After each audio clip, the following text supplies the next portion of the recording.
She was originally Su Juchain, the innocent and carefree legitimate daughter of the Su family, but after marrying into the Peng family, she suffered at the hands of her half-sister. In this battle of wits and schemes among women, she had intended to uphold female virtues and stay out of conflicts, but due to her naivety and ignorance, she ended up causing her mother's death. Along with that came her husband's disgust and her half-sister's false accusations. In the end, from being an envied legitimate daughter of the Su family, she fell to become a vicious woman despised by thousands, as Nanny Li, who had raised her, slowly strangled her with a 3-foot white silk cord. Her once inseparable half-sister finally revealed her true, sinister face. Su Juchain. Oh Su Juchain, you're so stupid it's laughable. Actually, I'm not your half-sister at all, but your full sister from a different mother. A few years ago, my mother sought refuge with your mother under the pretext of her husband's death. In fact, it was all a scheme planned by us and father long ago. You thought your mother's sudden illness and death, and your 3 childless years in the Peng family, were all fate? No, no, no. It was all deliberate. Even my marriage into the Peng family after you, falsely accusing you of trying to kill my child out of jealousy, all of this, everything, was to completely eliminate you and your mother. Soar. Why? Why would you do this to me? Why? You dare ask me why? Because I'm not resigned to my fate. We're both of Su family blood. Why should you be the legitimate daughter and I the illegitimate one? Why must you be respected and I despised? I just want to take everything from you because it should all belong to me. As the white silk tightened, the protagonist's consciousness began to blur. I hate this so much. I hate the Yao mother and daughter, and that shameless husband. I hate myself for being weak and incompetent. If there's a next life, I, Su Juchain, will make you pay blood for blood. With a thunderous crash, the protagonist suddenly woke from her dream. Was everything that just happened a dream? No, it wasn't a dream. I really have been reborn. Back to when I was 15 years old. Since heaven has given me another chance, I can't let my mother suffer at the hands of those evil people again. In an instant, the protagonist ran to her mother's boudoir. When she saw her mother again, the hatred in her heart turned into tears of grief pouring out. Mother, it's so good to see you again. Juqing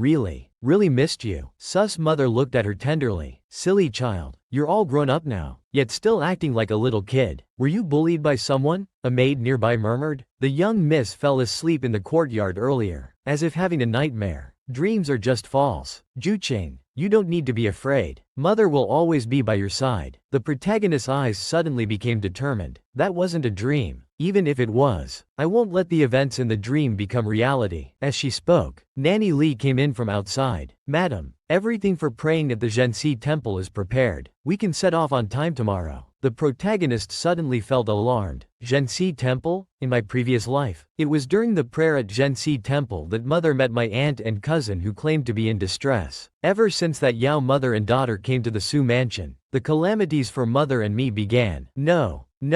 Mother absolutely cannot go to Zhenxi temple, having just been reborn and about to face her enemies again. Such a fate seemed too harsh. This protagonist's previous life was truly miserable. Her birth mother poisoned by her aunt, herself falsely accused of murder by her half-sister, her husband divorcing her without discerning right from wrong, her mother-in-law berating her for 3 childless years in the family. After experiencing all sorts of hardships, she ultimately died tragically at the hands of her closest nanny. Now, just as she's reborn, that vicious Yao mother and daughter are stirring again. In her previous life, mother met the Yao mother and daughter while praying at Zhenxi temple and even brought them back to the mansion. This time, I absolutely can't let them succeed. The protagonist then shouted loudly. No, mother, you absolutely cannot go to Zhenxi temple. Nanny Li looked troubled. Young miss, now is not the time to make a fuss. Everything's prepared. How can the madam not go? The protagonist's heart sank. So Nanny Li had already been bought by the Yao mother and daughter at this point. Nanny, it's not your place as a servant to comment on our master's decisions. I have my reasons for not letting mother go. The protagonist turned to look at her mother. Mother, your health isn't good to begin with. This time, let Juqing go pray for your blessings instead. Su's mother also looked puzzled. Juqing, what's this all about? Oh, mother, just let me go this once. I'm not a little child anymore. Su's mother looked at the wheedling protagonist with indulgence. Alright, I'll let you have your way this time. Seeing this, Nanny Li tried to persuade otherwise. Young miss, this seems rather inappropriate. I've said it before. Nanny, It's not your place to interfere in our master's decisions. You can go prepare the things now. The protagonist's eyes suddenly became sharp. Yao Qianqin, soar. This time let me, Su Juchain, deal with you. Meanwhile, outside Suzhou City, 3 men riding tall horses were slowly approaching. General Xiao, is this Suzhou City? There's news that the divine doctor Meng Huchen is currently inside Suzhou City. Good. Let's enter the city now. Even if we have to dig 3 feet into the ground, we must find him. He's the only one in the world who can save my father's life now. In the blink of an eye, they arrived at the temple. Just as the female lead finished praying and was about to leave, bang! An old beggar suddenly bumped into the female lead. Where did this beggar come from? How dare he collide with our young miss? The old beggar's face was full of smiles. I'm sorry, miss. I was in a hurry earlier and didn't. The female lead's eyes lit up. Isn't that the divine doctor Meng Huchen? Why is he here? I remember my husband Peng Zaran from my past life once told me that Meng Huchen was the Qing dynasty's top divine doctor. Even the emperor treated him as an honored guest. However, Meng Huchen was indifferent by nature. Even when the emperor invited him to be the head of the imperial hospital, he wasn't moved. He spent most of his time wandering around. While the female lead was lost in thought, Meng Huchen had already slipped away. Stop! A loud shout from behind suddenly interrupted the female lead's thoughts. The young general from outside the city approached gracefully. The female lead's face immediately turned red. This handsome guy is really handsome. The young general slowly spoke. Little girl, did you see an old beggar pass by here just now? Hee hee. The female lead pointed towards the door with a smile. That beggar went towards the exit. Quick, chase after him. We can't let him escape this time. The maid behind her looked panicked. Why young miss? Why did you lie to that man? What's meant to be will be. What's not meant to be can't be avoided. The vicious mother-daughter duo that caused the female lead unbearable pain in her past life had appeared again. After tricking the young general who was looking for the divine doctor, the female lead slowly walked into the main hall. Hello, old sir. Are you alright? Meng Huchen smiled. Young lady, thank you for helping this old man just now. You're welcome. But that person will be back soon. I guess you'll still be found later. I can help you leave this temple now, but you have to agree to one condition. Oh, Meng Huchen looked at the female lead with doubt. You're quite an interesting young lady. The scene changes. On the way down the mountain, Meng Huchen is seen secretly hiding among the goods. Inside the carriage, the maid looks at the female lead with confusion. Young miss, why did you help that strange beggar? The female lead sighs lightly. He's not a beggar. He's the world's top divine doctor, Meng Huchen. By helping the divine doctor on my own initiative, I actually have a favor to ask of him. In the blink of an eye, they arrive at a dilapidated temple. Meng Huchen bows to the female lead in gratitude. Young lady, you truly have a kind heart. This old man thanks you again. Old sir, you jest. I've managed to bring you out with great difficulty. Now it's time for you to fulfill your promise. Please, Master Meng, don't look down on me. Take me as your disciple and teach me medicine. What? Meng Huchen is shocked. You, how do you know who I am? Thud. The female lead kneels down. Sir, your great name is known throughout our Daxing country. Please take me as your disciple. Little girl, don't joke around. You're a young lady. How can you go out and practice medicine? Your family wouldn't agree either. To be honest with you, sir, my purpose in learning medicine is only to protect those around me. I have no other intentions. Meng Huchen's eyes widened. Little girl, you're quite honest, but I have no plans to take on disciples. You should go back. The female lead's gaze becomes more determined. Sir, as long as you don't take me as your disciple, I won't give up. Then she slowly stands up, bows, and says goodbye. Old sir, I'll be back tomorrow. After the female lead leaves, Meng Huchen ponders. This little girl is becoming more and more interesting. On the way back home, the female lead is full of worries. If the old sir is willing to take me as his disciple and teach me medicine, I'll have more confidence in protecting mother from being harmed by the Yao mother and daughter. Speaking of the Yao mother and daughter, to meet them in the temple today, has reality changed because of my intervention? Meanwhile, at the temple, the foolish trio who realized they were tricked are still questioning the young monk. Who left the temple today? Do you know their names and addresses? Today, only that young lady came. She left hurriedly after praying. Those who come to pray are all benefactors. This poor monk doesn't know their names. Damn it, we've been tricked by a little girl. She must know the divine doctor's whereabouts. The young general beside him smiles slightly. No rush. Suzhou City is only so big. Where can Meng Huchen run to? The scene changes. In front of the Su mansion. As soon as the female lead gets off the carriage, she hurries to her mother's room. let's go see mother first. It's been a while since I've seen her. When she steps into her mother's room, the female lead felt as if struck by lightning. The two figures she least wanted to see in this life slowly came into view. Madame Su looked delighted and said, Zhao King, come and see your aunt and cousin. Wanner has come to visit you. Soar had an innocent expression and said, hello, sister. I've missed you so much. The female lead stood frozen in place. Yao Qianqin, Soar, you've finally come. If a woman isn't ruthless, her position isn't secure. This kind-hearted female lead from the previous life has finally learned to be cruel.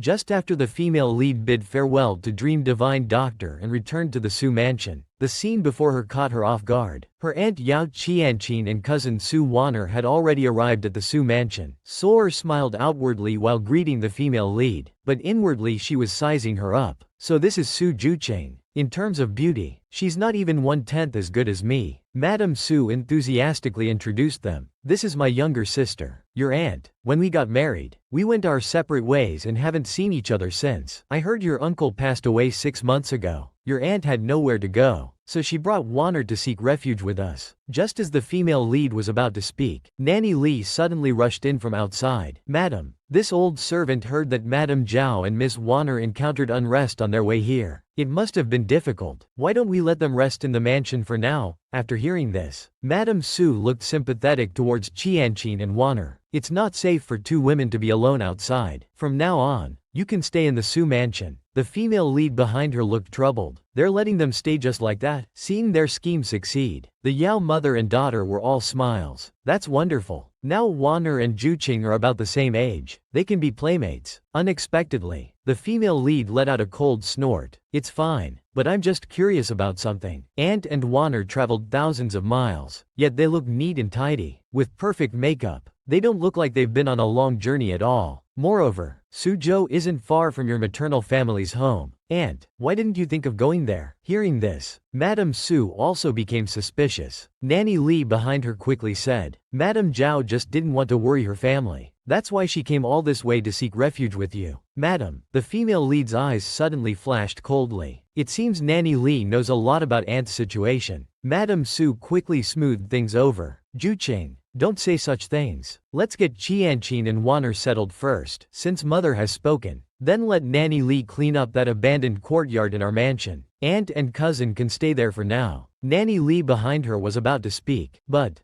what's there to, about? Go handle it quickly. Seeing the situation, the Yao mother and daughter hastily retreated. Sister, I'll take Wanner to familiarize herself with the surroundings first. After everyone left, Madame Su looked perplexed. Juqing, what was wrong with you just now? Mother, don't you think there are contradictions in what Aunt and the other said? That may be true, but she is my own sister after all. Mother, you must remember, I am your own daughter. I would never harm you. Also, don't trust anyone in the mansion. A moment later, the female lead slowly walked out. Looking at the swirling leaves, she was filled with worry. Now that the Yao mother and daughter have settled in the mansion, we can't wait any longer. We must quickly learn medical skills to protect mother. I remember in my previous life, Peng Ziran mentioned that Dream Divine Doctor loves alcohol. As long as there's good wine, he would agree to anything. Speaking of good wine in Suzhou, it's the Immortal's Brew from Zuihong Tower. 1 jar a year. Hard to buy even with 1,000 gold. Said and done. I'll set out to steal the wine now. Have you ever seen a girl disguised as a man visiting a brothel? It feels quite strange. To make the alcohol-loving Dream Divine Doctor take her as a disciple, the female lead decided to risk going to Zuihong Tower to steal the top-grade wine, Immortal's Brew.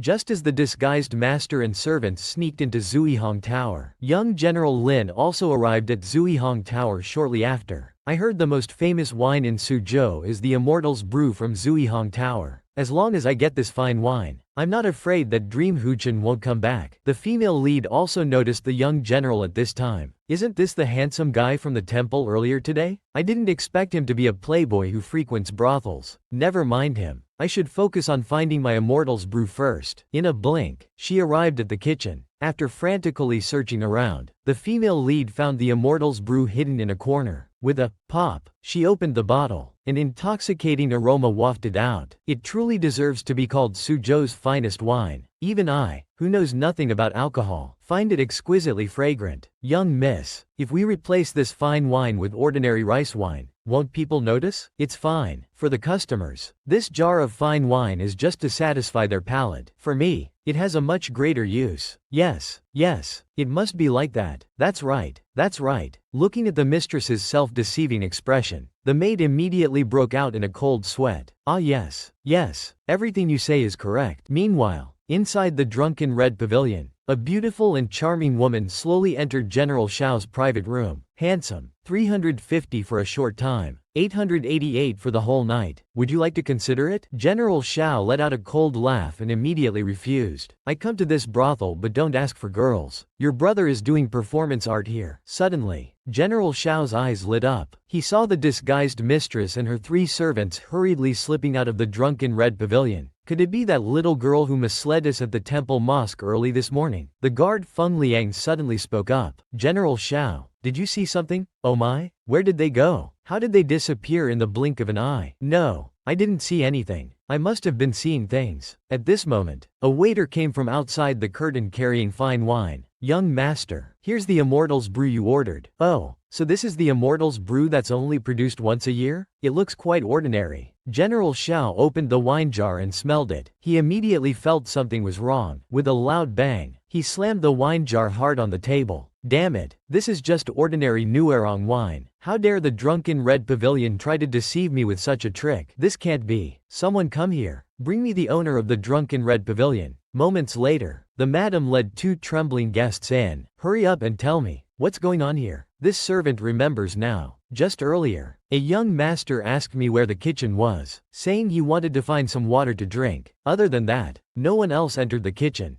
The young general immediately understood. I see, you may all leave now. This drunken red pavilion opens its doors to welcome guests. There's no reason for them to offend customers. It seems the wine thief is someone else. Feng Liang, go investigate the true identity of a certain person right now. In the blink of an eye, it was already the next morning. At this time, Dr. Meng was hiding in a dilapidated temple, devouring meat. The mistress suddenly pushed open the door. Good morning, old sir. We meet again. Oh my, little girl, why have you come again? I've already said I don't take female disciples. The mistress gave her maid a look and thought to herself, hee hee, let's see if I can't handle you this time. With a jug of fine wine, I'll succeed in becoming your disciple. This mistress is being a bit unfair. After the mistress obtained the Immortal's brew, she once again found Dr. Meng hiding in the dilapidated temple. Dr. Meng still looked relaxed. You should give up, little girl. I won't take you as my disciple. The mistress chuckled and had her maid bring out the Immortal's brew they had prepared earlier. A rich aroma of wine slowly wafted from behind. Old sir, this time I've come to offer a gift. Dr. Meng wanted to refuse, but was immediately attracted by the wine's fragrance. What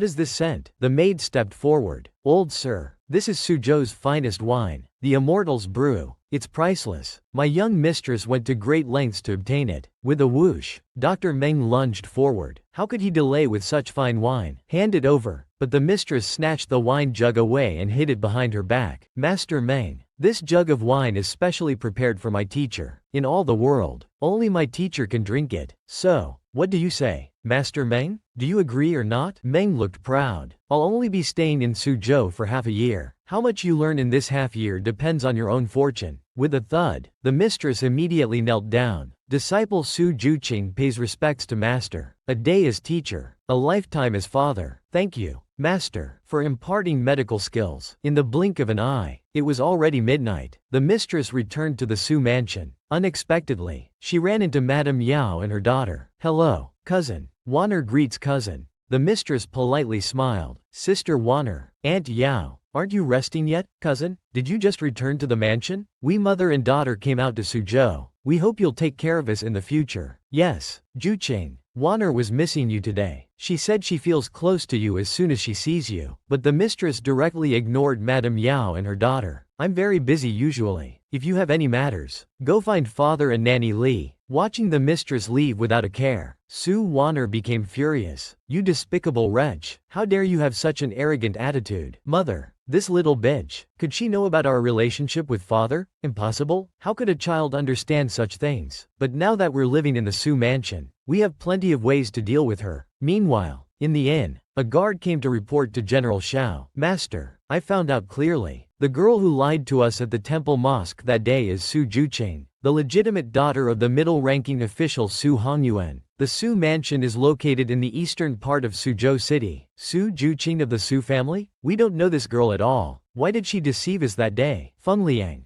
go send a message to Su Hongyuan. Say that I, Lin Yu, have just arrived in Suzhou and will pay a visit in the coming days. It's already the next morning. The female lead is nestled in Sus' mother's arms, yawning constantly. Juqing, why have you been coming home late and leaving early these past few days? And you're always yawning. The female lead looks happy. It's nothing. Mother, I just got some interesting books recently, so I stayed up late reading them. You're so naughty. By the way, your father told me that General Xuanying of Mingyue is coming to visit our Su mansion. I heard this General Xuanying is quite extraordinary, excelling in both civil and military affairs. If you weren't engaged to the Peng family's young master, he would be a good choice too. The female lead's face turns red immediately. Mother, why are you suddenly saying such things? Your daughter doesn't want to get married yet. But why does this General Xuanying sound so familiar? I vaguely remember that he later rebelled against the throne. Beware of fire, theft, and green tea bitches. The actions of this scheming green tea bitch are truly despicable. After chatting with her mother, the female lead becomes preoccupied with General Xuanying. Mother, who exactly is this General Xuanying you mentioned earlier? Why is he suddenly coming to visit our Su mansion? When the female lead looks up and sees the palace eunuch, she suddenly trembles. I remember now. This General Xuanying is called Lin Yu. The Lin family is a military family in our Daxing country. Lin Yu is the young master of the Lin family. I remember in my previous life, when the emperor fell gravely ill, the Huns took advantage and invaded our borders. Lin Yu led troops to battle in this critical moment. However, because of this campaign, people in the royal family became very wary of him, fearing he would become too powerful to control. So they schemed to cut off support for Lin's army, causing Lin Yu and his troops to be trapped in the desert. Just when everyone thought he would surely die, he unexpectedly returned victorious, albeit with heavy losses. Later, he allied with the fourth prince to rebel. When I died in my previous life, he had already occupied half of Daxing's territory. This Lin Yu had no connection with my family in my previous life. His sudden visit this time is very suspicious. I need to be on guard. Meanwhile, in another courtyard, Yao's mother and daughter are busy preparing. General Xuanying is coming to our mansion tomorrow. You must seize this opportunity. If you can marry into the Lin family, we'll be set for life. Don't worry, mother. Su Juqing's beauty doesn't even compare to 1/10 of mine. Tomorrow, I'll show her what true beauty looks like. Your daughter is so captivating that even a blind person would know to choose me. The next morning arrives, and General Yun has already come to the Su mansion's gate. Haha, Su family's legitimate daughter Su Juqing. I wonder what tricks you have up your sleeve. Inside the Su mansion, the female lead, still in plain clothes and light makeup, is heading to her mother's room to pay respects. Unexpectedly, she is blocked by Yao's mother and daughter. Su Weiner is dressed lavishly with heavy makeup. Good morning, sister. Are you going to pay respects to Aunt? Weiner misses Aunt too. Why don't I go with you? The female lead rolls her eyes at Weiner. Sister, you're so dressed up just to pay morning respects to my mother? How rare. Su Weiner laughs awkwardly. Of course, sister. I also want to thank Aunt for taking care of me these days. Yao Qianqing quickly interjects with an excuse. Your mother gave Weiner a piece of fabric a few days ago. I happened to make a dress for her with it. The female lead's eyes light up. Is that so? I see that the hairpin on my sister's head is quite expensive. It doesn't seem to be one of my mother's old items. I wonder who gave such a valuable hairpin. Su Weiner's heart skips a beat. Why is this little bitch speaking with hidden meanings? Does she really know about our relationship with father? Then she suddenly bursts into tears. Weiner knows she's of humble birth and can't compare to sister. But why does sister always have to be so harsh? Ah, geez, your tearful appearance really does evoke pity. If I didn't know how vicious you are inside, I might actually be fooled by this act. What are you doing here? Su father's voice suddenly comes from behind. Su father is seen approaching with the young general and Su mother. Look at how you've raised this daughter of yours. I see you've spoiled her too much. Now she's so arrogant and bullying Jinmu in our own home. Seeing her mother being scolded, the female lead feels upset. You old fool. Not only are you unfaithful outside, but you dare to scold mother in front of me. Meanwhile, Su Weiner, who is crying tearfully on the side, secretly glances at the young General Lin. Look at me, young general. I guarantee I'll captivate your soul. The scheming bitch is showing off her skills, but she's about to be slapped in the face. After the young General Lin arrives at the Su mansion, Su father actually reprimands Su mother, accusing the female lead of bullying her sister. Meanwhile, Su Weiner, pretending to cry, secretly glances at the young General Lin. Her pitiful look is truly heart-wrenching. The female lead scoffs inwardly, pretending to be pitiful in front of me. Su Weiner, your acting skills are truly admirable. Father, I didn't bully my sister. I just noticed that the hairpin on her head looks like a rare piece from the treasure pavilion. I wonder who was so generous to give such an expensive gift. Su father suddenly looks embarrassed. I gave it to her. Is there a problem? Seeing Su mother growing suspicious, Su father quickly changes the subject. This is young General Lin. He's here as a guest today. This is my daughter Su Juchain. These two are my wife's sister and niece. Su Weiner immediately steps forward. This humble girl Weiner greets young General Lin. The young general is truly extraordinary. Unexpectedly, Lin Yu shows no reaction. Instead, he turns to look at the female lead. Is this Lord Su's daughter? She looks very familiar. The female lead took a closer look. Ah, isn't this the handsome guy from the temple a few days ago? So he's Lin Yu. I've never seen you before. How can you say we're familiar? Young general, is that so? Then I must have been mistaken. Please forgive me, Miss Su. Speaking of which, Mr. Su, I've heard that the spring scenery in Suzhou is enchanting. As the saying goes, seeing is believing. I'd really like to tour around. However, I'm unfamiliar with this place. I wonder if Miss Su could guide me? What? Why should I guide you?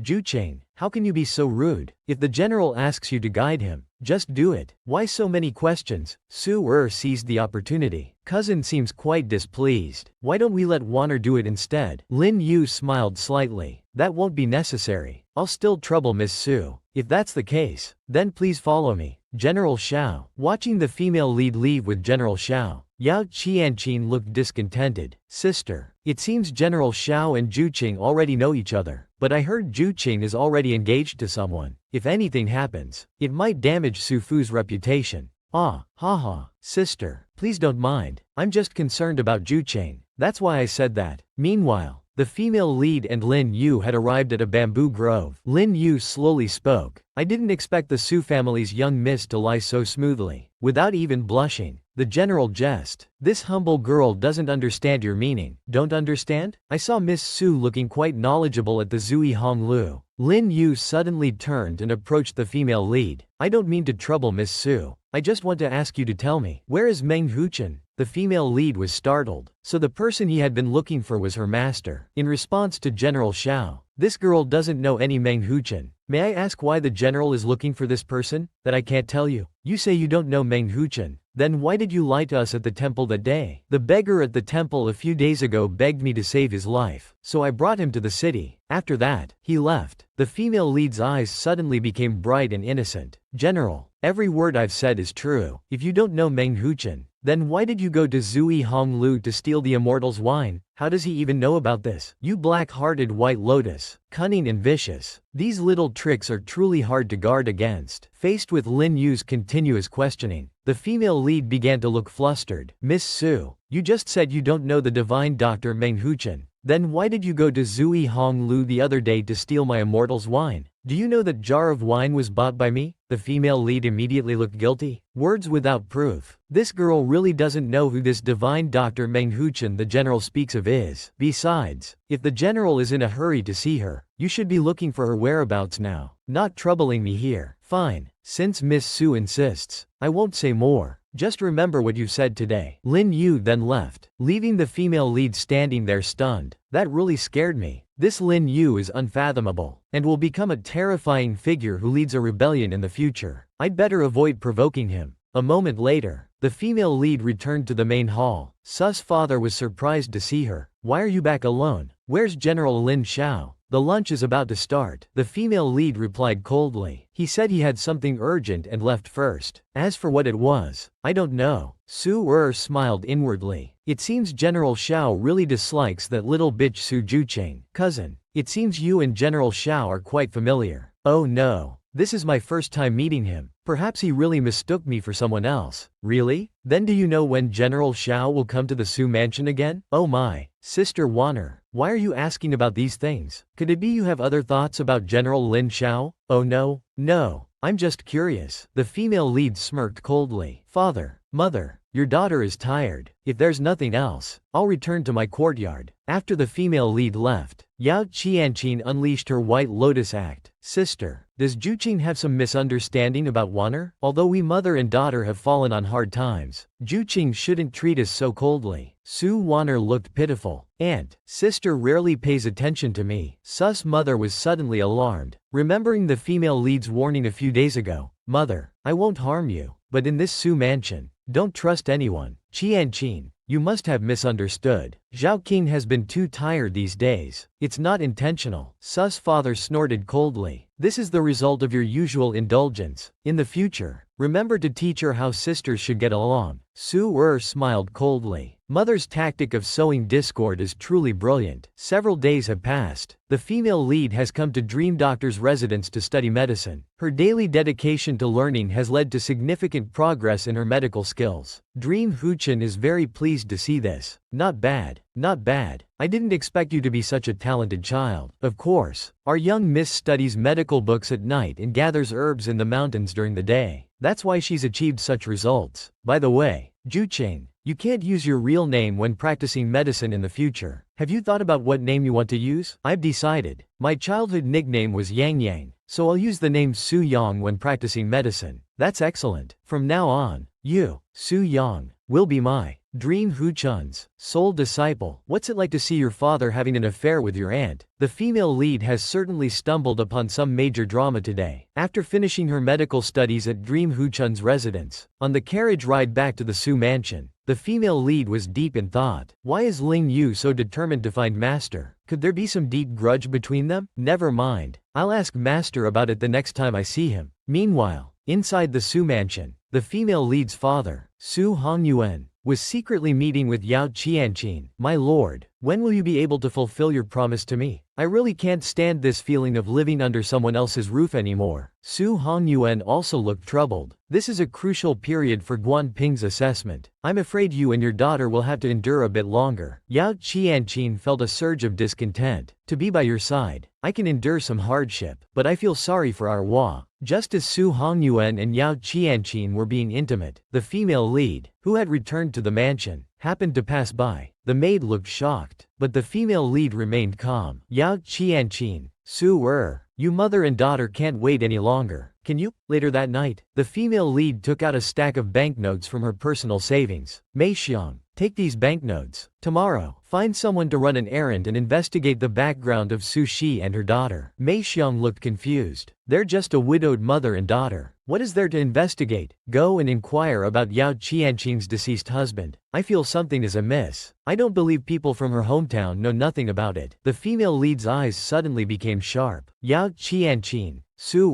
since you can't restrain yourselves anymore, don't blame me for exposing your true nature. Meanwhile, in an inn, General Xiao Ling Yu was looking at a letter in his hand, deep in thought. Feng Liang beside him looked resentful. General Xiao, the emperor knows you're traveling everywhere to find Meng Shiyi to treat the general's illness, yet he still summons you back to the capital at this time. Ling Yu sighed lightly. Forget it. This Meng Huchen is determined to avoid me. There's no use in me staying here any longer. By the way, what has the Su family's eldest daughter, Su Juqing, been up to lately? I heard she's hired someone to investigate her aunt Yao Qianqin's affairs. Yao Qianqin? Is that the widowed mother who sought refuge with the Su family? Yes. I heard Su Juqing wants to investigate Yao Qianqin's deceased husband, but I don't know the specific reason. Ling Yu frowned. Feng Liang, send someone to help her secretly. Su Juqing's actions make me feel something is amiss. Meanwhile, in the Su mansion, Su looked at the flowers her mother was cultivating, surprised. What beautiful flowers. Mother, are these a gift from father? Yao Qianqin smiled sinisterly. These are not just flowers. They are the magic elixir that will elevate us to high positions. Su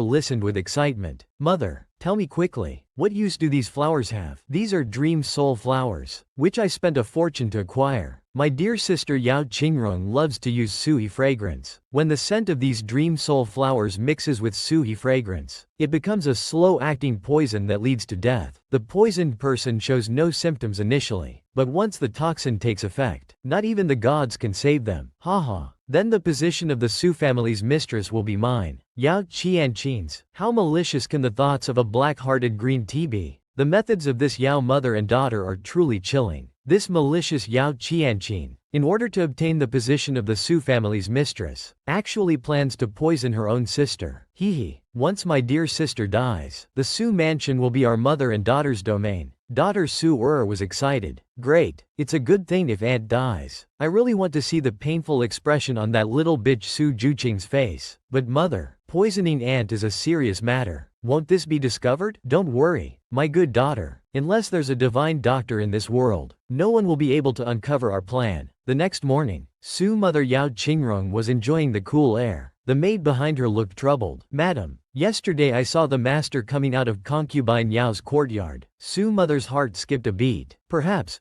she had something to discuss with Qianqin. No, madam, I've seen the master and concubine Yao together more than once, and they were quite intimate. The nanny Li, who was standing nearby, quickly spoke up. Concubine Yao is madam's biological sister. The master must be taking care of her family for madam's sake. As they were speaking, Yao and her daughter slowly approached from behind. Sister, the weather is nice today. I came to visit you and bring you a pot of flowers. Mother Su heard this and said, what beautiful flowers, such pretty flowers, and the fragrance is quite special. Thank you for your kindness. Sister, there's no need for thanks. We are already immensely grateful that you've allowed us to stay in the Su mansion. In a moment, they arrived in the boudoir. Yao Qianqin placed the dream soul flower on the windowsill. The flower looks best here. Soar noticed and lifted the incense burner. Aunt, the storix fragrance in your room smells so good. Wanner really loves it. Watching Mother Su's face filled with delight as she smelled the flower's fragrance, Yao and her daughter exchanged sinister smiles. It seemed the position of Su Mansion's mistress would soon fall into their hands. At this time, the female lead was still unaware, continuing to study acupuncture in her room. A maid hurriedly came in. Miss,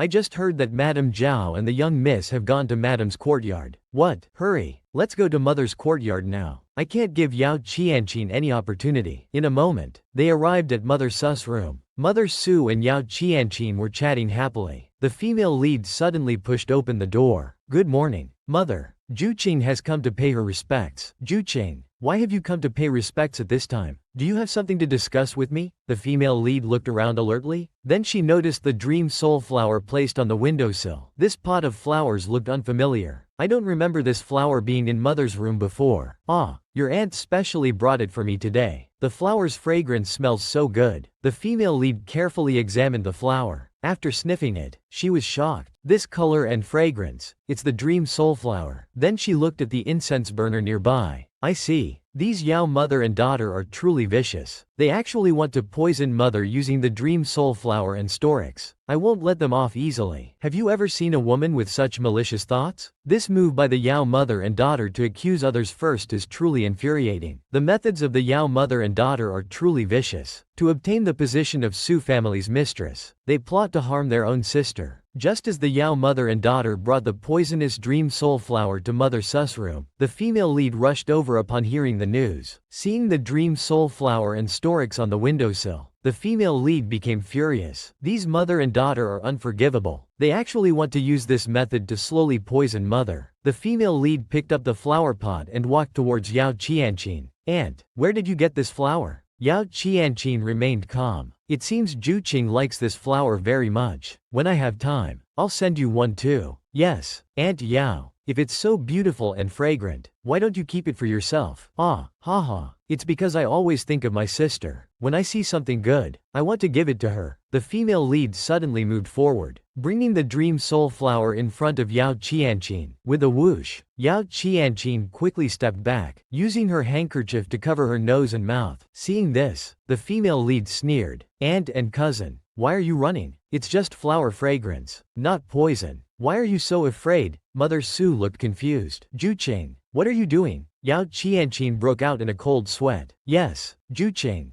This flower is a gift Wanner and I brought for your sister. It's our sincere gesture. What sincere gesture? The female lead raised the flower pot high. I think it's your mother-daughter scheme. With a bang, the flower pot shattered, seeing their plot exposed. The mother and daughter actually accused first. Sister, look at this Jucheng. How can she treat us like this? Jucheng, you're outrageous. What exactly are you doing? Su Su's voice suddenly sounded from behind. Su appeared behind everyone, accompanied by General Lin. Lier, you disrespect elders first and treat your aunt like a sister second. You're simply lawless. Soar, seeing Lin Yu, immediately switched to damsel in distress mode. Wah, my mother and I had good intentions. Cousin, how could you treat us like this? Yes. Sister, what's wrong with Shoucheng? Why is she always targeting his mother and daughter? Mother Su quickly went to comfort her innocent sister. There must be some misunderstanding here. The female lead felt very upset. This good father of yours has such perfect timing. Not coming early or late, but choosing this exact moment. Then she secretly took out the medicine hidden in her sleeve and poured the ointment onto her hand. Mother, you don't need to apologize. Your daughter has done nothing wrong. The female lead gently takes her mother's hand and applies the ointment on it. You ungrateful daughter. How dare you speak so disrespectfully here? Get on your knees right now. No, I won't kneel. Your daughter hasn't done anything wrong. Why should I kneel? Unforgivable. Absolutely unforgivable. Your behavior is so rebellious. You've completely disgraced me. Su Fu. Seeing Su Hongyuan thoroughly angered, Su's mother looks at the female lead with worry. Meanwhile, Yao and her daughter secretly rejoice behind them. You little wretch. We'll teach you a good lesson this time. The female lead immediately lets out a cold snort. I did nothing wrong. It's because they had ill intentions that I stepped in to stop them. What are you saying?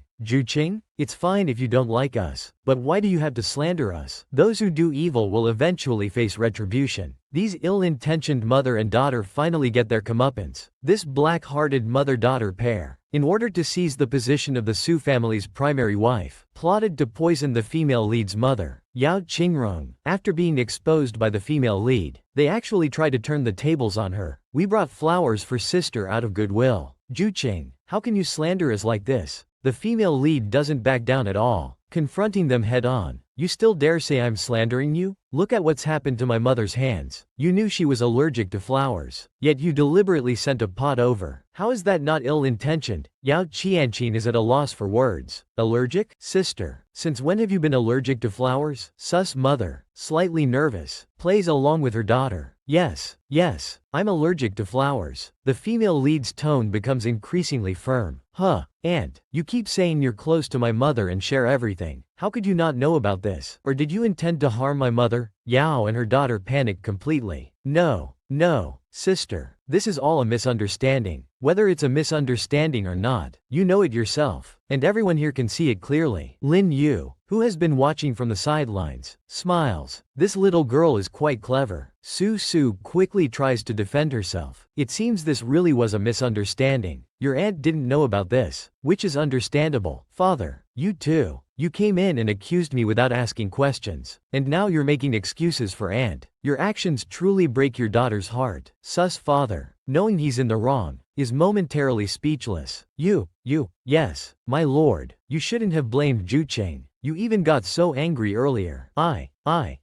At this point, Su's father is completely at a loss for words. Enough. Su's father then leaves, waving his sleeve. You women settle this among yourselves. Seeing this, Yao and her daughter prepare to make a quick exit. Since sister is unwell, Weiner and I will take our leave. The female lead immediately shouts coldly. Stop. Take your gift back with you. After everyone leaves, the female lead pours out all the Suhi incense. Su's mother is full of confusion. Jucheng, why did you do that just now? Mother, do you know that when the fragrance of Suhi incense mixes with the scent of those flowers, it becomes a deadly slow-acting poison? Boom. Su's mother trembles internally. No way. How is that possible? Mother, why else do you think I was so angry? It's clearly because Yao Qianqin and her mother have evil intentions. Su's mother still finds it hard to believe. That's impossible. Qianqin might not have known the flowers were poisonous. She's my own sister. How could she harm me? The female lead feels a wave of helplessness. If her mother won't even suspect Yao Qianqin, how can she make her believe about father's relationship with Yao Qianqin? Mother, if Yao Qianqin sends anything else in the future, just refuse it all. Juchain, are you hiding something from me? Mother, you just need to know that everything your daughter does is for you. As for the rash on your hands, it will fade in a while. At this moment, Sus mother still refuses to believe. Juchain, as for your father, don't blame him either. The female lead feels deeply disappointed. I no longer have any expectations of him. In this family, I only have you. Mother, as she walks out of the courtyard, the female lead's eyes suddenly light up. She sees Lin Yu leaning against the wall, quietly waiting. Miss Su, I've been waiting for you for a long time, trying to warm up to someone who's cold towards you. This scheming green tea's actions are quite amusing. To save her mother, the female lead stood up to her father fiercely, but her mother still refuses to believe it all. The dejected female lead can only leave sadly. Unexpectedly, General Lin Yu has been waiting outside for a long time. Miss Su, you always manage to surprise me. I didn't expect you to be able to identify poisonous flowers. The female lead's mood suddenly exploded. Damn, I'm surprised too. Why do I keep running into you? And you little brat, since when did you develop the habit of eavesdropping on others? Haha, those are just things I randomly learned from books. Please don't laugh. General Xiao, by the way, General Lin Xiao and my father didn't seem to have any interactions before. Why did you suddenly come to visit the Su residence? Lin Yu coldly replied. This time, your father actively invited me to come. What a bootlicker, the female lead suddenly muttered. Ling Yu burst into laughter. Haha, so even the arrogant and domineering Miss Su has a lovable side. The female lead was stunned. She had to admit, this guy looked really handsome when he smiled. Meanwhile, behind a large tree, Su was scratching the bark, making crackling sounds. Su Juchain, you little bitch. Why does young General Lin only have eyes for you? Filled with resentment, Su slowly walked out from the side. With flirtatious eyes, she looked at Lin Yu. Hello, young General Lin. What a coincidence. Lin Yu was stunned. Who are you?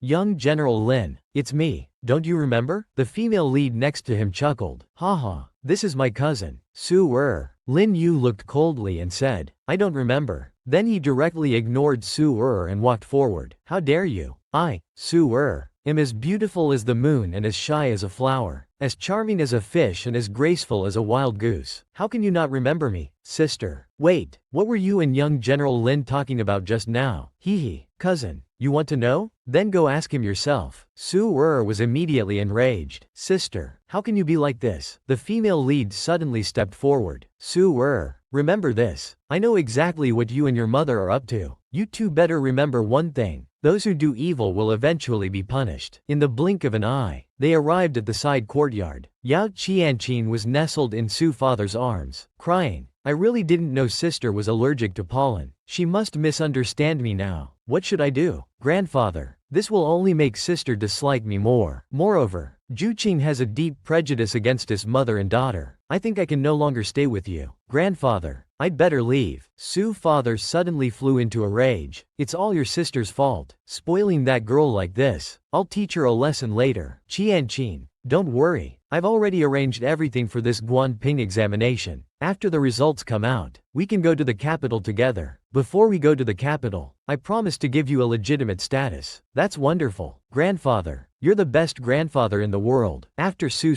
left, Su told Yao Qianqin what the female lead had said earlier. Damn it, no wonder that little bitch has been targeting us. She knew about our situation all along. Yes, mother, what should we do now? Yao Qianqin's eyes suddenly turned cold. Don't worry, your father has already promised me. Once I have a legitimate status, as her elder, I'll be able to teach that little bitch a lesson. Men's words are lies. This old man who lusts after his sister-in-law is truly hypocritical. After the female lead exposed and warned the Yao mother and daughter, Yao Qianqin became even more impatient. Damn it, we can't let Su Juchain, that little bitch, ruin our plans. But the master has already promised to marry me into the Su family. Once I become his elder, I won't be afraid of not having a chance to teach her a lesson. A month later, the female lead was still going to the divine doctor's place to study medicine. Meng Huchen looked at the female lead with satisfaction. Juchain, your medical skills have improved tremendously over these few months. Although not as good as mine, you've already reached the level of the Imperial Medical Academy. The female lead was delighted to hear this. By the way, master, there's something I'm curious about. Why have you been avoiding Lin Yu? That boy wants to catch me and bring me back to treat his father. but his father isn't sick. Someone in the court wants him to be sick. Behind this, there are various forces in the court fighting openly and secretly. The water is very deep here. Don't ask too much. Just stay out of it. Meanwhile, in the inn, Feng Liang hurriedly came to report. Young general, we found out about Yao Qianqin's situation. I investigated in her hometown. This Yao Qianqin was never married. After her sister Yao Qingrong got married 17 years ago, Yao Qianqin suddenly disappeared. Interestingly, half a year later, she moved to a manor outside Suzhou City, and Su Hongyuan would visit her every few days. So, Yao Qianqin is Su Hongyuan's niece. Then Su Weiner is very likely to be his illegitimate daughter. Yes, that's what I guessed too. Su Hongyuan's special care for the Yao mother and daughter makes sense now. Lin Yu suddenly smiled knowingly. It seems that Su Juqing already knew the truth. Feng Liang, pass this information to that girl. I'll make sure she repays this favor sooner or later. In the blink of an eye, we're inside the Su mansion. The female lead looks at the letter in her hand with a solemn expression. This Yao Qianqin is indeed fabricating lies. Her claim of being a widow for life is just an excuse to stay in the Su mansion. However, words alone are not enough proof. If I act rashly, I might alert them. Worse, I could be accused in return. Mei Xiang,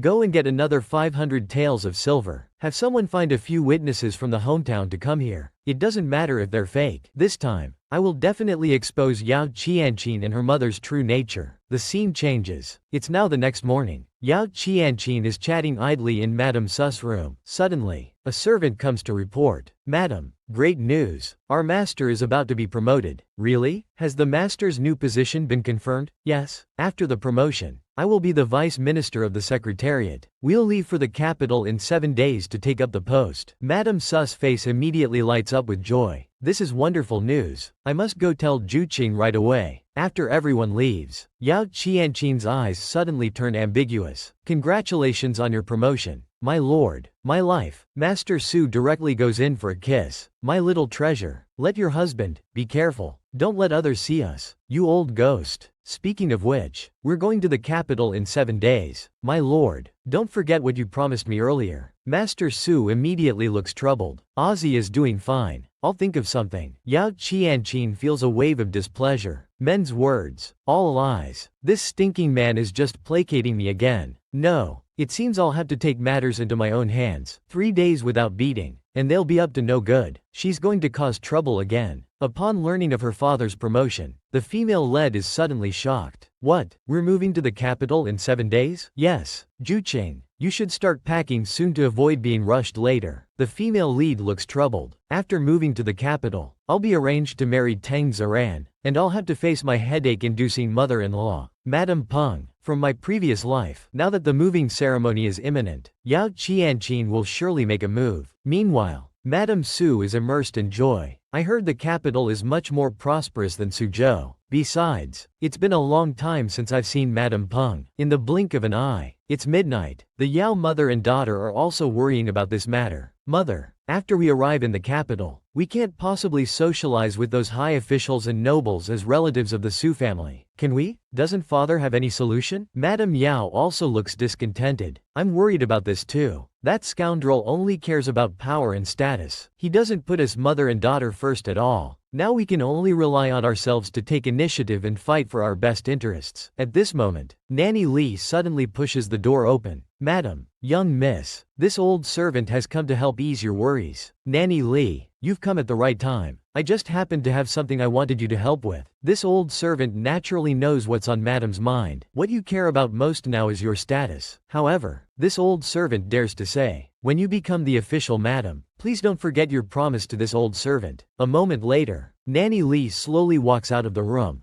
greedily counting the money in her hand. Hee, this concubine is indeed wealthy and generous. Inside the room, the Yao mother and daughter look anxious. If Nanny Li's grand plan succeeds, the position of the Su family's mistress will be ours. The scene changes. It's now the next morning. Madame Su has invited a group of friends to appreciate chrysanthemums in the courtyard. The female lead hurries over upon hearing this. Mother, why did you suddenly decide to appreciate chrysanthemums in the courtyard? I didn't hear about this plan yesterday. Madame Su still wears a smile. Last night, Nanny Lee reminded me that the chrysanthemums are blooming beautifully this year. Considering we're moving to the capital, I decided to gather with my close friends one last time. The female lead feels uneasy. This was Nanny Lee's last-minute suggestion? Something's not right. Her sudden encouragement for mother to appreciate flowers must be part of some scheme. In that case, let your daughter accompany you for a stroll. Mother. Yao Qianqin suddenly speaks up beside her. Sister, come quick. This flower has bloomed so beautifully. Soar seizes the opportunity and pulls the female lead. Sister, come here for a moment. I have something to tell you. As the female lead is distracted, Nanny Lee quickly approaches Madame Su, reaching out to push her into the water. Not good. They're trying to drown mother. Mother, be careful. In the nick of time, the female lead leaps forward and pulls Madame Su away. With a whoosh, Yao Qianqin is suddenly thrown off balance. With a splash, Yao Qianqin falls into the water. Help, help, sister. How could you be so cruel? Why would you harm your own sister? On the other side, Su Hongyuan is shocked by the scene. He quickly takes off his clothes and jumps into the water. Qianqin, don't move. I'm coming to save you. The female lead finally understands. So that's how it is. Their real intention was to frame mother. As the ancients say, nothing tastes better than dumplings, and nothing is more beautiful than a sister-in-law. But this unfaithful old man thought that his sister-in-law was actually quite a good choice. This ill-intentioned Yao mother and daughter, in order to seize the position of mistress of the Su household, they conspired with the wet nurse to harm the female protagonist's mother. After being accidentally injured and falling into the water, Yao Qianqin still shouted loudly in the water, Sister, how could you be so cruel? Why do you want to harm your younger sister? Seeing this, Su's father quickly jumped into the water to rescue her. At this moment, the female protagonist realized that their goal was to tarnish her mother's reputation. Seeing such a big drama unfold, the onlookers behind whispered, if we had known about this juicy gossip earlier, we would have brought our own chairs and sunflower seeds. A moment later, Su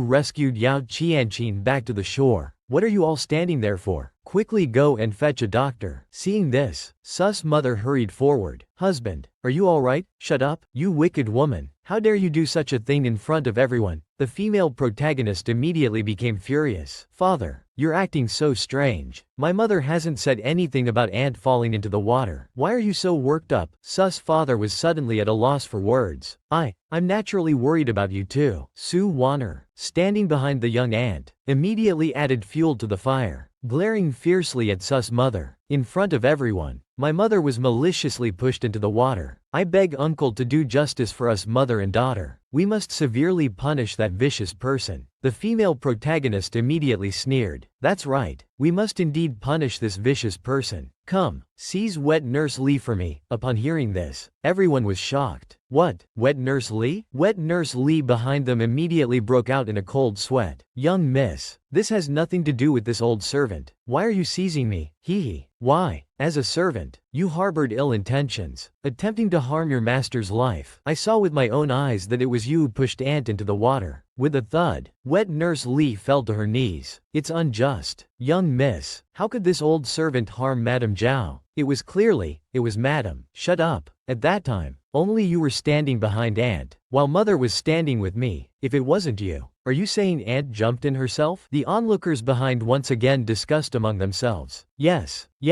I also saw that it was this wet nurse standing behind Madame Zhao. By the way, do you have any more sunflower seeds? Give me another handful. Wet Nurse Lee immediately kowtowed repeatedly. It wasn't me. Master, please, you must believe this old servant. Su's father still half doubted. Then why did Qianqin shout, Sister, in the water? Father, wake up. Can't you think? At the time of your promotion, what benefit would my mother gain from killing Aunt? Or rather, at this point, what benefit would Aunt gain from framing my mother? Yao Qianqin, pretending to be unconscious, suddenly broke out in a cold sweat. Su Juqing, this little bitch, when did she become so sharp-tongued? Meanwhile, Lin Yu, who had been watching from the side, suddenly spoke up. I also saw this old servant push Madam into the water. Didn't Lord Su see it clearly? Oh ho! This handsome Lin actually spoke up to help me. Why is that? Have you ever seen such an intricately linked series of events? The tactics of this green tea mother-daughter pair are truly eye-opening. As the female protagonist and Soar were arguing endlessly about who pushed Yao Qianqin into the water, young General Lin Yu, who had been watching from the side, suddenly spoke up to help the female protagonist. The female protagonist was also surprised. She could have stayed out of it, so why did she choose to speak up for me? Seeing the situation turn unfavorable, Soar immediately changed her tune. That's right. I also saw it was wet nurse Lee who pushed my mother into the water. Sao, you actually betray me. Wasn't this our plan together? Shut up, cousin. You'd better have someone gag this evil servant's mouth quickly. Seeing this, the female protagonist let out a cold laugh. The dog-eat-dog show is already starting? I won't let them off so easily. Come, take wet nurse Lee and tie her up in the woodshed. At this moment, a servant hurriedly reported, Master, the doctor has been summoned. Sus father, without any hesitation, directly carried Yao Qianqin towards the room. What are you waiting for? Quickly have the doctor come to the room. Seeing this, Sus mother felt a pang in her heart. Father, why are you so concerned about Qianqin? The onlookers behind were gobbling up the drama even more eagerly. Wow, one drama isn't over, and another begins. This Madame Zhao is actually Madame Sus' younger sister. This sister drama is beyond imagination. Seeing her mother's dejected face, the female protagonist also felt a pang of heartache. Mother, are you alright? It's fine. Jucheng, let's go see if your aunt is seriously hurt. The female protagonist then turned to thank Lin Yu. Young General Lin, thank you for your help. Watching the mother and daughter's retreating figures, he couldn't help but sigh. This Miss Su is quite formidable. If it weren't for her turning the situation around, I'm afraid it would have been Madame Su thrown into the woodshed. Indeed, this girl's ability to twist black and white is quite impressive. It's truly fascinating. In the blink of an eye, we arrive in the bedroom. The doctor is checking Yao Qianqin's pulse. My lord, this lady is just frightened. There's nothing else seriously wrong. I'll prescribe some medicine and she'll be fine. With a whoosh, Yao Qianqin flips over like a carp and begins her award-winning performance. Sister, please grant me death. Madame Su is startled. Sister, why are you saying this? Sister, although I'm grateful to Lord Su for saving me, in front of everyone, my reputation is ruined. They say a widow's door is full of gossip. Wanner and I will surely suffer from idle talk. I might as well die now. The female lead snorts lightly. So you're saying father was wrong to save aunt, and we should have just stood by? How dare you? How can you be so cruel to your aunt? Wah wah wah. The Yao mother and daughter suddenly compete in acting. I, an unwanted widow, don't matter. But what about Wanner's future? Wah wah wah. Mother, please don't leave Wanner. Wanner can't live without you. Lord Su pretends to be troubled on the surface, but is secretly overjoyed. It's my carelessness that damaged your reputation. If you don't mind, I'll make you my concubine, with the same status as your sister. Are you willing? The female lead is shocked. This mother-daughter pair is using a chain of schemes. Failing to harm mother, they smear her reputation. And now they're forcing father to take her into the household. This chain of schemes is indeed formidable. Behind her, Madame Su is in disbelief. My lord, how can this be? Qianqin is my younger sister, your sister-in-law. Deep love can't be held. Only schemes can win hearts. This old man is finally making a move on his sister-in-law. Under Yao Qianqin's threat of suicide, Su Hongyuan reluctantly expresses that he will make Yao Qianqin his equal wife. Madame Su is in disbelief. My lord, Qianqin is your sister-in-law. Qingro, how can you be so heartless? Do you want to watch your sister kill herself? Su father continues to pretend. Qianqin, it's not easy for you widowed mother and daughter out there. With this status in the future, you won't have to struggle like before. I'll ask you once, are you willing or not? Since Lord Su is willing to give us a way to live, we mother and daughter dare not be ungrateful. Qianqin only fears sister might be unwilling. By now, Madame Su beside him is heartbroken. I agree. Everything will be as my lord arranges. Mother, why are you doing this? Jucheng,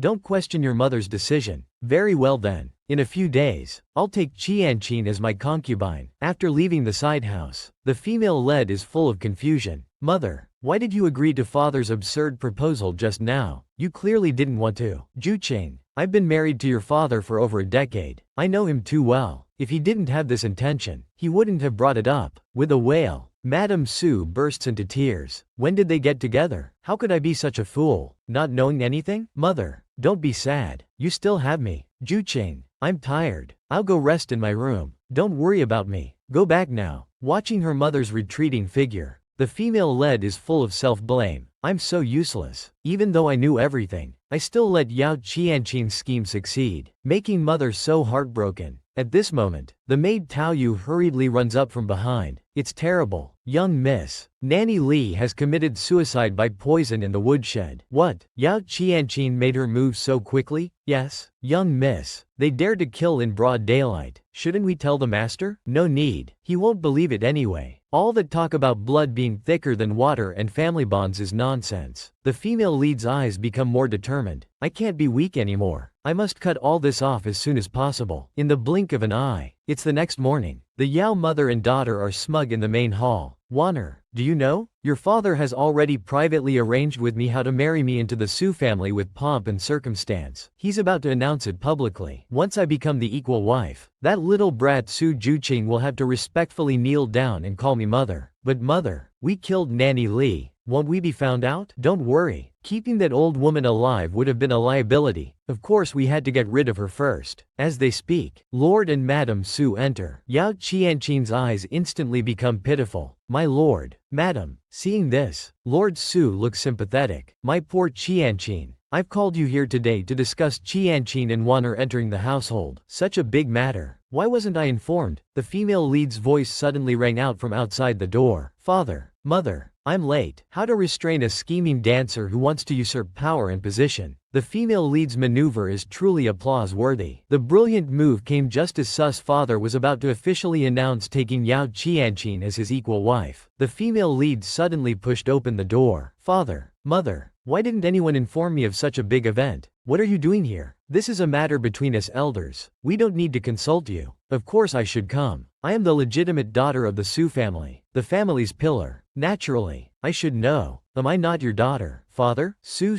immediately looked embarrassed. Yes, you are my daughter. Come, sit down quickly. The Yao mother and daughter looked uneasy. This little bitch coming here surely means no good. Su suddenly stood up, completely disregarding Su's mother who looked ashen beside him. Since Juqing is here, I'll announce now. From now on, Qianqin will be your mother, and Wanner will be your sister. I disagree. The female lead suddenly shouted. Madame Zhao can enter our Su family, but only as a concubine. Sister Wanner can only be a concubine's daughter. If they want to enter the family as an equal wife, I, Su Juqing, absolutely disagree. Juqing, you're insolent. It's not your place to decide these things. How dare you speak such nonsense? Yao Qianqin quickly spoke up. Juqing, how can you be so ill-mannered? How can you contradict your father's decision? Shut up. This is a Su family matter. It's not your place to interfere when you haven't even entered the family yet. Speechless, Yao Qianqin trembled with anger but could only sit there helplessly. Father, my suggestion just now was also for your benefit. You've just been promoted to Deputy Minister of the Secretariat. It wouldn't look good if people found out you took an equal wife at this critical moment. Our dynasty has always respected the first wife. If court officials impeach you for domestic unrest, I'm afraid you'll lose more than you gain. Su Hongyuan immediately looked pensive, his mind starting to waver. The female lead turned to Yao Qianqin. However, we can't just stand by and watch Aunt seek death. So father, why don't you take her as a concubine? No, Su Wanner panicked immediately. If my mother becomes a concubine, wouldn't that make me a concubine's daughter? The female lead heard this and smirked coldly. Anyway, Aunt was a concubine's daughter in her family before. Sister Wanner, are you looking down on your mother? No,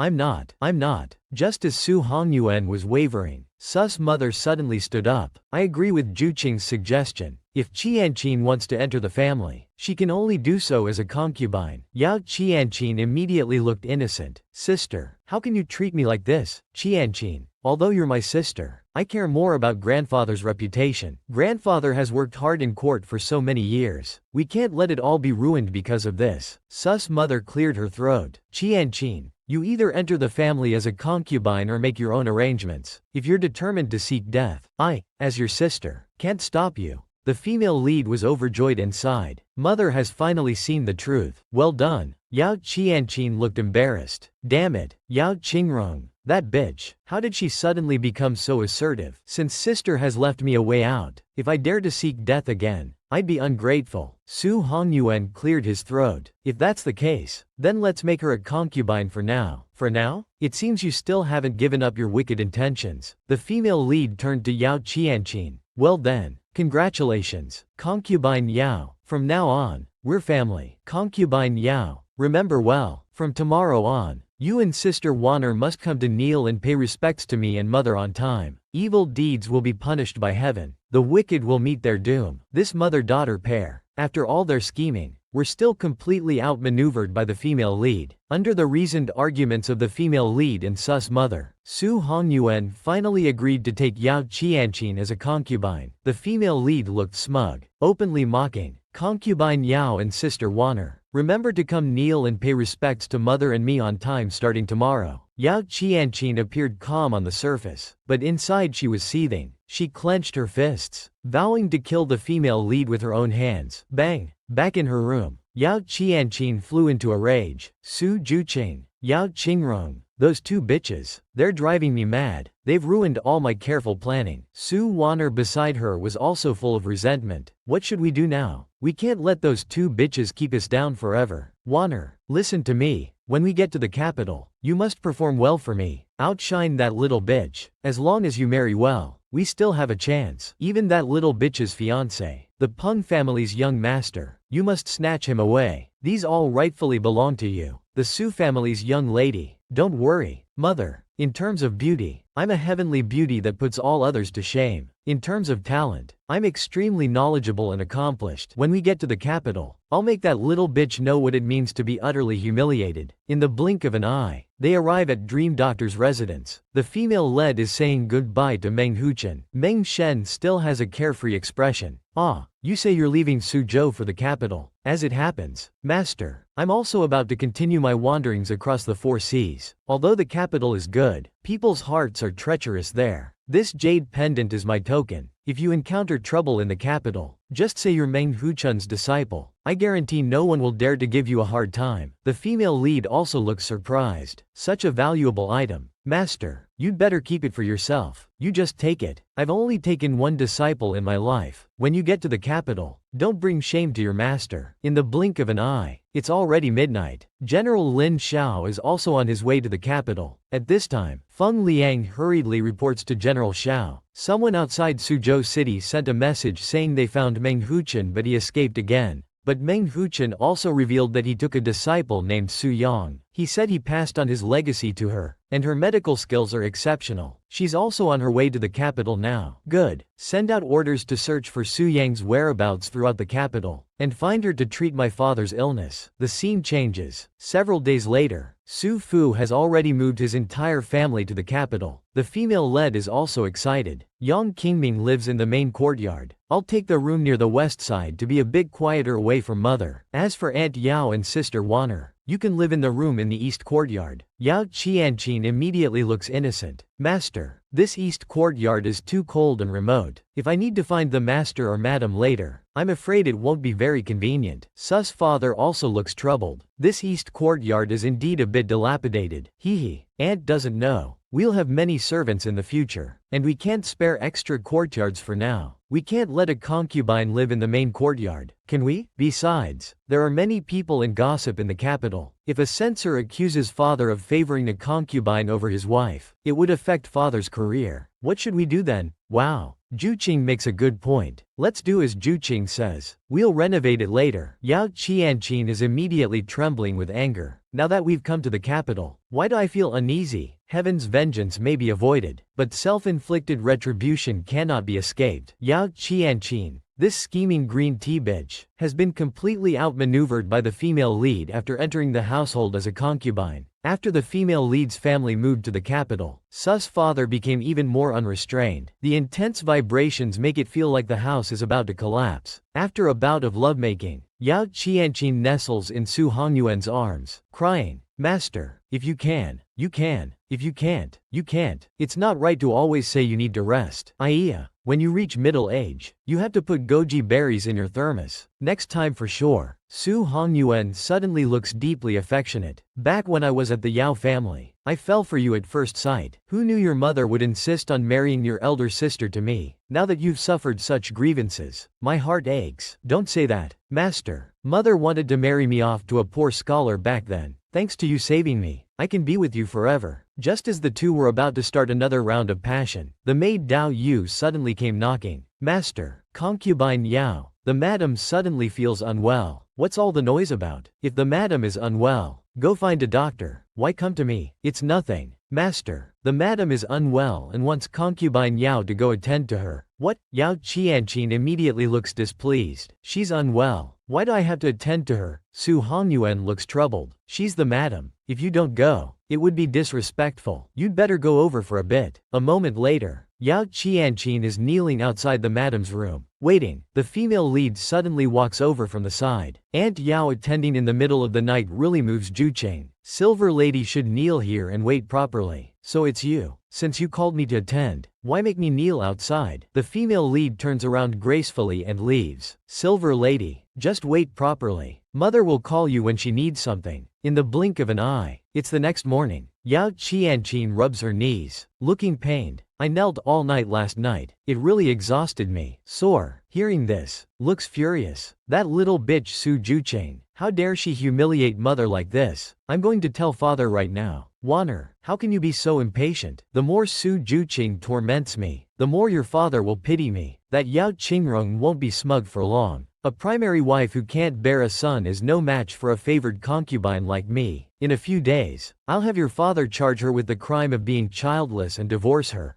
As she speaks, Hao Yu walks up. Concubine Yao, these are the accessories the madam has bestowed. Please wear them and go to the front hall to pay respects. Seeing this, Yao Qianqin looks shocked. Why are all these accessories made of wood? Concubine Yao, this is the capital. Your attire must follow propriety. If concubine Yao doesn't like wearing them, then I'll report back to the madam that concubine Yao is defying the mistress. Wait, leave all the accessories. I'll wear them. A surge of hatred suddenly welled up in Su Jucheng's heart. I know you're behind this. I, Yao Qianqin, will not let you off easily. Meanwhile, in the female lead's room, the maid Mei Xiang also looked puzzled. Young miss, I really don't understand. How could you agree to let concubine Yao in? You should have persuaded the madam. Yao Qianqin is mother's half-sister. If anything happened to her in our house, people might think my mother mistreated her. But as a concubine, it's different. My mother is the main wife, so disciplining a concubine is within the rules. But concubine Yao is not a good person. Young miss shouldn't have been soft-hearted and kept them. I'm not being soft-hearted. If they just died like that, others wouldn't know about their crimes and might even pity them. Wouldn't that be too easy for them? The female lead's eyes suddenly became determined. How they tortured me in my previous life. I, Su Jucheng, will repay them double. White lotus with many tricks. Green tea with impure thoughts. This mother-daughter pair who just arrived in the capital is about to cause trouble again. Right after the Su family moved to the capital, the female lead, using the excuse of serving tea, punished Yao Qianqin by making her kneel all night in front of Su's mother's room. The next morning, Su's mother Yao Qingrong happily brought an invitation to the female lead, Jucheng. 3 days later is Madame Peng's birthday. She specially sent an invitation for us. You'll be able to see your brother Zaran then. Hearing this, the female lead responded coldly. Mother, I don't want to marry. All men are the same. You've seen how father is. Do you want your daughter to marry and suffer? Su's mother also had unspoken bitterness. Mother knows you're unwilling, but I can't protect you forever. You need to find a good family, right? I can go to the Peng family's banquet. But mother, you must promise me one thing. If I can't find someone who is wholeheartedly devoted, then I'd rather never marry. Meanwhile, in the east courtyard, Yao Qianqin was again nestled in Su Hongyuan's arms, crying. Su Hongyuan felt guilty seeing this. My poor Yao baby, you really suffered last night. My lord, don't blame yourself. Since I followed you, I should naturally serve your sister. Now I have only one request. In a few days, it's Madame Peng's birthday. Could you let sister take Wanner to the banquet? That's not appropriate. It would be impolite for our Su family to suddenly bring Wanner. Wah wah wah. My lord, Wanner is unfamiliar with the capital and just wants to make some friends. Besides, Wanner is also your own daughter. Unable to refuse, Su Hongyuan reluctantly agreed. Yao Qianqin hugged him affectionately. My lord, you're the best father in the world. But her face quickly turned to a sinister smile. I'm truly grateful. The scene changes to the day of the birthday. The female lead is still in plain clothes and light makeup, preparing to attend the banquet. Tao Yu beside her looks worried. Young miss, you're going to meet the Peng family's young master today. Isn't this outfit too plain? It's fine. The guests attending Peng family's birthday celebration today are all rich and noble. We shouldn't be too conspicuous. We just need to be careful.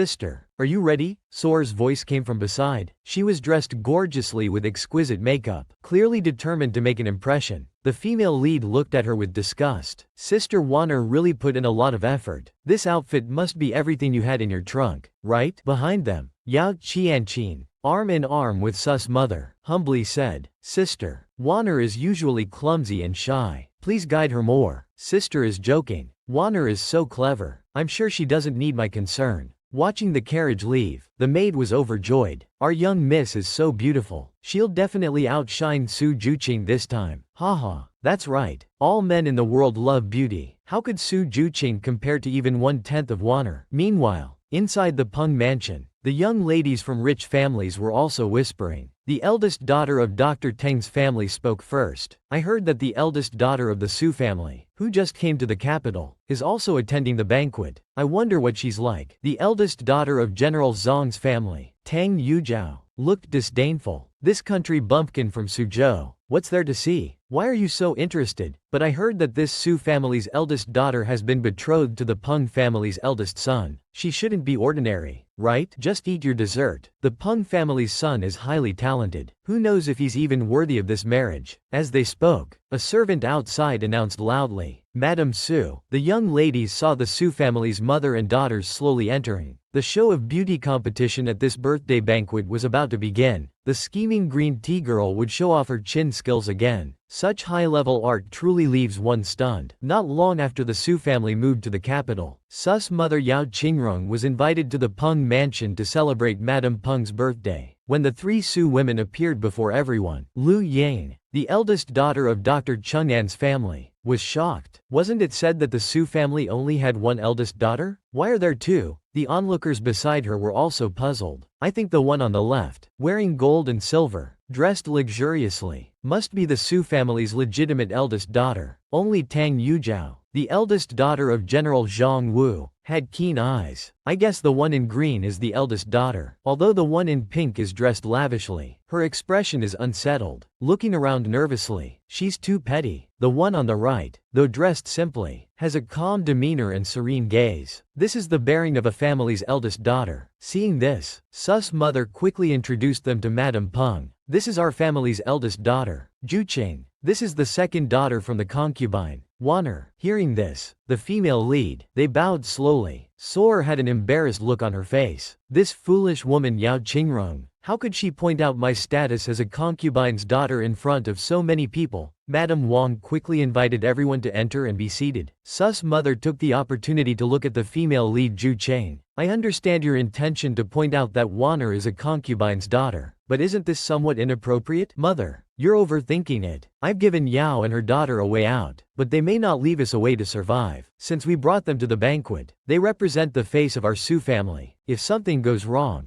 wouldn't it implicate us? It's better to clarify their status from the beginning. The female lead turned to look at the excited Soar behind her. You want to use the birthday banquet to socialize with the children of the powerful. I'll make sure you don't get your wish. After everyone was seated, the onlookers nearby began to discuss among themselves. Su Wanner suddenly panicked. Sister, haven't you noticed that everyone is talking about us? The female lead remained calm. These guests don't know us. It's not surprising that they keep looking at us. At this moment, Miss Lu Ying was the first to present her gift. Madame Peng was greatly pleased. Ying Ying has specially painted this to wish Madame good fortune as vast as the eastern sea, longevity like the southern mountains, and eternal life. Everyone immediately praised her. Miss Lu Ying is indeed a famous talented lady, truly eloquent. I wonder what exceptional skills the newly arrived Miss Su has to show us. Soar beside them felt nervous, unconsciously rubbing the silk handkerchief in her hands. Before leaving home, her mother had repeatedly instructed her to shine at this birthday banquet and completely outdo Su Juqing. Mother, just watch. I will definitely make that little bitch Su Juqing feel ashamed. This humble girl will play a tune for everyone. Wishing Madame Peng good health. However, I'll need to ask the host to accompany me. Alright, no problem. Tang Yujiao felt disgusted in her heart. This concubine's daughter really knows how to show off. After preparations were complete, Soar began her performance. Listen to my command. 3, 2, 1, go.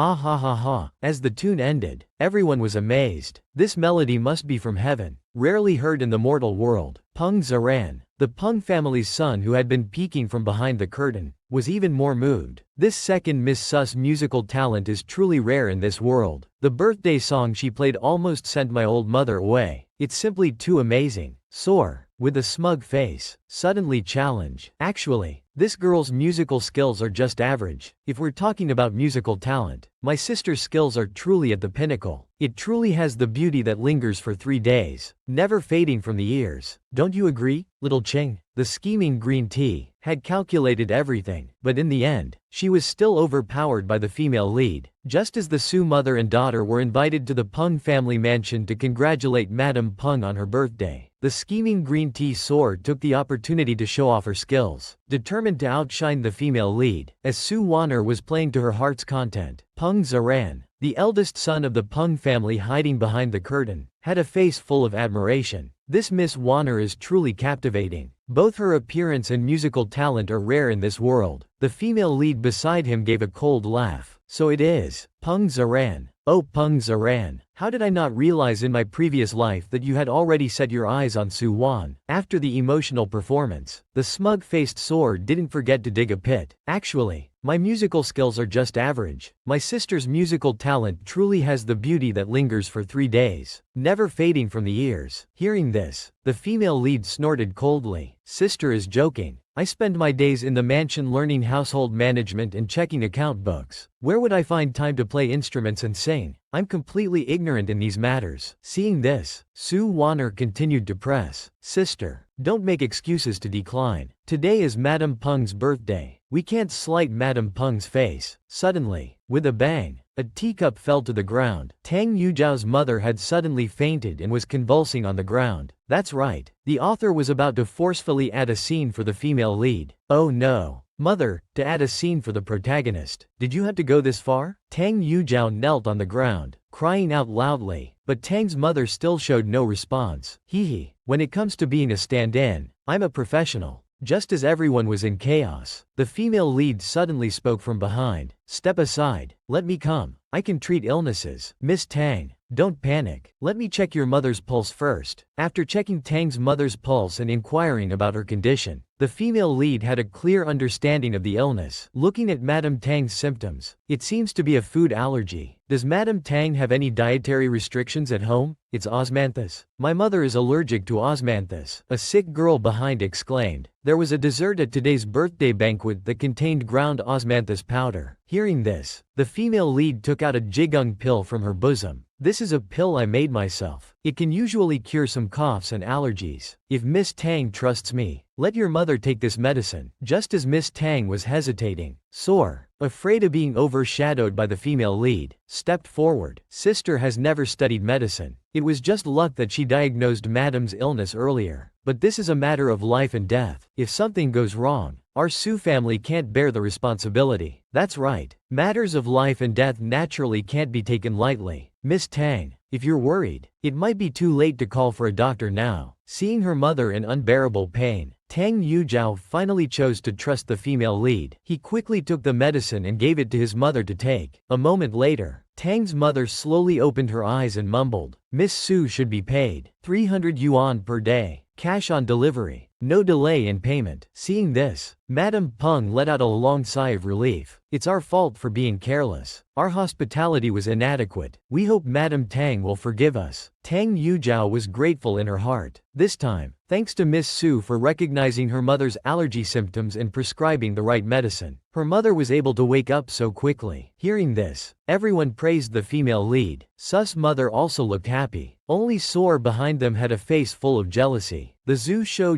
I've loved for years. Now all the attention is stolen by that bitch Su Jucheng. Soar glanced sideways and suddenly saw Peng Zaran, the glutton of the Peng family, hiding behind a tree. Aha! Soar instantly became full of coquettish charm. This delicate and watery appearance directly aroused Peng the glutton's passion. Haha, look at Peng Zaran's fawning face. In the future, won't I be able to manipulate him at will? Have you ever seen a father so biased towards his illegitimate daughter? It completely refreshes my understanding of the word father. After the female lead treated Madame Tang, the wife of General Zhang Wu. The Peng family's birthday banquet also came to an end. Just as Madame Peng was seeing off Su's mother, Peng Ziran slowly walked out from behind the door. Su's mother immediately spoke. Ziran, what do you think of that Miss Su? Su Juqing is a very special girl. Women who understand medicine are rare. That legitimate daughter of the Su family is simply reckless. How dare she publicly practice medicine and save people? It's simply not following women's virtues. Peng Ziran's eyes suddenly lit up. Yes, mother. I think that the second Miss Su is talented, beautiful, and quite appealing to me. Hearing this, Madame Peng looked even more disdainful. A mere concubine-born daughter. How can she be presentable? How did I give birth to such a son? If you really like her, just bring her back as a concubine and be done with it. The scene changes. In the Su mansion, Su's mother looked at the female lead with confusion. Juqing, when did you learn medicine? The female lead had an obedient face. Hee, mother. I learned it from medical books in my spare time. Today was just a try. With a dong sound, Su's mother lightly tapped the female lead's forehead. You're really naughty. If something had gone wrong, we really couldn't have borne the responsibility. The female lead frantically coaxed her mother. Oh, mother, it was successful, wasn't it? It proves that your daughter is truly a genius. Su Ju was gloating inside when Su Su's voice suddenly sounded from behind. You low-born creature, how dare you show your face in public and practice medicine? Such disregard for women's virtues. You've simply disgraced our Su family. Looking at Yao Shi and her daughter standing next to Su father, the female lead's heart was clear as a mirror. It seems these green tea mother and daughter are truly relentless. Su Shu, seeing this, continued to rebuke Su Juqing. Do you know your crime? Such damage to our Su family's reputation will not be lightly forgiven. Haha, Juqing you done. What crime is there? I only know that a doctor should have compassion. To see death and not save is no different from beasts. Insolent girl, you dare. Just as Su Fu was about to lose his temper, Yao Qianqing quietly tugged at his sleeve and made an affected eye signal to Su Hongyuan. Seeing this, Su Hongyuan lightly coughed. Juqing, I ask you, today you took your sister to attend the banquet, yet deliberately left her aside. What exactly were your intentions? The female lead coldly snorted in her heart. So you've come to speak up for your illegitimate daughter. Su's mother beside her spoke first. My lord, these words are perhaps inappropriate. Juqing is also new to the capital, unfamiliar with people and places. How could there be talk of neglecting honor? Nonsense. You mother and daughter are all the same, usually arrogant and domineering in the mansion, and now still so unrepentant. Su Juqing, you listen to me. From today on, you will enter the ancestral mansion and are not allowed to step out of the house one bit. Seeing their scheme succeed, Yao Shi and her daughter exchanged glances, their faces full of sinister smiles. This time, if we can't discipline you, you little bitch. The female lead, however, had a calm face. If I can't go out, then I won't go out. I can just concentrate on studying medical books at home. Only Su's mother beside her suffered. Seeing her husband become so biased, her heart was instantly full of disappointment. At this moment, a servant hurriedly came to report. Master, master. At noon, someone from the general's mansion came to say that to thank the eldest miss for her treatment, they specially invite the eldest miss to their mansion. What? Su father heard this with a shocked face. This is a great honor for our Su family. What does it feel like to be slapped in the face at light speed? This old man who favors concubines and mistreats his wife has experienced it. Just after Su's mother and the female lead returned from congratulating Madame Peng on her birthday, Su father, Su Hongyuan, forcefully spoke up for Soar, using the excuse that the female lead practiced medicine in public and disregarded women's virtues. He confined her to the house. Unexpectedly, a servant suddenly came to report. Master, at noon the general's mansion sent an invitation, asking the eldest miss to visit their mansion tomorrow. With a paw sound, Su Hongyuan, who was slapped in the face at light speed, instantly felt he had lost face. Then his attitude did a complete 180-degree turn. Oh my, Juqing, you truly live up to being the legitimate daughter of our Su family. To actually have people from General Zhang Wu's mansion send an invitation, you're indeed my Su Hongyuan's good daughter. The female lead listened coldly and said,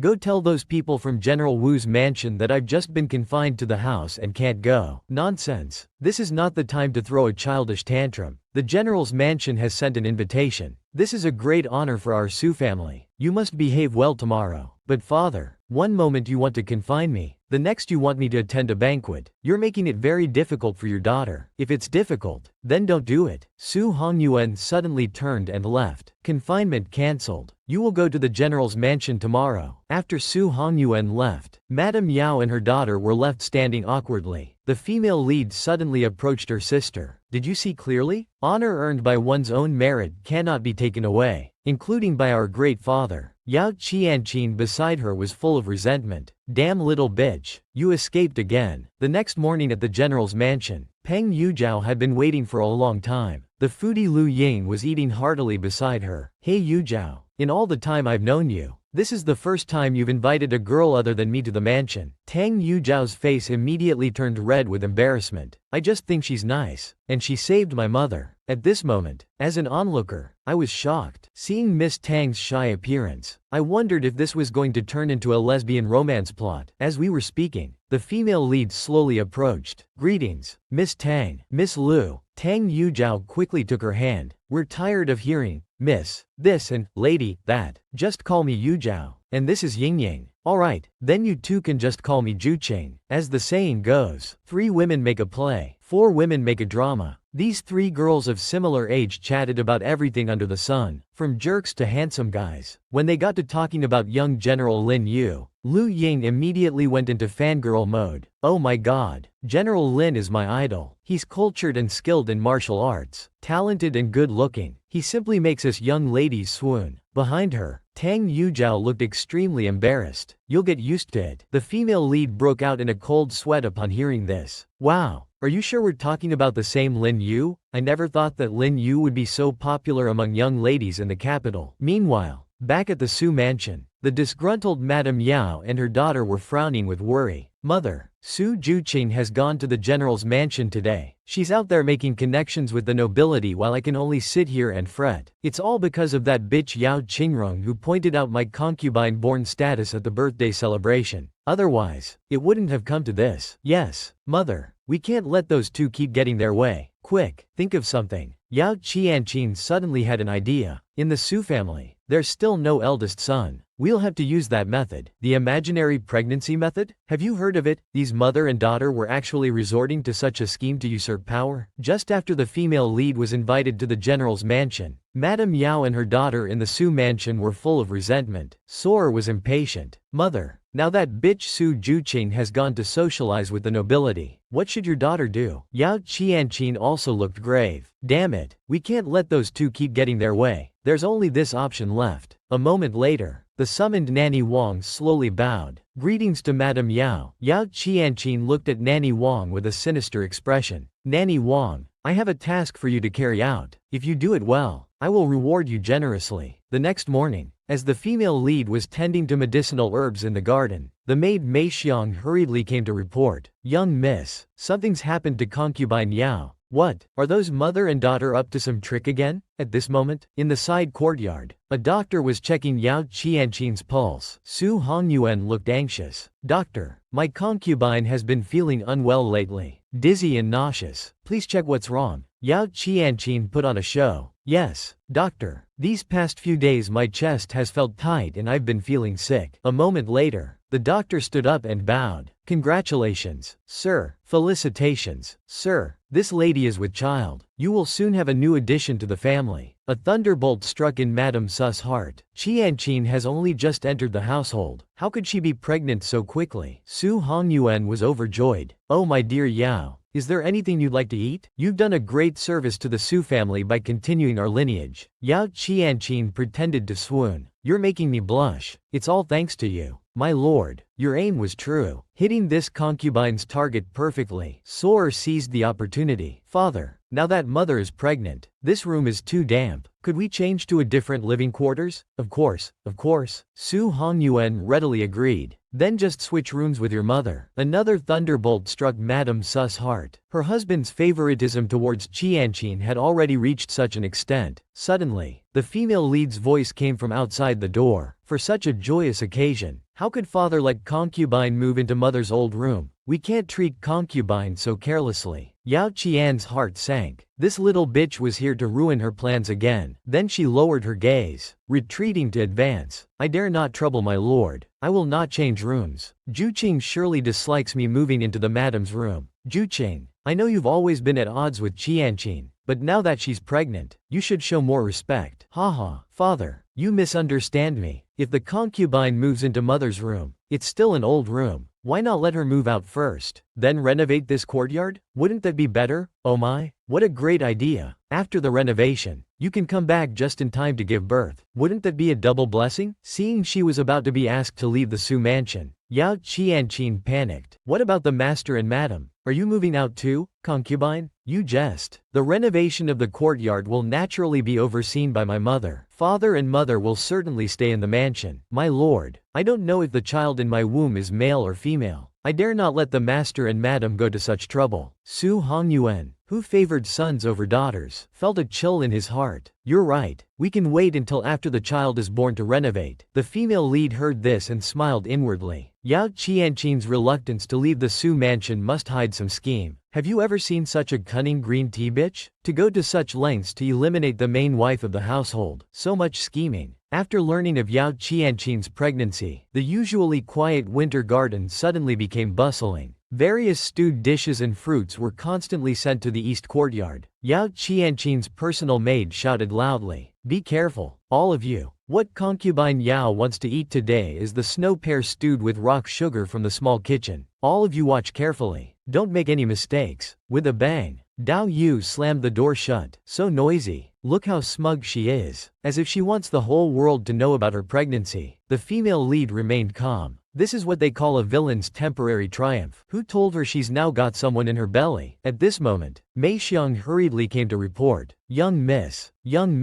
I've inquired about it. That day, the doctor who diagnosed concubine Yao left the capital and returned to his hometown. Hee. Indeed something is fishy. Just after diagnosing the pregnancy, the doctor disappears without a trace. I wonder if this child is aimed at me or at mother. Meanwhile, in the east courtyard, various fresh fruits and delicacies were piled up, and even more jewelry and accessories were on display. Yao Qianqin had also changed from her usual complaining demeanor. Now covered in jewels and finery, Su Wanner looked smug. Since learning of mother's pregnancy, father has been sending things to the east courtyard every few days. It's truly delightful, isn't it? The Su family has no son. If the child in my womb is a boy, my position will be secure. Nanny Wang beside her felt uneasy. This old servant has heard that the young miss knows medicine. What if she takes the opportunity to check madam's pulse? Nonsense. What does that little bitch know about medicine? She just glanced at some medical books. She's only pretending. Yao Qianqin yawned lazily. Don't worry, that little bitch won't have the chance. It's early autumn now. It's time for the master to invite his colleagues for a chrysanthemum viewing banquet at home. A banquet? Of course. The more people, the better. In the blink of an eye, they arrived at the main courtyard. Mother Su heard about the banquet and became suspicious. Why did the master suddenly think of hosting a banquet at home? Mother, at this crucial time, instead of resting well, concubine Yao is instigating father to host a banquet. This is undoubtedly a trap. Mother Su's eyes showed a flash of disappointment. Since Qianqin became pregnant, she's been in charge of all affairs in the mansion. Even if it's a trap, I have no choice but to attend. Don't worry, mother. No matter what kind of banquet it is, I'll be by your side. The scene changes to 3 days later. Mother Su is leading the ladies to view chrysanthemums in the mansion. The foodie Lu Ying gossips with curiosity. Why haven't we seen your flamboyant little sister at today's grand feast? Oh, concubine Yao is pregnant, and sister Wanner is keeping her company while she rests. Oh my, she got pregnant so quickly? Looks like she really has some skills, but you should still keep an eye on that little sister, lest you suffer later. The female lead suddenly looked dejected. Ying Ying immediately saw that Su Wanner was not a good person. I can't believe I trusted her so much in my past life. I was really pig-headed. As they were speaking, the lavishly dressed Yao mother and daughter suddenly appeared before Mother Su. Greetings to elder sister and all the ladies. Mother Su immediately became suspicious. Qianqin, why aren't you resting well? Yao Qianqin had a sinister look. It was stuffy in the room, so I came out for some fresh air, and to say hello to you, elder sister. Evil deeds cannot be forgiven. Heaven will punish the wicked. This malicious Yao mother and daughter pair finally faced their just desserts. This Yao mother and daughter pair, in order to completely eliminate the main mistress of the household, used the pretext of inviting colleagues to host a chrysanthemum viewing banquet at home. Just as the banquet was halfway through, the ill-intentioned Yao mother and daughter suddenly appeared before Mother Su. "Hello, sister. Your little sister has come to pay her respects." The female lead in the distance suddenly felt uneasy. This is bad. They're here for Mother. Yao and her daughter put on an act, their eyes suddenly filled with grievance. "Sister, are you blaming us for attending the banquet uninvited?" Madame Su was startled. "Qianqin, what do you mean by that?" Yao Qianqin glanced at Su Wanwan. "She's also a daughter of the Su family." "Sister, how can you treat us so differently?" Su Wanwan suddenly cried out loudly. "Mother, why didn't you invite us to the banquet? Is it because Aunt is pregnant, so you've abandoned us?" "Qianqin, Wanwan, what on earth are you talking about?" Yao and her daughter continued their monologue. "Oh, sister, I can't get rid of this child. Please, don't make me abort my baby." "Yes, mother, if you don't want to keep my little brother, then I'll die with him." Seeing the female lead attracted by the commotion, Yao and her daughter suddenly had a sinister smile. "Mother, be careful, they're trying to frame you," the female lead suddenly shouted from behind. Madame Su was stunned. With a loud bang, Yao Qianqin and Soar suddenly fell tactically. They leapt and rolled down the stairs. One could say this mother-daughter pair was truly desperate for the plot. The crowd was shocked. "Oh no, she's bleeding. Concubine Yao is bleeding." Nanny Wang shouted loudly. "Quick, someone call a doctor." The eldest miss pushed concubine Yao down the stairs. The female lead finally realized their target was actually me. This misdirection tactic is truly impressive. Meanwhile, Yao Qianqin, lying on the ground, was in great pain. "What's happening? Why does my stomach hurt so much?" The scene shifts to a bedroom where Su Hongyuan is pacing anxiously. The doctor behind him reports, "Lord Su, concubine Yao's life is not in danger. However, the child in her womb cannot be saved." With a thunderous shock, Su Hongyuan was stunned. Could it be that the child really couldn't be saved? Behind him, Yao Qianqin burst into tears. My child, my child." After the doctor left, Soar saw the atmosphere was right. She fell to her knees with a thud. "Father, please, you must seek justice for Mother. Sister has gone too far this time. My adorable little brother is gone just like that. That was a little life. Father, it's hateful, so hateful, truly too hateful." Su Hongyuan suddenly stormed off. "That secret, this time, I'll make her pay the price." Seeing Su Hongyuan leave in anger, Su Wan instantly had a sinister smile. "This time, we'll finish off that little bitch for good. Hee hee. Mother, no need to act anymore. Father has gone to deal with that little bitch." With a loud slap, Yao Qianqin's hand came down hard. "Act my ass. Your mother really had a miscarriage. Have you ever seen a comedy of errors like this?" This newly minted mother-daughter director duo's self-harm plot is truly laughable. To frame the female lead and drive her out of the family, this Yao pair, along with the nanny, staged a miscarriage scene. Just as Su Wanwan was gloating over the success of their scheme, with a loud slap, Yao Qianqin's hand came down hard. "Act your chicken leg. I really had a miscarriage." "What?" Soar was shocked. "Mother, what do you mean? How could you possibly be pregnant? What do you know about chicken legs? Do you know that the Dr. Wong who came today wasn't the one I had Nanny Wong arrange? I had originally planned with Dr. Lee to fake a pregnancy and miscarriage. Who knew I was actually pregnant? Last time, although your father was always weak, who could have imagined his seed would be so potent? It really was a one-shot success. Mother, how did things turn out like this? You were pregnant and didn't even realize it?" Yao Qianqin was furious. "It's all because of you. You little bitch. If you hadn't pulled me down the stairs earlier, I wouldn't have miscarried. If I had given birth to a son, what place would that bitch Yao Qingrong have in the Su household?" Soar was also upset. "Damn it, can't shit in blaming the earth for not having gravity. Huh? What are you yelling about? Falling down the stairs and faking a miscarriage was your idea in the first place. Besides, how was I supposed to know you were really pregnant? You didn't even know you were pregnant yourself. How can you blame me?" Yao Qianqin was stunned. "I never thought that after all my scheming, I would end up killing my own flesh and blood." With a wail, Yao Qianqin completely broke down. "Child, my poor child. Su Jucheng, you bitch. I'll make you pay for this." Soar quickly tried to comfort her. "Don't cry, mother. Next KFC Crazy Thursday, I'll treat you to a secret recipe chicken burger. In the blink of an eye, they arrive at the woodshed. The female lead is sitting on the ground, smiling. In her previous life, Yao Qianqin also got pregnant around this time. Back then, the mother thought it was someone else's child and foolishly protected her younger sister. This time, Yao Qianqin had planned everything meticulously but never expected to actually get pregnant. Truly, evil deeds lead to self-destruction. Meanwhile, outside the woodshed, Sus' mother looks anxious. Get out of my way, all of you. Juqing is innocent. How can you lock her in the woodshed? Nanny Wang pretends to look troubled. Madam, you can't go in. The master ordered that no one is allowed to enter the woodshed, not even you. What? Nanny Wang, you're being too bold. Are you also going to disobey my orders? Madam, Su Hongyuan suddenly appears from behind. Seeing this, Sus' mother immediately begs for mercy. My lord, Juqing would never do such a thing. Concubine Yao fell down the stairs herself. Nonsense, you wicked woman. How dare you spout such lies? Are you saying Qianqin lost the baby by falling on her own? With a roar, Su Hongyuan kicks open the door. You unfilial daughter. Do you have any remorse? As a father, he could be so biased. This old man infatuated with his young sister-in-law is truly unbearable to watch. Upon learning that Yao Qianqin had lost the baby, Su Hongyuan angrily came to the woodshed. With a bang, Su Hongyuan kicks open the door. You unfilial daughter. Do you have any intention to repent? The female lead remains calm. Father, you're too angry now. No matter how I explain, you won't believe me. I just want to ask you one thing. What benefit would I gain from harming concubine Yao in front of everyone? Hurting my half-sister would only damage my reputation. What benefit would I get from that? How dare you still quibble at this point, so young, yet so vicious? How could I, Su Hongyuan, have given birth to such an unfilial daughter? Father, I know you won't believe me. Why don't you ask concubine Yao to come and confront me? Wan'er was also by my side at the time. Su Hongyuan's eyes flashed with anger. You think I'd give you another chance to harm them? Hearing this outside, Sus' mother is shocked. My lord, what do you mean by that? I, Su Fu, cannot tolerate such a venomous woman. Starting tomorrow, she will be sent to our old house in Dingzhou to reflect on her actions. With a thunderous sound, Sus' mother feels her heart breaking. My lord, you can't do this. Lord Su Hongyuan angrily leaves, completely ignoring Sus' mother's desperate pleas behind him. The next morning arrives, and the female lead is preparing to leave for the old house in Dingzhou. Sus' mother, who came to see her off, is crying uncontrollably. Juqing, how could your father treat you like this? You're his own daughter. The female lead also looks worried. Mother, now you can see the true nature of Yao and her daughter. While I'm away from the mansion, you must be very careful. Seeing her mother still in tears, the female lead puts on a smile. Don't worry, mother. Just think of it as me going on a short trip to the old house. Once father's anger subsides, he'll surely bring me back. Watching the carriage gradually disappear, Sus' mother feels immense guilt. Juqing, it's mother's fault for misjudging people. You've suffered because of me. From now on, I won't let them succeed again. Meanwhile, in the carriage, the maid Tao Yu looks puzzled. Young miss, you knew about concubine Yao's schemes. Why did you still argue with her? Sigh. I did it on purpose. There's no greater sorrow than a dead heart. If this knife wasn't placed on me, mother would never harden her heart. By being expelled from the Su mansion, mother will be able to see more clearly the cruelty of Yao and her daughter, as well as my father's indifference. HMPH. It's infuriating. The master is so biased, not even listening to young Mrs. explanation. The female lead's eyes show a hint of disappointment. It's not surprising. He's heartbroken about losing his son, so naturally he needs someone to vent his anger on. Besides, to father, I'm ultimately going to marry out of the family. If I marry well, he'll be happy. If I don't, he won't treat me kindly either. Oh, it's so frustrating. If only young miss could marry a general, a prince, or even the emperor. Then the master wouldn't treat you like this. Hearing this, the female lead chuckles. You silly girl, talking nonsense again. How could a general or prince be interested in a girl from a lowly family like me? At this moment, Mei Xiang brings a cup of hot tea. It's good that young miss is clever and resourceful. Young miss, I've arranged everything you asked for at the pharmacy before leaving the Su mansion. Hearing this, the female lead smiles sinisterly. Hee. I wonder if Yao Qianqin will appreciate the grand gift I've sent her. Deception and scheming. Every step is treacherous. Between these two women's machinations, who will ultimately prevail? Su Hongyuan banishes the female lead to the old house in Dingzhou because of Yao Qianqin's miscarriage. On the carriage heading to Dingzhou, The female lead had a sinister smile on her face. Yao Qianqin, you would never expect that I'd leave you such a big gift before I leave. Meanwhile, in the Su residence, bang, a teacup shattered abruptly. Yao Qianqin's face was filled with shock. Doctor, what did you just say? I won't be able to get pregnant for years? Yes, madam, for some unknown reason. You've taken some medications that cause vomiting. They conflict with the tonic you've been taking recently. I'm afraid you won't be able to conceive for 3 to 5 years. What do you mean 3 to 5 years? By then, I'll be old and past my prime. How can I have children then? Sensing trouble, the doctor quickly made his exit. You can only take good care of yourself now and leave it to fate. This humble one will take his leave now. After the doctor left, no matter how Su Wanner tried to comfort her, Yao Qianqin remained deeply trapped in the conspiracy. We absolutely can't let grandfather know about this. A concubine who can't bear children is worth less than an old hen laying eggs in the backyard. Although the female lead had struck first, Yao Qianqin wasn't idle either. Just as the carriage escorting the female lead was crossing mountains and traveling on a small mountain path, a sudden violent jolt shook the carriage, startling the female lead and her maid inside. A group of black-clothed bandits surrounded the carriage. The woman inside is the Su family's eldest daughter. Brothers, kill her. Hearing this, the female lead was shocked. It's Yao Qianqin. I didn't expect her to go this far. As Su Pu's guards fought desperately with the black-clothed bandits, the female lead and her maid sneaked away from the back of the carriage. Miss, you must escape quickly. You're their target. But Mei Xiang, Fei Yu, what about you? Slap. A maid harshly whipped the horse's bottom. Young miss, go quickly. Don't worry about us. At this moment, on a small forest path, General Xiao and his men, who happened to be passing by, were attracted by the sounds of fighting. General Xiao, there seems to be a woman crying for help up ahead. Feng Liang behind him was excited. Wahahaha. After practicing martial arts for so many years, it's finally my turn to be a hero and save a beauty. Suddenly, a neigh came from the front. They saw the female lead being frantically chased by black-clothed bandits. Lin Yu was stunned. It's her, Su Jucheng, the Su family's legitimate daughter. Just as the female lead was about to be cut down from her horse by the bandits, clang! At this critical moment, Ling Yu bravely stepped forward and pulled the female lead into his arms. The female lead was stunned. Oh my, husband, you've finally come. Ling Yu held his sword in his right hand, fiercely fending off enemies, while his left arm embraced the girl, exerting force secretly. This series of cool moves left Guo completely dumbfounded. Panicked, the female lead finally reacted. Husband, oh no, I mean General Xiao. Please save my maids. They're still by the carriage. Ling Yu nodded and turned to his guards. The opportunity ahead is left to you. Whether you three can find girlfriends depends on your performance today. Then he smiled charmingly at the female lead. You're so young, yet you have so many enemies. You'll have to repay me well for saving your life in the future. They say coquettish women are the luckiest. If a girl acted coquettishly like you, how long could you resist being moved? After the female lead secretly drugged Yao Qianqin to temporarily lose her fertility, Yao Qianqin immediately struck back. She secretly sent people to ambush the female lead and her group on their way to Dingzhou. Fortunately, the female lead was saved by Ling Yu, who happened to pass by. When the mistress and her two maids reunited, it felt like a lifetime had passed. The two guards who had heroically saved the beauties blushed. In the future, we can take them out, kiss and hug them, and lift them high. Just thinking about it makes me feel so shy. At this moment, the subdued bandit begged for mercy. Young heroes, please spare my life. I won't dare do this again. The female lead coldly snorted. I can spare your life, even give you a lot of money, but you must go back and tell the person who bought my life that I fell off a cliff. My fate is unknown. Yao Qianqin, Su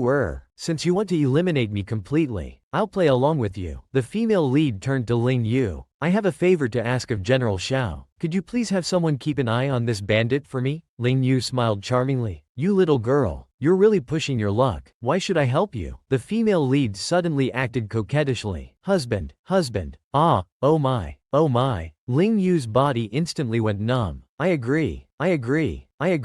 Right now, even if you asked me to jump off a building, I'd do it. But listen, little girl, You better think carefully about how you're going to repay me for saving your life today. The scene changes. It's late at night. The female protagonist and Lin Yu and others have already checked into an inn to rest. In a hazy state, the female protagonist sees herself and her mother being chased by villains. With a swoosh, her mother who was behind her is slain with a single sword stroke. Mother, mother, no, mother. The female protagonist wakes up in a cold sweat, frightened by the nightmare. It was just a dream. I really don't know how mother is doing in the Su mansion now. The scene shifts to the backyard. The female protagonist, who came out alone to clear her mind, has a deep expression. The schemes of Yao Qianqin and Soer in my previous life were actually not that impressive. It was just that my mother and I were too foolish. Until death, we were unwilling to believe that our closest relatives would harm us. In this life, I must protect my mother's safety well. With a whoosh, the female protagonist suddenly slips. With a thud, a strong hand steadily catches the female protagonist. Lin Yu is seen smiling lightly. Miss Su, you're in quite a mood. Wandering alone at midnight, the female protagonist slowly gets up and bows. General Shao is joking. We're in the same boat. Haha, you're quite sharp-tongued. I'm just used to sleeping only 2 hours a day. Why don't you accompany me for a walk? Miss Su? Sure. Handsome Lin Yu, with a light smile, suddenly looks at the female protagonist. By the way, Miss Su, do you know who was trying to kill you today? I know it was done by my stepmother Yao Qianqin. She covets my mother's position as the matriarch, and she's also involved in my father's case of killing a fetus. Now she wants to usurp the nest and silence us. If I, the legitimate daughter of the Su family, died, then concubine Yao could easily find an excuse to drive my mother out of the Su mansion. She could then naturally obtain the position of the main wife. However, today I was fortunate to be saved by General Shao. Now that the fate of the legitimate daughter is uncertain, my father wouldn't dare to divorce his wife and elevate a concubine at this time. Otherwise, when he bribes people, it would greatly affect his official career. Seeing Lin Yu listening intently, the female protagonist secretly steals a glance. Wow, I have to say, this handsome Lin is really handsome. He's like he just stepped out of a painting. Lin Yu notices and teases. What are you looking at, Miss Su? Speaking of which, we're a man and a woman alone. Aren't you afraid I might do something to you? Oh my, the female protagonist's heart races. General Shao, don't joke. I know you're not that kind of casual person. Hee, you're right. I'm not that kind of casual person. But when I get casual, I'm not human. The female protagonist suddenly smiles coyly. My life was saved by the young general. If the young general wants it, he can come and take it anytime. This little girl will go back to rest now. After the female protagonist leaves, Lin Yu bursts into laughter. Come and take it anytime. Huh? You're just relying on the fact that I can't bear to do it. Do you know how to subdue a genuine handsome guy from the capital in one move? The female protagonist's move is truly foolproof. Just after the female protagonist was rescued by Lin Yu, Yao Qianqin inside the Su mansion quickly received the news. Madam, those assassins came back to report that the young miss fell off a cliff while being chased. Her fate is still unknown. Yao Qianqin listens with a worried face. I don't know why, but I feel uneasy in my heart. Don't worry, madam. In that wilderness with steep cliffs, a weak girl like the young miss couldn't possibly survive. HMPH. As long as I don't see Su Juqing's corpse, I won't be at ease for a single day. A few days later, Lin Yu escorts the female protagonist and others near the old house. Miss Su, your family's estate is just ahead. What are your plans now? After getting off the carriage, the female protagonist feels reluctant. Well, General Shao, where are you going? I need to go to Dingzhou to handle some business. I'll return to the capital after some time. The female protagonist ponders for a moment. Alright, then I'll go to Dingzhou with you. Huh? What? The bystanders are completely bewildered. Young miss, what are you trying to do now? Lin Yu is also stunned. Why do you want to go to Dingzhou with me? The female protagonist's eyes suddenly become pitiful. Young General Lin, you saw how I was almost assassinated a few days ago. If you hadn't saved me in time, we would have been dead by now. Moreover, if I stay in this old estate, concubine Yao will definitely send people to kill me again. I'm really scared. Lin Yu still looks indifferent. So what? That's not my concern. Wah! The female protagonist suddenly bursts into tears. Can such a righteous, handsome, skilled in martial arts, dashing young man like you really bear to leave us three helpless weak women here? The guards behind them immediately become indignant. Hey, General Shao, that's not how a man should act. How can you make a girl cry? With a bang, Feng Liang is kicked away. Get lost. Stop making sarcastic remarks here. Ah, this is troublesome. I can send people to protect you wherever you want to go. But how can a girl like you travel with us? The business we're going to handle is very dangerous. Kaka, does that mean you agree? I can dress up as a boy and be your little follower. I won't hold you back at all. Oh, please take me with you. Take me with you. Please. Young General Lin, please? Lin Jingzai. Lin Yu smiled indulgently. I didn't expect you, little girl, to be so good at playing dumb to get your way. I really underestimated you. Well, I just fall for your tricks. In the blink of an eye, they arrived in Dingzhou City. The three female leads looked at the prosperity inside the city and sighed at how bustling Dingzhou was. Dingzhou is rich and famous for producing silk. The fabrics used by the imperial concubines all come from the silk tribute here. The female lead glanced at a little beggar nearby. It's just that the rich get richer and the poor get poorer. A moment later, everyone arrived at a mansion. Lin Yu instructed the female lead to wait outside, then entered the mansion to discuss important matters. The female lead turned her head and saw a child peeking from behind the door. Hey, are you the child of this family? Why are you secretly looking at me? The little boy looked innocent. My name is Amo. Who are you? You can't just stand here randomly. Blah blah blah. Just a little brat. I'm the personal guard of young General Lin who just went inside. What would a little brat like you know? The little boy looked doubtful. Aha, how can someone as weak as you be a personal guard? Are you lying to me? Hearing this, the female lead coughed lightly. Different professions have different specialties. Although I don't know martial arts, I know medicine. Oh what? The boy was suddenly shocked. Are you a doctor? Can you save my medical skills then? The city is full of tricks? I want to go back to the countryside. Unexpectedly, the clever and mischievous female lead was easily tricked by Lin Yu. Just after the female lead revealed that she knew medicine, the little boy suddenly burst into tears, begging the female lead to save his seriously ill adoptive father. With no choice, the female lead had to agree. The scene changes. The boy brings the female lead to their residence. Mother,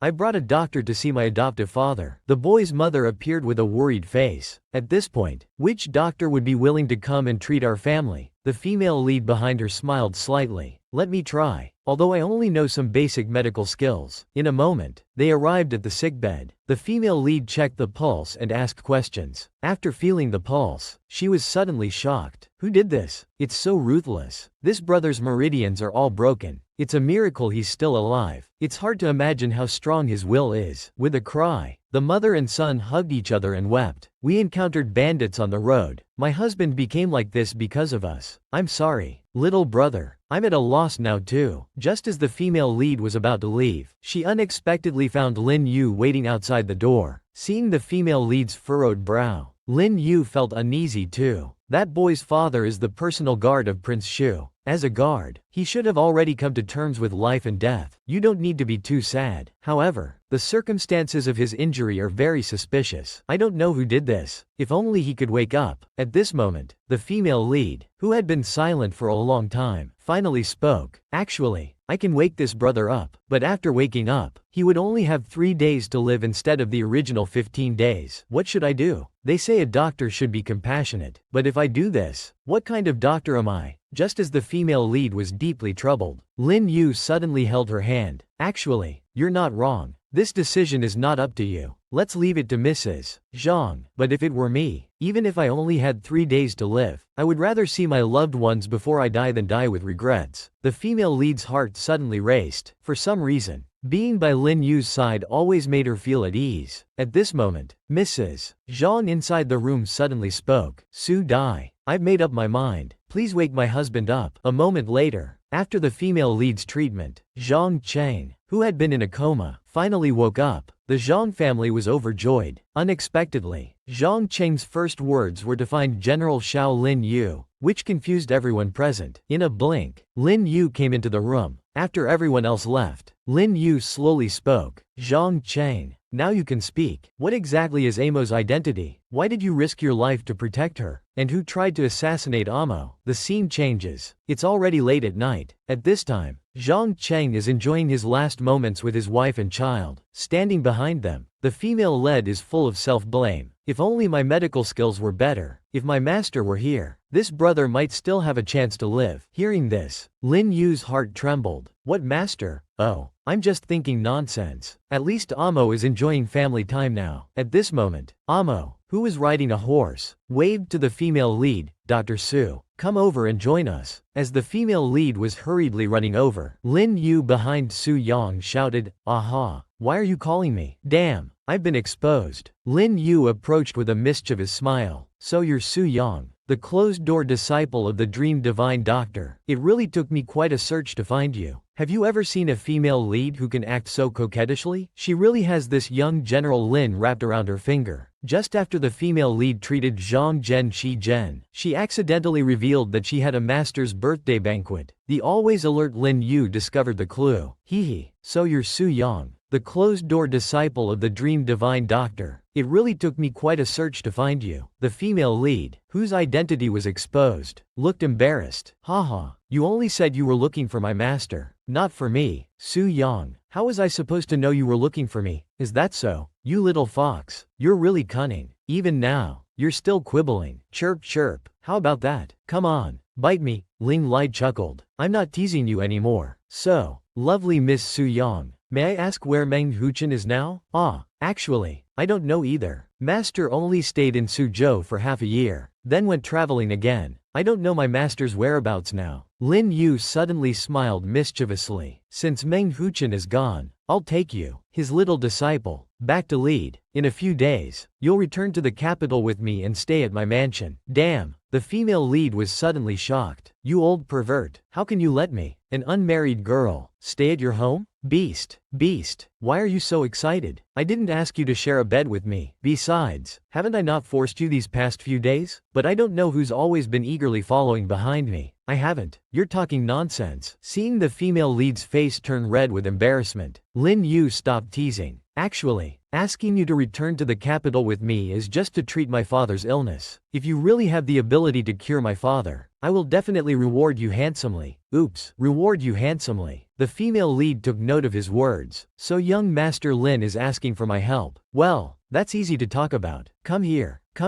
Let me whisper something to you. Why don't we make a deal? You help me deal with the Yao mother and daughter, and I'll go back with you to save your father. How about that? Lin Yu heard and smiled slightly. That's a small matter. It's settled then. In the blink of an eye, 10 days had passed. The female lead and her group had returned to the general's mansion. The female lead, as agreed, performed acupuncture on the old general. As she watched red lines slowly appear on the old general's arm, the female lead was suddenly alarmed. This is bad. The old general isn't seriously ill, but he's been poisoned by a rare toxin called stone heartgrass. I've seen it in my master's medical books. This poison is colorless and odorless. The poisoned person will feel dizzy, sleepy, and unable to move until they become unconscious. Is there any way to cure this poison? The female lead suddenly looked troubled. The medical book doesn't record a cure. The red lines on the general's hand are the sign. Once the red lines reach the fingertips, it will be too late. With a loud bang, Lin Yu punched the stone pillar hard. Damn it, how could it turn out like this? The female lead behind him looked distressed. General Xiao, how can you hurt yourself like this? Such actions are useless. Although I only studied with my master for half a year, I can't guarantee I can cure this. But if you trust me, give me some time. I will do my best. Seeing the female lead's sincere face, Lin Yu also felt doubtful. No need to say more. I believe you. If you have any requests, just ask. The female lead turned to look at the bedridden old General Lin, her heart suddenly trembling. By the way, young general, you previously agreed to look after my mother. I've been away from home for nearly a month now. I wonder how my mother is doing. Don't worry. I've been having people secretly protect your mother. She's still safe and sound. The scene changes to the Su mansion. At this time, Mother Su, who had caught a cold, was still managing household affairs. The ill-intentioned Yao Qianqing suddenly came to visit. I heard that, sister. You're sick. I came specially to see you. Men can't be relied upon. Just like pigs can't climb trees, this naturally weak Yao Qinglong has finally seen reality. Just as the female lead returned to the capital to treat old General Lin, the ill-intentioned Yao mother and daughter also began to stir. Meanwhile, in the Su mansion, Mother Su, who had caught a cold, was still managing household affairs. The maid behind her looked deeply concerned. Even during these days of recuperation, Madam still didn't forget to manage all the affairs of the household. But the master hasn't even come to see you once. Even I feel wronged on your behalf. Sus Mother, however, looked calm. Whether Su Hongyuan comes to see me or not, I no longer care. Now I only hope that Juqing is safe outside. I have no other wishes. But as the mistress of the household, I naturally have to manage the affairs well, to avoid giving ill-intentioned people something to talk about. As they were speaking, Yao Qianqing walked in from outside. Hearing that her sister has been seriously ill recently, she came specially to check on her. I say, sister, you're so ill now. It pains me to see you like this. I can handle the household affairs too. Why don't you let me help you and share your burden? Seeing Yao Qianqing trying to seize power, Su's mother became even more composed and calm. Look at what little sister is saying. As long as I am the legal wife for one day, you will be a concubine for one day. Sister, don't overstep your boundaries. Hearing this, Yao Qianqing's face changed instantly. So what? Even if you cling to these account books all day, the master won't come to this room to see you once. You might as well hand over the account books obediently, so I don't have to waste more effort. Haha, sister, as a concubine, you are so ill-mannered. If outsiders were to see this, it would be unacceptable. If you have no other business, please leave. Don't disturb me here anymore. Yao Qianqing left with a scowl, unable to do anything. Yao Qingrong, you just wait and see. After walking out of the room, Yao Qianqing's eyes became even more vicious. Now I can't wait even for one day. Nanny Wang, poison her for me. Poison that bitch for me right now. In the blink of an eye, it was already late at night. Nanny Wang came to report to concubine Yao. Madam's room is guarded too strictly. This old servant really has no chance to act. Bang! Yao Qianqing flew into a rage. Useless thing. Keeping you all is just a waste of food. Do you think I don't know how capable Yao Qingrong is? At this point, I'll administer the poison myself. Tomorrow I'll personally bring her the stewed soup to drink. She won't be able to refuse. I'd like to see who in this Su household can stop me. The next morning, Su's mother was looking at the potted plants in the courtyard with a sorrowful expression. Oops! A maid accidentally spilled a basin of water on Su's mother's feet. Madam, please forgive me. This servant accidentally dirtied the hem of your skirt. Let this servant go inside to clean it for you. The maid bowed and said softly, Madam, this is a letter from the young miss. The household is now full of concubine Yao's spies. Please burn it after reading. A moment later, after reading the letter, Su's mother burst into tears. Thank goodness my Juqing is safe. That's really wonderful. The maid behind her looked troubled. But madam, the young Mrs. letter suggests that you should divorce the master. That's right. Juqing wants me to divorce Su Hongyuan and completely sever ties with the Su family. I married Su Hongyuan, bore his children for him, managed the household. For decades, I believed I had not wronged him in any way. But for the sake of a mere Yao Qianqing, he treated us, mother and daughter, so coldly. Such behavior truly chills the heart. I've had enough of this kind of life. Su's mother's eyes grew increasingly determined. I've made up my mind. I swear to divorce that Su Hongyuan. Have you ever seen such an affected, calculating green tea bitch? Watching this really makes one's teeth ache with anger. This Madam Su, Yao Qingrong, has toiled for the Su family for half her life. In the end, her husband actually abandoned her and her daughter for the sake of a concubine.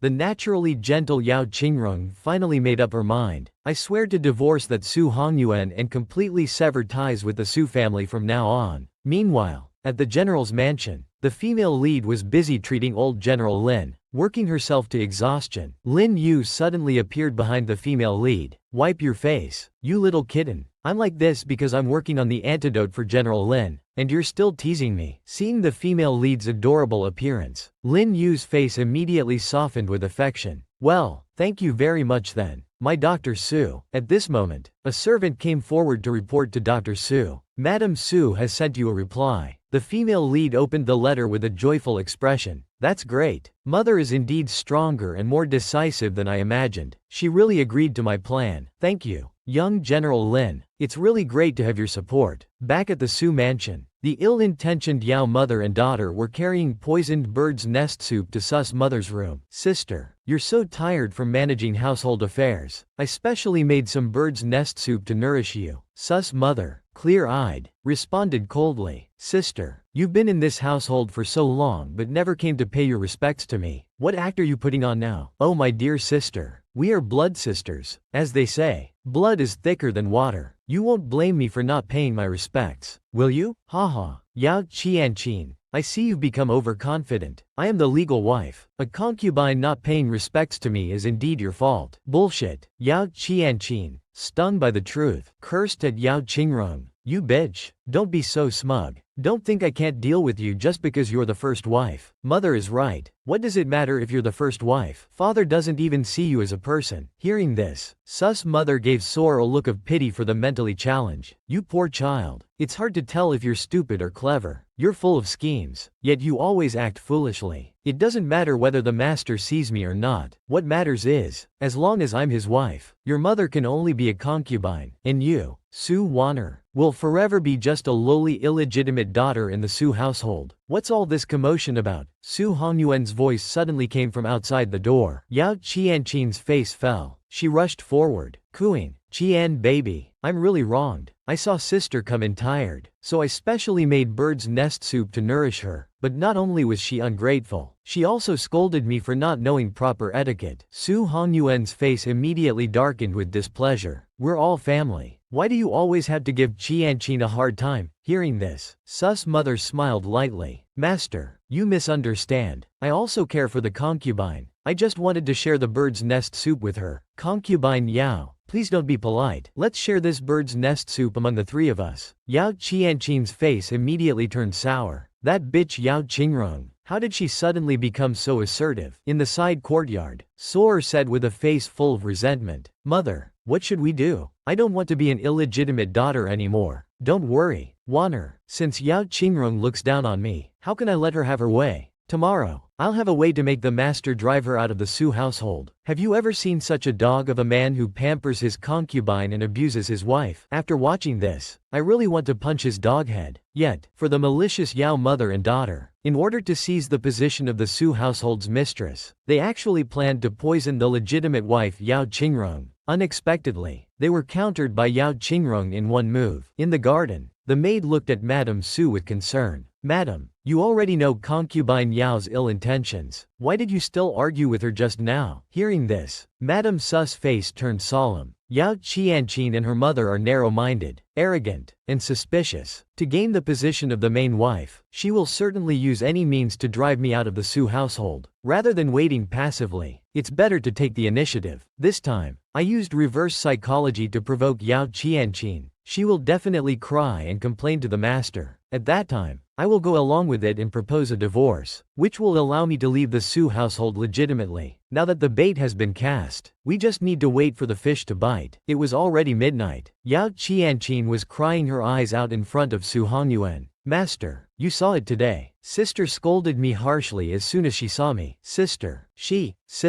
she might be blaming me for the eldest miss being punished and missing. That's why she's so unkind to me. With a bang, Su Hongyuan stood up. Ridiculous. Su Jucheng, that unfilial daughter, harmed the Su family's offspring. She's utterly vicious. Not only does Yao Qingrong fail to discipline her, but she even indulges this unfilial daughter. Master, I only dare to say these words in front of you. Sister even threatened me, saying if the eldest miss isn't found, she'll make Wanner pay with her life. With a thud, Yao Qianqin knelt down and begged. Master, it doesn't matter how sister treats me, but Wanner, she's just a child. Seeing this, Su Hongyuan looked troubled. Qian baby, what are you doing? Why are you suddenly kneeling? Master, since sister can't tolerate as mother and daughter, perhaps Wanner and I should leave the Su household. That way, we might have a chance to survive. Absurd. This household bears the Su name, not Yao. Who dares to bully my Qian baby while I'm here? Seeing this, Yao Qianqin added fuel to the fire. No, master, you don't understand. You won't always be in the Su household. When you're not here, I'm afraid sister might do something terrible. Looking at Yao Qianqin's pitiful expression, Su Hongyuan felt a pain in his heart. Outrageous. Truly outrageous. I want to divorce her right now. What? Yao Qianqin, overjoyed inside, pretended to be shocked. Master, what did you say? You really want to divorce her? Yao Qingrong has been barren for years, and now she's failed to raise her daughter properly, causing my Su family's offspring to die in the womb. I've made up my mind. Divorce? With a thud, Yao Qianqin knelt down again. Master, if you truly care for us mother and daughter, please be lenient to my sister. Please don't divorce her. At most, just separate from her, to avoid damaging my sister's reputation. Su Hongyuan's eyes were full of pity. Qianqin, you're always so considerate of others. Your heart is truly too kind. The next morning, Su Hongyuan, determined to separate, spoke coldly. Yao Shi, what are you waiting for? Sign this separation agreement now. Taking the separation agreement, Madame Su's hands trembled uncontrollably. Although she was mentally prepared, she didn't expect Su Hongyuan to be so heartless. Su Hongyuan, let me ask you one more time. Is Su Waner really your biological daughter? Have you ever seen such a shameless man? He's truly disgraced all men. The Yao mother and daughter, in order to seize the position of mistress of the Su household, schemed to guide Su Hongyuan into divorcing his legal wife. And this Su Hongyuan, who was infatuated with his sister-in-law, actually believed Yao Qianqin's one-sided words and decided to immediately divorce Su's mother, Yao Qingrong. At this moment, inside the boudoir, looking at the divorce papers, Su's mother felt as if her heart had turned to ashes. Su Hongyuan, I'll ask you one last time. Is Soar your biological daughter? Since we're already divorced, I won't hide it from you anymore. Waner is indeed my child with Qianqin. Su's mother's eyes darkened again. So it's true. Su Hongyuan, if you and Qianqin were in love, why did you marry me? So it's true. Did you know all along that Waner was my daughter? I, Su Hongyuan, come from humble origins. Although I'm a Zhenshi, I have no family background. Marrying you for life, I had no choice myself. Ha, what a, no choice. Yao Qianqin is a concubine's daughter of the Yao family. I see you didn't want to marry a concubine's daughter as your wife. For you, I, the legitimate daughter of the Yao family, could better advance your career. Am I right? Nonsense. Su Hongyuan, exposed, became angry out of embarrassment. Qianqin and I are in love. Our feelings are not for you to judge. Is that so? Then let me ask you this. Now that we're divorced, will you make Yao Qianqin your legal wife? Answer me. That's my business. It's none of your concern. Haha. So you're unwilling. Su Hongyuan. Ah, Su Hongyuan. We've been married for decades, and only today do I truly see your true face. Now in my eyes, you're nothing but a petty man chasing fame and fortune. Nonsense. Yao Qingrong, you've always held yourself high as a legitimate daughter, always acting superior. You'll never be like Qianqin, who begs me, pleases me, and obeys my every word. Is this truly what's in your heart? A husband and wife should treat each other with mutual respect, not blind obedience. I thought we had loved each other for decades, but I never imagined you harbored such thoughts. It seems you don't truly love Yao Qianqin either, but rather use her obedience to satisfy your pitiful, pathetic, and laughable sense of vanity. You're talking nonsense. Su Hongyuan, embarrassed beyond words, still wanted to lash out. Unexpectedly, Su's mother's eyes suddenly softened. Su Hongyuan, you are not a good man. You've betrayed my sincere love for you. Thinking back to when we first met in our youth, my genuine affection for you, now all of this, everything, has become meaningless. A moment later, Su's mother pushed open the door and walked out. Concubine Yao, here's the divorce paper you wanted. Now you've achieved your goal. You must be satisfied, right? Seeing Yao Qianqin's face full of joy, Su's mother smiled resignedly in her heart. Concubine Yao, these things you now cherish so much are just items I no longer want, and there are some things you will never possess in this lifetime. Yao Qianqin still pretended to be full of shame. Sister, what do you mean? You're not regretting it, are you? No. Su's mother turned away resolutely. I, Yao Qingrong, will never regret. With a bang, Su Hongyuan suddenly pushed open the door. Yao Qianqin threw herself into his arms. My lord, we can finally be together openly. We no longer have to be constrained by my sister. Watching Yao Qingrong's retreating figure, Su Hongyuan's eyes were full of regret. Is she really leaving like this? With a slap, Su Hongyuan pushed Yao Qianqin away. Let me be alone for now. Yao Qianqin stood there stunned, completely bewildered. What's going on? Have you ever seen such a malicious woman? She actually wants to completely drive out a weak woman. This pair of ill-intentioned Yao mother and daughter, in order to force out Su's paternal grandmother Yao Qingrong, actually schemed to instigate Su Hongyuan to divorce his wife. After their plot succeeded, the Yao mother and daughter were overjoyed. Mother, from now on, this Su household will be our domain. I'm really looking forward to seeing Yao Qingrong's miserable state in the future. Hearing this, Yao Qianqin smiled sinisterly. A woman who has lost her place to live probably can only slink back to her maiden home. In any case, she can't stay in the capital anymore. I say, Waner, in the future, you must please your father even more. Don't go against your father's wishes. Don't worry, mother. We are both father's darlings. Now we just have to wait for father to elevate you to the position of wife. Then we'll truly be glorious. What the Yao mother and daughter didn't know was that Yao Qingrong, after leaving the Su household, went directly to a small courtyard in the capital. The housekeeper and maids arranged by the mistress had been waiting for a long time. Madam, the young miss arranged for us to receive you here. Looking at this exquisite and elegant courtyard, Su's mother felt deeply gratified. From now on, this will be our home. I no longer need to live dependent on a man. Meanwhile, at the general's mansion, the female lead was overjoyed upon hearing the news. Thank you so much, General Xiao, for helping me choose the house. My mother really likes it. Lin Yu listened and jokingly replied, You're welcome, but it cost me quite a bit of silver. Your mother's dowry and your little savings don't seem to be enough to repay the debt. HMPH. Don't worry about that. I plan to open my own medical clinic. I'll support myself and my mother with my own hands, and slowly repay your debt. By the way, General Lin Xiao, do you want to invest now? If you invest now, the initial cost is low, but the profits are high, and there's even a year-end dividend. Seeing Lin Yu's calm expression, the female lead continued to persuade him.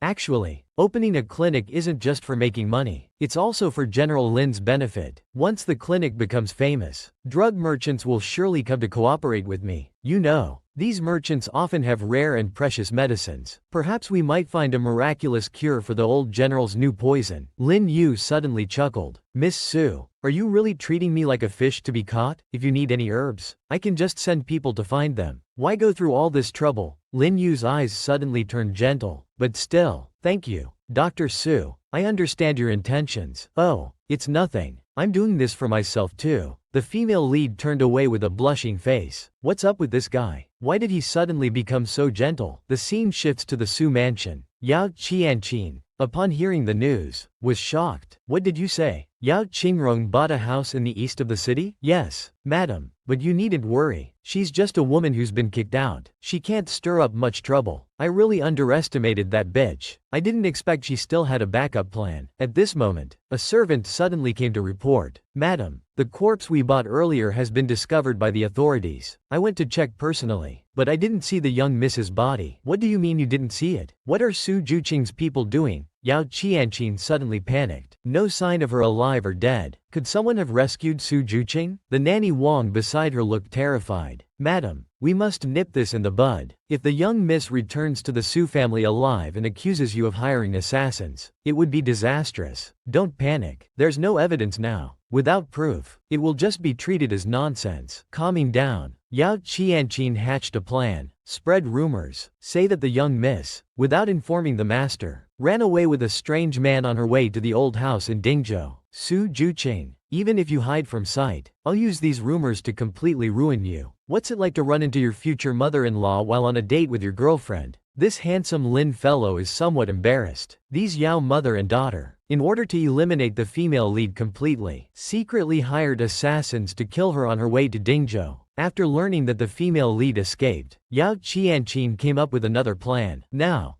go and spread rumors everywhere. Say that Su Juqing disobeyed the master's arrangements and secretly eloped with a strange man. The next morning, rumors spread throughout the capital. I heard the Su family's eldest daughter ran away with a strange man. The Su family's wife failed to raise her daughter well and was kicked out of the family. How shameful. Hearing the rumors, the maid was shocked and immediately informed Madame Su at the villa. Those rumors I heard this morning must have been spread by that shameless concubine Yao. She must be trying to ruin your and the young miss's reputation. Madame Su listened with worry. I trust Juqing's character. Now, I just hope Juqing can withstand these rumors. As they spoke, a sudden knock on the door was heard. The female lead pushed open the door and entered. Mother, I've finally seen you. I'm so glad. Mother, Madame Su immediately burst into tears. My Juqing, as long as you're safe, I have no other wishes. I'm sorry. Mother, concubine Yao's spies are everywhere. I didn't dare come during the day. After ensuring her safety, the female lead turned to leave. To prevent Yao Qianqin from harming you, I can't stay long now. At this moment, the maid approached. "Madam, I think I just saw someone waiting for the young miss outside, and it was a man." With a thunderous sound, Madame Su's heart trembled. "I'm still worried about Jucheng, afraid that she might trust the wrong person." The scene shifts to the small courtyard. Madame Su and the maid hide behind the door to observe. They see Lin Yu slowly descending from the carriage, whispering with the female lead. "Ah, young General Lin. Ah, Mother In.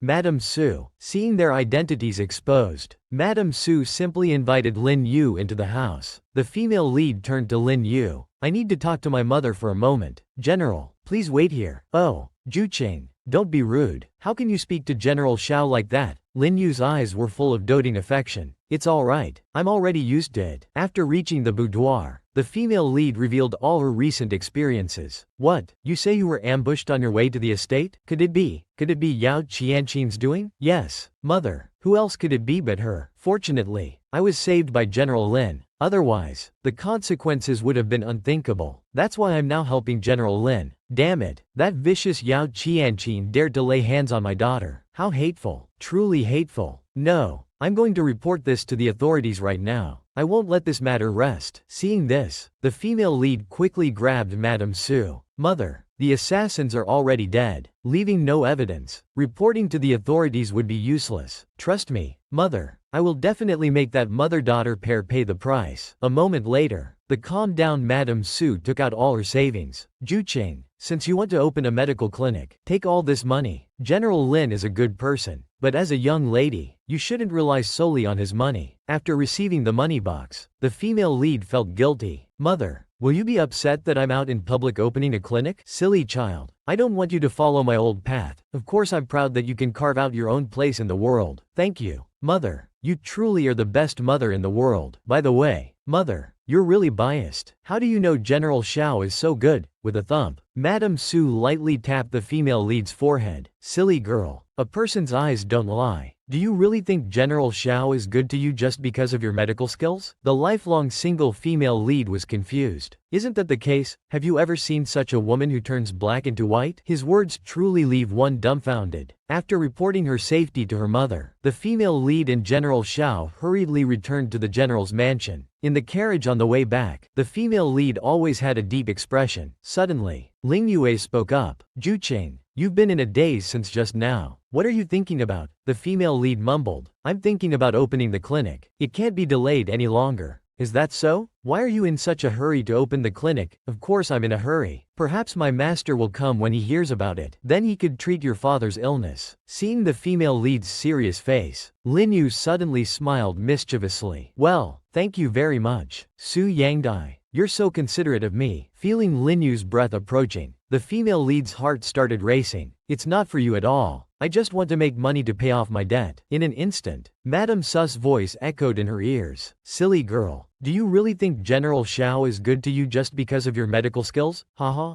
General Xiao. People outside say you're cold and heartless, but I think you're actually quite nice." Hearing the hidden meaning in the female lead's words, Lin Yu pretended to be relaxed. "You girl, offering unsolicited favors. Do you have some ulterior motive?" No. I just wanted to ask why you're so good to me." Lin Yu turned with a mischievous smile. "Why are you suddenly asking me this? Don't you really know? I think it's because of my excellent medical skills. But I haven't found a way to cure the old general yet." With a thump, the female lead's forehead received another flick. "Silly girl, figure it out yourself. HMPH. If you won't tell me, then don't. Why hit my head?" Suddenly, a violent jolt of the carriage came. With a thud, the female lead fell into Lin Yu's arms. The atmosphere in the carriage instantly became very delicate. A feeling she had never experienced before quietly grew in the female lead's heart. At this moment, Feng Liang outside the carriage had a clever expression. "No need to thank me, General Xiao. Just remember to give me a raise." The scene changes. Half a month later, the female lead's Shushi Medical Clinic officially opens. Come.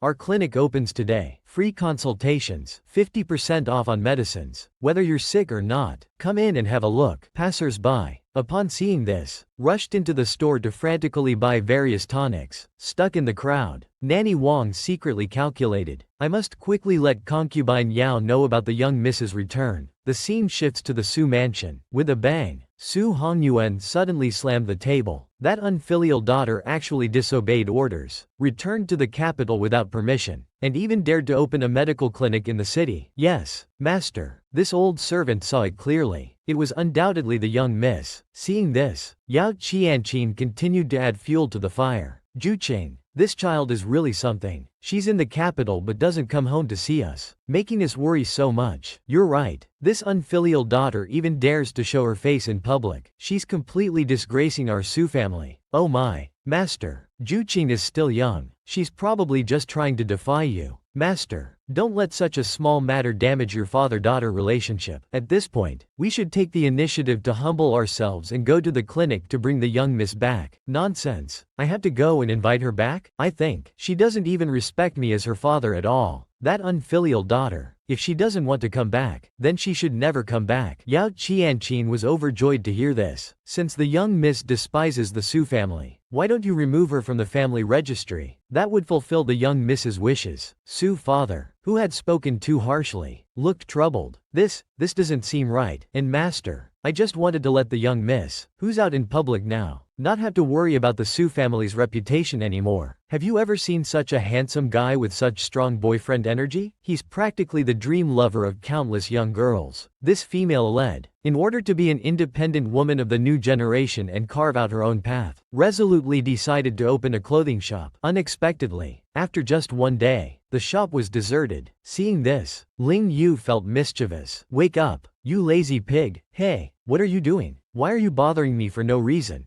Haha, I was thinking of coming to see how Dr. Su's business was doing. I didn't expect to find you slacking off at work. HMPH. I'm not slacking off. The female lead was full of helplessness. Yesterday, people buying supplements had dispersed. And today, for some reason, no one came for treatment. Although Lin Yu was teasing on the surface, she had already been thinking of strategies for the female lead. The clinics in the capital are all well established. Your clinic has no reputation, so people naturally won't come to you. Unless you can get people who can't afford treatment to come to you. Let them build your reputation. The female lead was puzzled. People who can't afford treatment. Are there such people in the capital? Don't be surprised. The one thing never lacking at the foot of the imperial city is poor people. As she spoke, a young man in tattered clothes pushed open the door and entered. Excuse me, is it true that this clinic offers free medical consultations? The female lead was delighted. Yes, young man. Not only are consultations free for the first 3 days of opening, but the medicines are free too. A moment later, the young man brought his seriously ill grandfather to the clinic. People outside the clinic began to discuss. I heard the Su clinic is going to treat Ali's grandfather for free, but Ali's grandfather is almost beyond help. Could this be some kind of scam? Meanwhile, inside the clinic, the female lead had already finished the consultation. The maid Tao Yu led Ali to get the medicine. Ali's grandfather was overjoyed. I didn't expect there would be someone in the capital who cares about us poor people. This is truly a blessing for us. Don't worry, grandfather. Your illness isn't incurable. It's just been neglected for too long. Watching the poor grandfather and grandson leave the clinic with a package of medicine, the crowd behind them discussed. Dr. Su, is it true that your clinic offers free consultations for 3 days? Even the medicines are free? Of course. Our Su clinic offers free consultations for 3 days. Everyone here can testify to that. Hearing this, the poor people outside the clinic were overjoyed and rushed into the clinic. Meanwhile, across from the clinic, Lin Yu was secretly observing from behind a wall. A guard behind her reported, "Young general, the people sent by Su family's concubine Yao Qianqin to cause trouble at the clinic have all been caught. What should we do with them next? Tie them all up and dump them at the Su family's doorstep. That should teach Yao Qianqin a lesson. But General Xiao, shouldn't we inform Miss Su about this?" Lin Yu smiled slightly. No need. She doesn't need to know about these things. I just need to protect her silently. The scene changes to a small courtyard. Surprisingly, Madame Peng, the matriarch of the Peng family, has come to see Su's mother. Qinglong, I heard some rumors about Juqing recently. I assume they're not true, right? Su's mother looked displeased. Of course not. I know my Juqing's character. I know her character too. But these rumors have really damaged Juqing's reputation. What about her marriage to Zaran? The green tease schemes are endless. It's truly hard to guard against. This ill-intentioned mother and daughter Yao, in order to completely ruin the female lead Su Juqing, actually had people spread rumors everywhere, claiming that the female lead had eloped with a man. Madame Peng, who believed the rumors, hurriedly found Su's mother and pretended to be in a difficult position, wanting to cancel her son's engagement to the female lead, Qinglong. Juqing's reputation is now so tarnished. What should we do about her marriage to Zaran? Su's mother already understood clearly. This was naturally just a long-standing engagement. It was nothing more than our girlish jokes. Madame Peng need not take it seriously. Hearing this, Madame Peng was overjoyed. That's right. That's right. It was just a joke. She then turned and left immediately, completely ignoring Su's mother who was seeing her off. A maid nearby was displeased. Madam, why did you voluntarily cancel the young Mrs. marriage to the Peng family's young master? Silly girl. Think about it. When Juqing and I were not doing well in the Su family, did Madame Peng ever come to check on us? Even if Juqing married into such a family, she wouldn't have a good life. But madam, that concubine Yao has now ruined the young Mrs. reputation so terribly. What can we do? Don't worry, Hongzu. Juqing is a person with her own ideas. I can't make decisions that would ruin Juqing's life. Su's mother suddenly beamed with joy. I used to think Peng Zaran was excellent, but after I saw the young general, I felt no one else could compare. I don't want to aim too high. I just hope Juqing can find someone she truly loves and spend the rest of her life happily. Meanwhile, inside the Su mansion, Yao Qianqing was shocked upon hearing the news. What? Madame Peng called off the marriage with our Su family? Yes, madam. Madame Peng said she had already clarified things with the Yao family. Damn it, that bitch Yao Qingrong has already been kicked out of the Su family. Yet she still dares to make decisions for our Su family. With a loud cry, Soar beside her burst into tears. What should we do now? Mother, we had planned for me to marry into the Peng family. What can we do now? Mother, I can't bear to lose such a good family. My future wealth and prosperity all depend on them. Impossible. I absolutely won't allow this to happen. Our Su family doesn't have just Su Juqing as a daughter. Mother, when will father finally make you the official wife? I don't want to be a concubine's daughter anymore. Yao Qianqing looked troubled. Of course.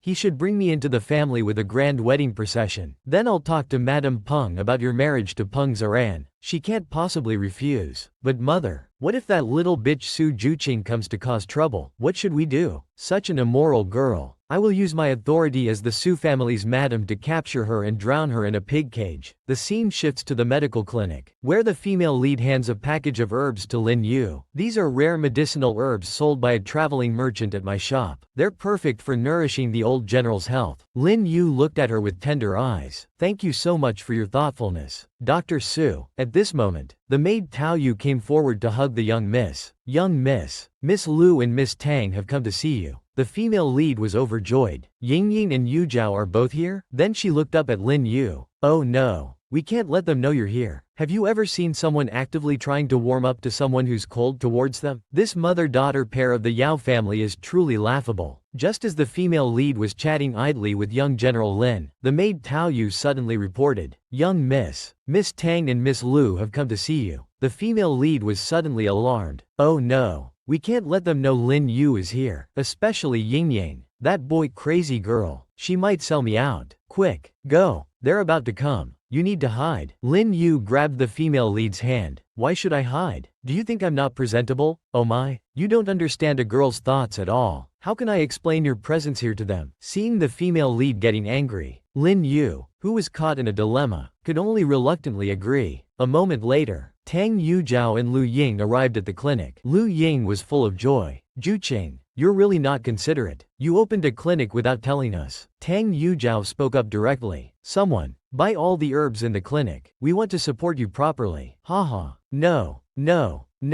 I appreciate your kindness, but let's keep the herbs for patients' prescriptions. After some casual chat, Lu Ying suddenly said, Juqing, do you know? Su Fu has already removed you from the family genealogy. That Yao Qianqing has spread this news everywhere. The female lead responded calmly. I don't care. I'm no longer a young lady of the Su family now. Yet you still come to see me, don't you? Haha. I really don't care about your status as a Su family young lady. If I disliked you, even if you were a princess, I wouldn't pay attention to you. That's right. If you want, I can ask my mother to adopt you as her goddaughter. That would really upset that Su family concubine. The female lead felt touched. Thank you all, but let's just remain friends. Meanwhile, in the back room of the clinic, Lin Yu, who was confined to the boudoir, looked displeased. So this is where that girl lives? It's so shabby it makes one's heart ache. Lin Yu's eyes suddenly lit up. This was the pouch she had sewn with her own hands. Then let it be compensation for my services. In the blink of an eye, they arrived at the Peng residence. Madame Yao and her daughter came to visit with gifts. Madame Peng's face was cold as she said, "Concubine Yao, our Peng family no longer has a marriage agreement with your Su family. I dare not accept these gifts." Yao Qianqin put on a humble face and said, "Madame Peng, we've come to apologize. Our Su family failed to properly raise the eldest young lady, tarnishing the Peng family's reputation." Seeing Madame Peng's silence, Yao Qianqin continued, "Our two families are well matched. It's a pity to cancel the engagement. Why not let your Zaran marry our Waner instead?" Ha ha ha. Madame Peng's face instantly filled with mockery. "I think concubine Yao has lost her mind. I've heard your Waner is the daughter of your former husband Wang, not of Su blood. How could she be a match for my Zaran?" A thunderbolt struck Yao Qianqin's heart. How did such a private matter get out? She had planned to announce that Waner was the master's biological daughter. Yao Qianqin wanted to explain further, but Madame Peng suddenly stood up and said, "Enough, concubine Yao. Your Waner is a concubine's daughter no matter what. You'd better mind your own business." Driven out of the Peng residence, Yao Qianqin was furious and humiliated. Damn it all. That old bitch really pisses me off. Just wait until I get a chance to humiliate her. Behind her, Su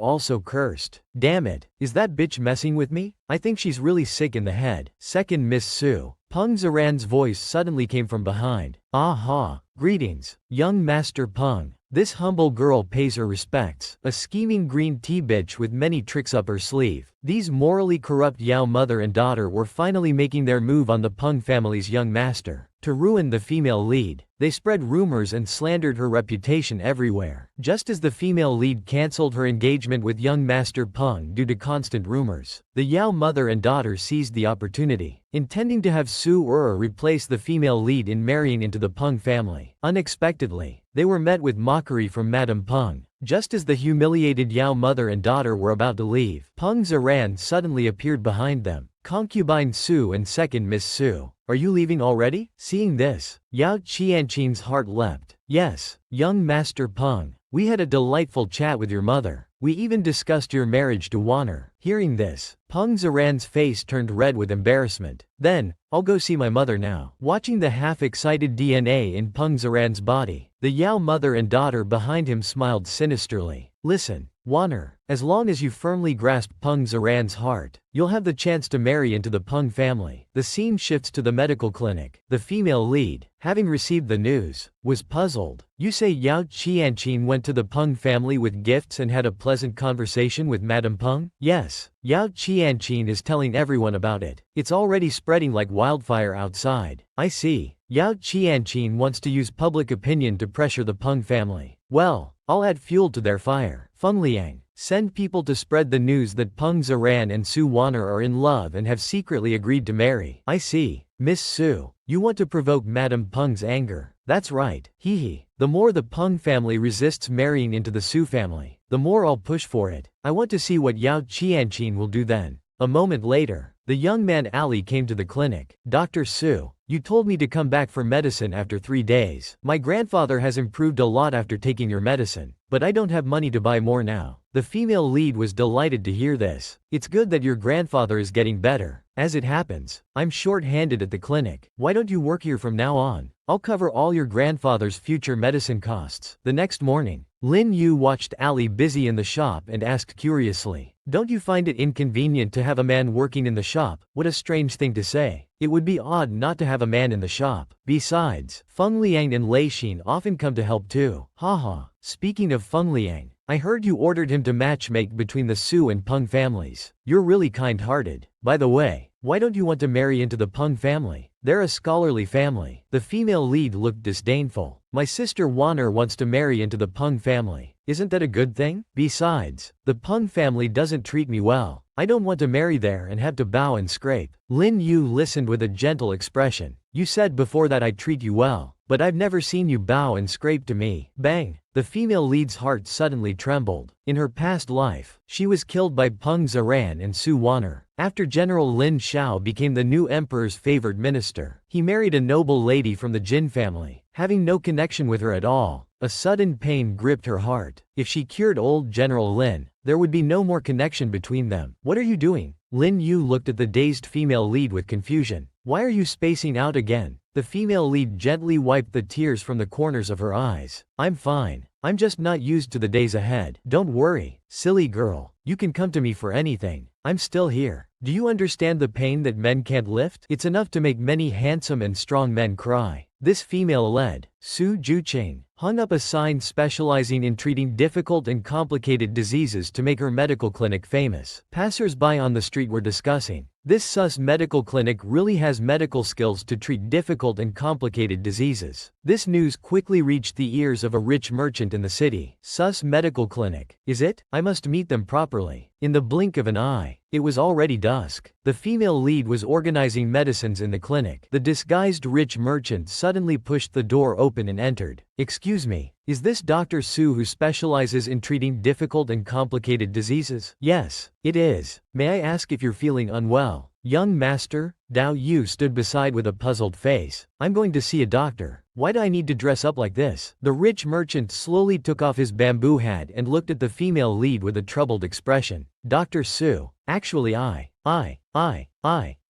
I can't get it up. A thunderous boom struck. The female lead was instantly shocked. Damn, I didn't expect my first difficult patient to be suffering from erectile dysfunction. The embarrassed rich merchant mumbled. A man's greatest pain is not being able to get it up. I've visited all the good doctors in the capital, but I still can't rise to the occasion. Dr. Su, as a fellow man, you must empathize with this pain of not being able to get it up. Please, doctor, save my little brother. Although doctors should be compassionate, I really can't empathize with not being able to get it up. Besides, my master never taught me this skill. Seeing this, the rich merchant said seriously, Dr. Su, if you can cure my stubborn ailment and help me regain my manly vigor, I will surely reward you generously. Moreover, I'll help promote your clinic throughout the capital. Is that true? The female lead was instantly overjoyed. As a compassionate doctor, I will do my utmost to help you regain your manly vigor. You'll surely conquer the 3 palaces and 6 courtyards. In the blink of an eye, it was already midnight. The female lead handed the newly prepared medicine package to Lin Yu. I've changed a few herbs. Give it to old General Lin and see how it works. Taking the medicine, Lin Yu was puzzled. I heard from the maid that you received a very special patient today. Is that true? Hearing this, the female lead broke out in a cold sweat. Damn it, Mei Shang. Why do these two always gossip about everything? Well, actually, maybe, it was a bit special. Aha, what's with that expression? Is this patient stumping you?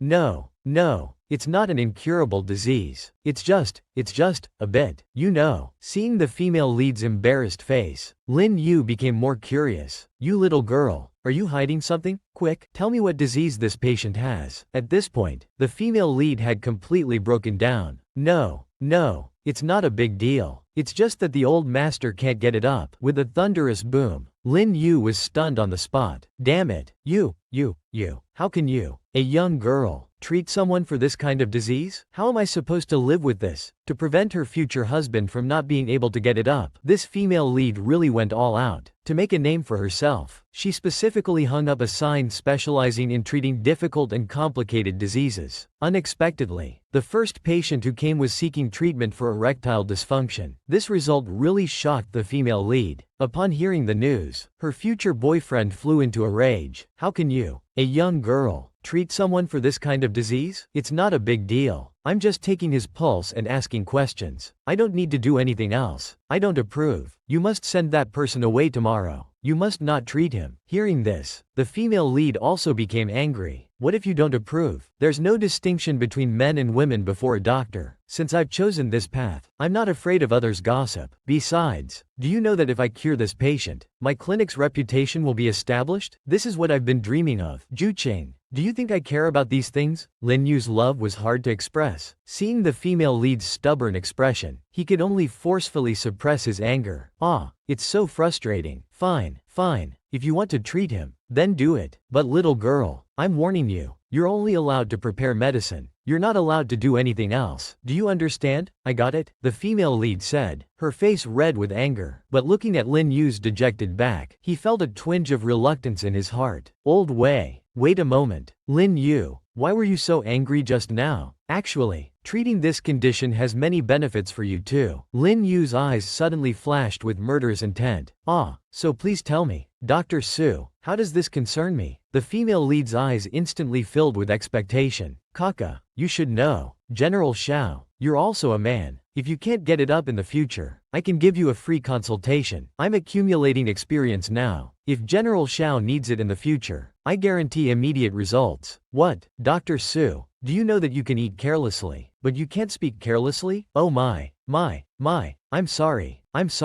General Xiao, you must be as sturdy as a pillar, as firm as a rock, uniquely shaped, with the air of a pillar of the state. You'll never need these things in your lifetime. What you need is wind and thunder. Damn it, who's cursing us? After the female lead's commotion, most of Lin Yu's anger had dissipated. Alright, you've been busy all day. Go to sleep now. Watching Lin Yu turn and leave, the female lead felt speechless. This guy is really inexplicable. The scene changes. It's 10 days later. Suddenly, there's a commotion of gongs and drums, and firecrackers outside the clinic. A man is seen holding silver incense. Dr. Su, our master has sent you a pillow towel to thank you for curing his long-standing illness. Additionally, we present you with a plaque that reads, Dr. Su, benevolent healer, miraculous hands, to express our gratitude. As for what kind of illness our master had, please keep it confidential. Hee. Of course.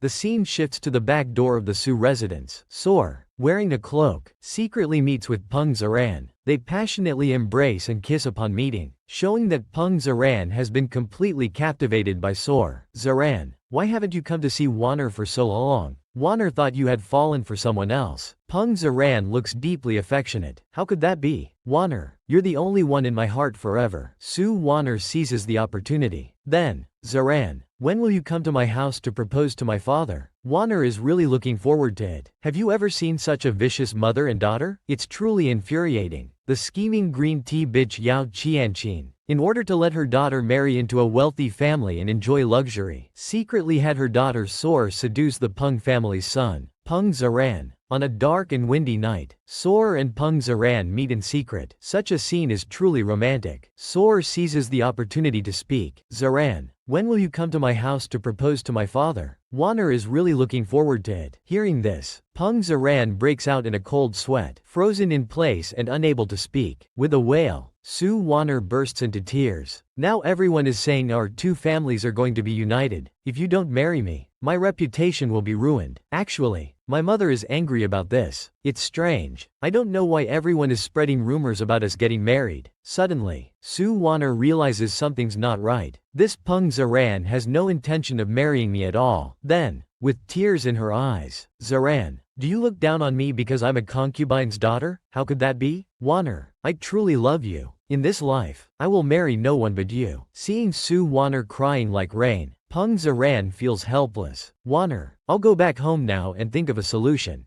The scene changes to the Peng residence. Peng Zaran kneels on the ground, begging his mother, Mother, please, just let me marry Wanner. Nonsense. Mrs. Peng explodes in anger. Have you gone mad? That Su Wanner is just a lowly concubine's daughter. How could she be worthy of your status? If you must marry, you should marry the Su family's legitimate daughter. Don't talk to me about deep love and affection. But mother, now that Su Juqing has been disowned by the Su family, Wanner is quite good, isn't she? Hearing this, Mrs. Peng curses loudly. Go to hell. I now truly feel that giving birth to a piece of char shao would have been better than giving birth to you. You unfilial son. How did you become so foolish because of that vixen Su Wanner? Now, the more I look at it, the more I feel that both mother and daughter are no good. Mrs. Peng turns and leaves, no longer paying attention to the mama's boy crumpled behind her. The scene changes to 7 days later. Now in the Su residence, Soar throws herself into Yao Qianqin's arms, crying bitterly. Yao Qianqin is puzzled. Wanner, what's wrong? Who bullied you? My dear, I can't wait any longer now. The Peng family still hasn't sent any news. Is it because that Peng Zaran won't marry me? Is he still thinking about that Su Juqing? Soar's eyes suddenly flash with a dangerous light. Su Juqing, you bitch. Why won't you just die? Haha, you useless girl. Just one Su Juqing has pushed you to this point. Yao Qianqin's eyes turned vicious. Mother has already made arrangements. That bitch Su Juqing's good days are about to end. the scene changes. It's the next morning. Su Shiyi Clinic opens for business as usual. Suddenly, a commotion is heard from outside. It seems someone is shouting and cursing at the door. The female lead and her group quickly run to the door to check the situation. They see two kind-looking but frail men carrying a corpse and placing it at the clinic's entrance. Seeing the female lead approach, the man immediately starts cursing. It's her. It's this quack doctor who killed my mother. The scheming green teas plot to harm others. Unexpectedly, the female lead sees through it in a second. This Yao mother-daughter pair, in order to ruin the female lead's reputation, paid people to falsely accuse her of being a quack doctor who harms people, even bringing a corpse to the clinic's door. Watching the female lead approach, the man in black clothes starts cursing. It's her. My mother died after taking her medicine. The man in yellow clothes grabs the female lead's collar, saying, "Give me back my mother's life, or I'll destroy your clinic." With a bang, Ali pushes away the man in yellow clothes. He then protects the female lead behind him. Don't slander her here. Dr. Su is not a quack doctor. Mei Xiang, seeing this, is startled. Oh no. I need to find young General Lin to come here. Seeing the situation escalating, the female lead angrily speaks up to refute. His mother had a cold. I only prescribed a common cold remedy. How could it kill her? The man in yellow, seeing this, directly grabs fruits from the roadside and throws them at the female lead. With a bang, the female lead is hit hard. You fraud. You quack. If you have the ability, bring my mother back to life. At this moment, behind the crowd, a carriage steadily stops by the roadside. Inside the carriage, the Yao mother and daughter smile sinisterly. Su Juqing, I may not be able to kill you, but ruining your reputation is easy. As long as we spread the rumor of you being a quack doctor in the capital, you'll have no place to stand here. At this time, a masked man mixed in the crowd picks up a stone from the roadside and throws it hard towards the female lead.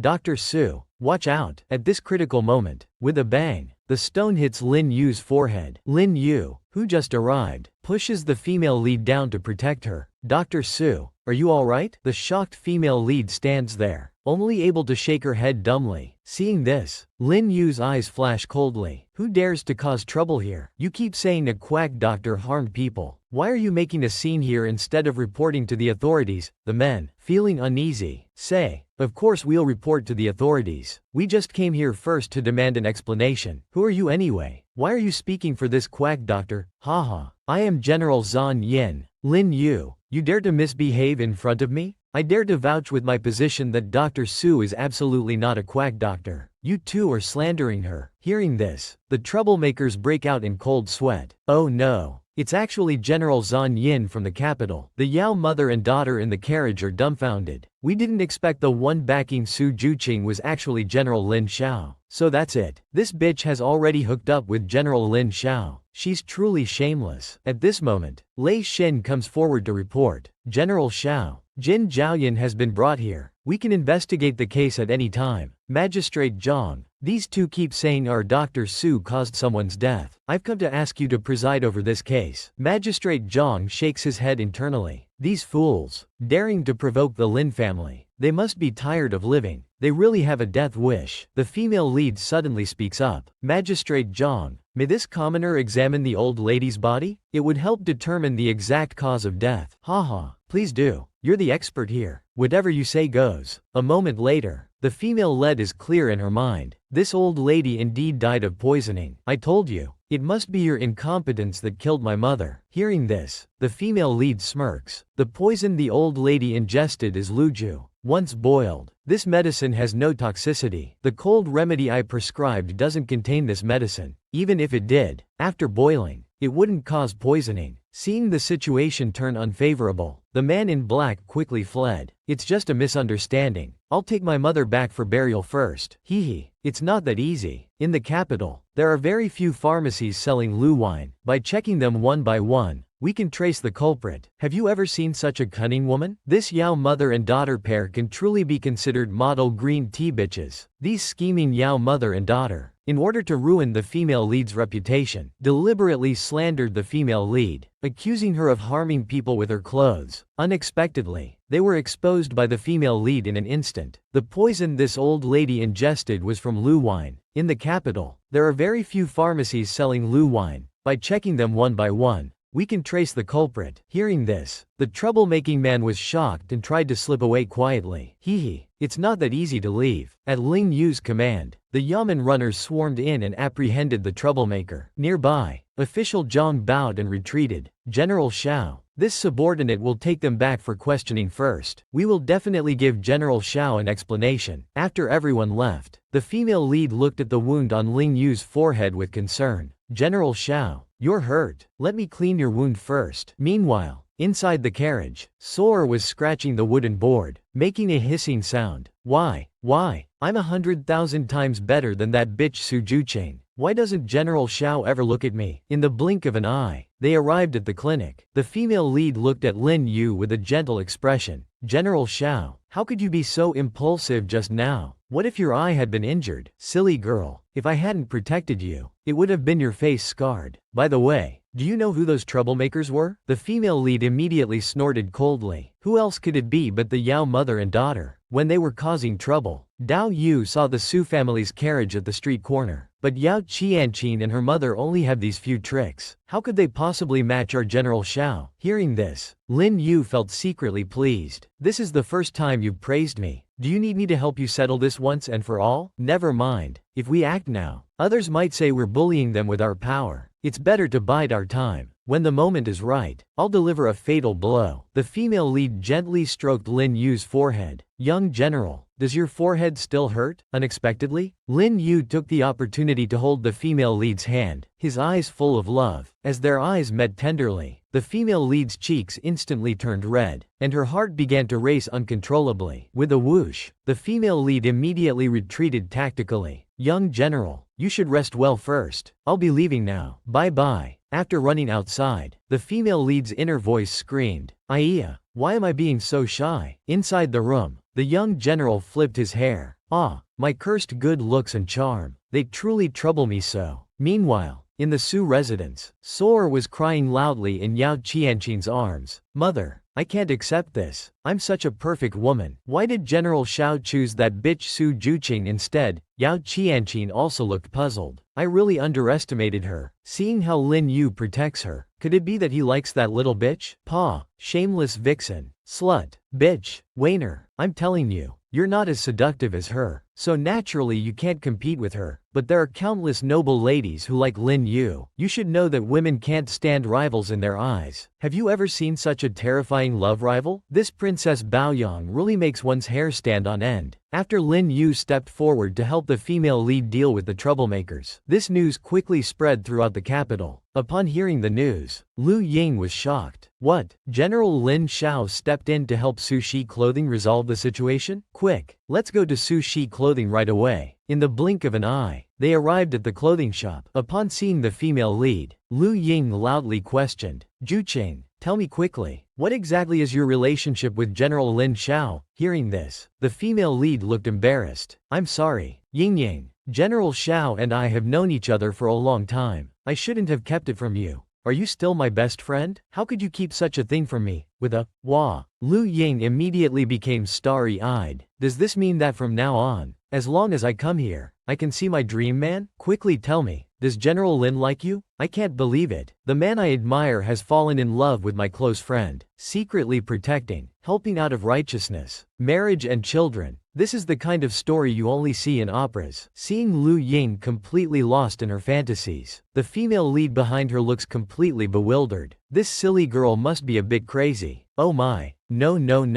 Now is not the time to think about these things. Lu Ying's expression suddenly turned serious. Listen, Juchain, you absolutely cannot let Princess Baoyang know that General Xiao likes you. Huh? Princess Baoyang? Who is that? It's no wonder you don't know. Princess Baoyang is the most pampered princess of the Empress Dowager Sui. She's incredibly influential in the capital. Moreover, everyone in the capital knows that Princess Baoyang is infatuated with General Lin Xiao. Any woman who dares to get close to General Lin Xiao will surely face Princess Baoyang's crazy revenge. At best, they'll be physically harmed and driven out of the capital. At worst, their family will be ruined, or even their entire clan wiped out. So, Juchain, you absolutely cannot fall for General Lin Xiao. If you offend Princess Baoyang, I'm afraid even your mother won't be able to escape disaster. The next morning, the female lead is cleaning herbs in the clinic, but thinking of Lu Ying's warning yesterday, the female lead becomes distracted. Lin Yu has helped me so much. Now, I can only repay her by curing old General Lin as soon as possible. After that, I can't have any more connection with her. I must cut off all ties. The female lead's eyes are full of helplessness. If only my master could help now. Master, where are you now? Suddenly, the maid Tao Yu pokes her head in. Miss,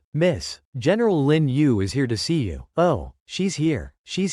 The female lead, hiding behind the door, secretly watches Lin Yu, feeling inevitably nervous. How should I interact with her in the days to come? Why is she drinking the tea I drank? Wait a moment, you too. General Xiao Lin Yu looks puzzled. Is something wrong?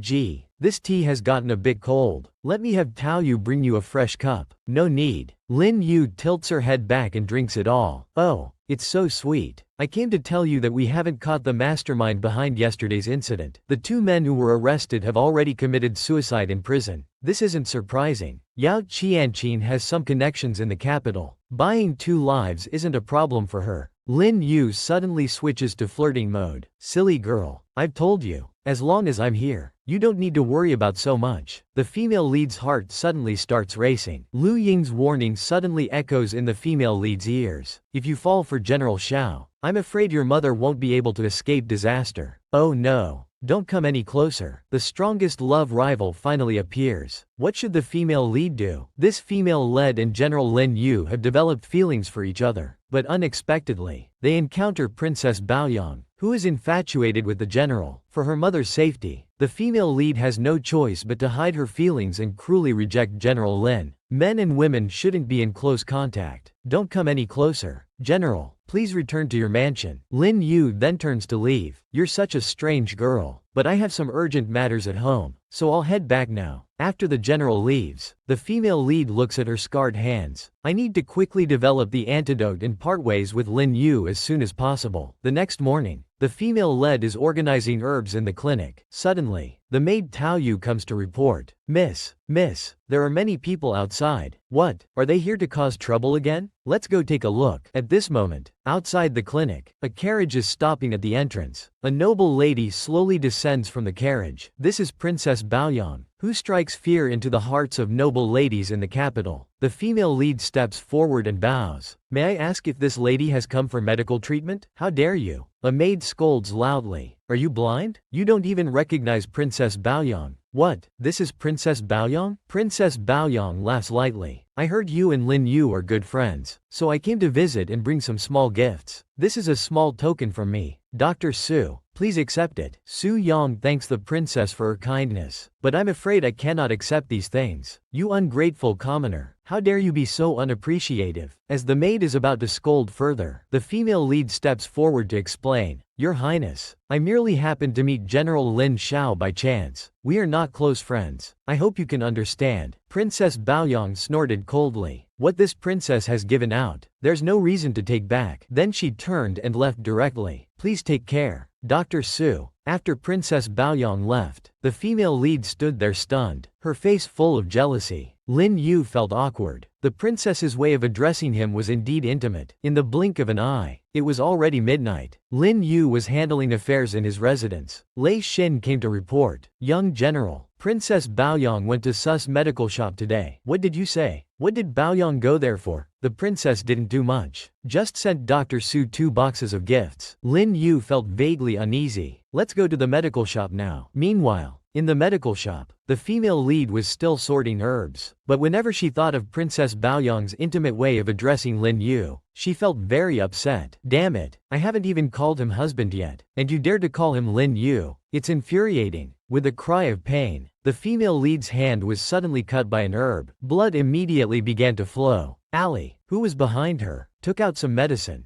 Dr. Su, how did you get hurt? Don't move. Let me apply some medicine first. Then he grabbed the female lead's small hand. looking serious as he applied medicine for her. What are you doing here? Lin Yu's voice suddenly sounded from behind. Lin Yu's eyes were full of displeasure. Aha, you're holding hands behind my back. How to comfort an angry girlfriend? This age-old problem finally has an answer. This female-led and young General Lin Yu have developed feelings for each other. But due to Princess Baoyang's pressure, she can only painfully reject young General Lin. Troubled by love, she was distracted, and accidentally cut her palm on some herbs. Just as the shop assistant was treating her wound, Lin Yu suddenly appeared behind them. Seeing his wife's hand being held by someone else, Lin Yu became extremely jealous. Oh my goodness, you dare to hold my wife's little hand. With a whoosh, Lin Yu flashed to the female lead's side. Her hand is already healed. You can go wherever you like. Alright, I'll leave then. After Ali left, Lin Yu turned to look at the female lead. How can a young lady be so close to a man? No, I'm a doctor. There's no distinction between men and women before a doctor. Seeing the female lead's dejected face, Lin Yu felt a pang of heartache. Alright, silly girl. Don't be so close to other men in the future. Be good. With a slap, the female lead pushed his hand away. Young General Lin, you've come at the right time. Your girlfriend sent many gifts today. I really can't accept them. Please take them back. Young General. Then she turned and left directly. I'm a bit tired now. Please go back and rest early. Young General. Seeing this, Lin Yu stood there stunned. What's wrong with this girl? Meanwhile, in the Su residence, Yao Qianqin, who had learned the news, was suspicious. What did you say? Princess Baoyang went to give gifts to Sus medical shop today? Yes, mother. Now even Princess Baoyang is showing special favor to Su Jucheng. What should we do? Yao Qianqin smiled sinisterly. Silly girl. Princess Baoyang is showing special favor to Su Jucheng. That's because Su Jucheng is Lin Yu's good friend. But if she finds out Su Jucheng is a woman, guess what interesting drama we'll see? In the blink of an eye, we're at the general's residence. Lin Yu was staring blankly at the candlelight, lost in thought. Feng Liang, hiding behind the door, shook his head repeatedly. I say, buddy, is this what all men in heat, oops, I mean in love, look like? Lei Shen, on the other hand, looked calm. What's so strange about that? My dog Wang Kai looks just like this when he's in heat. I'm used to it. Oh my, you don't think they've really had a fight, do you? Feng Liang, Lei Shen, I have a question for you. Yes.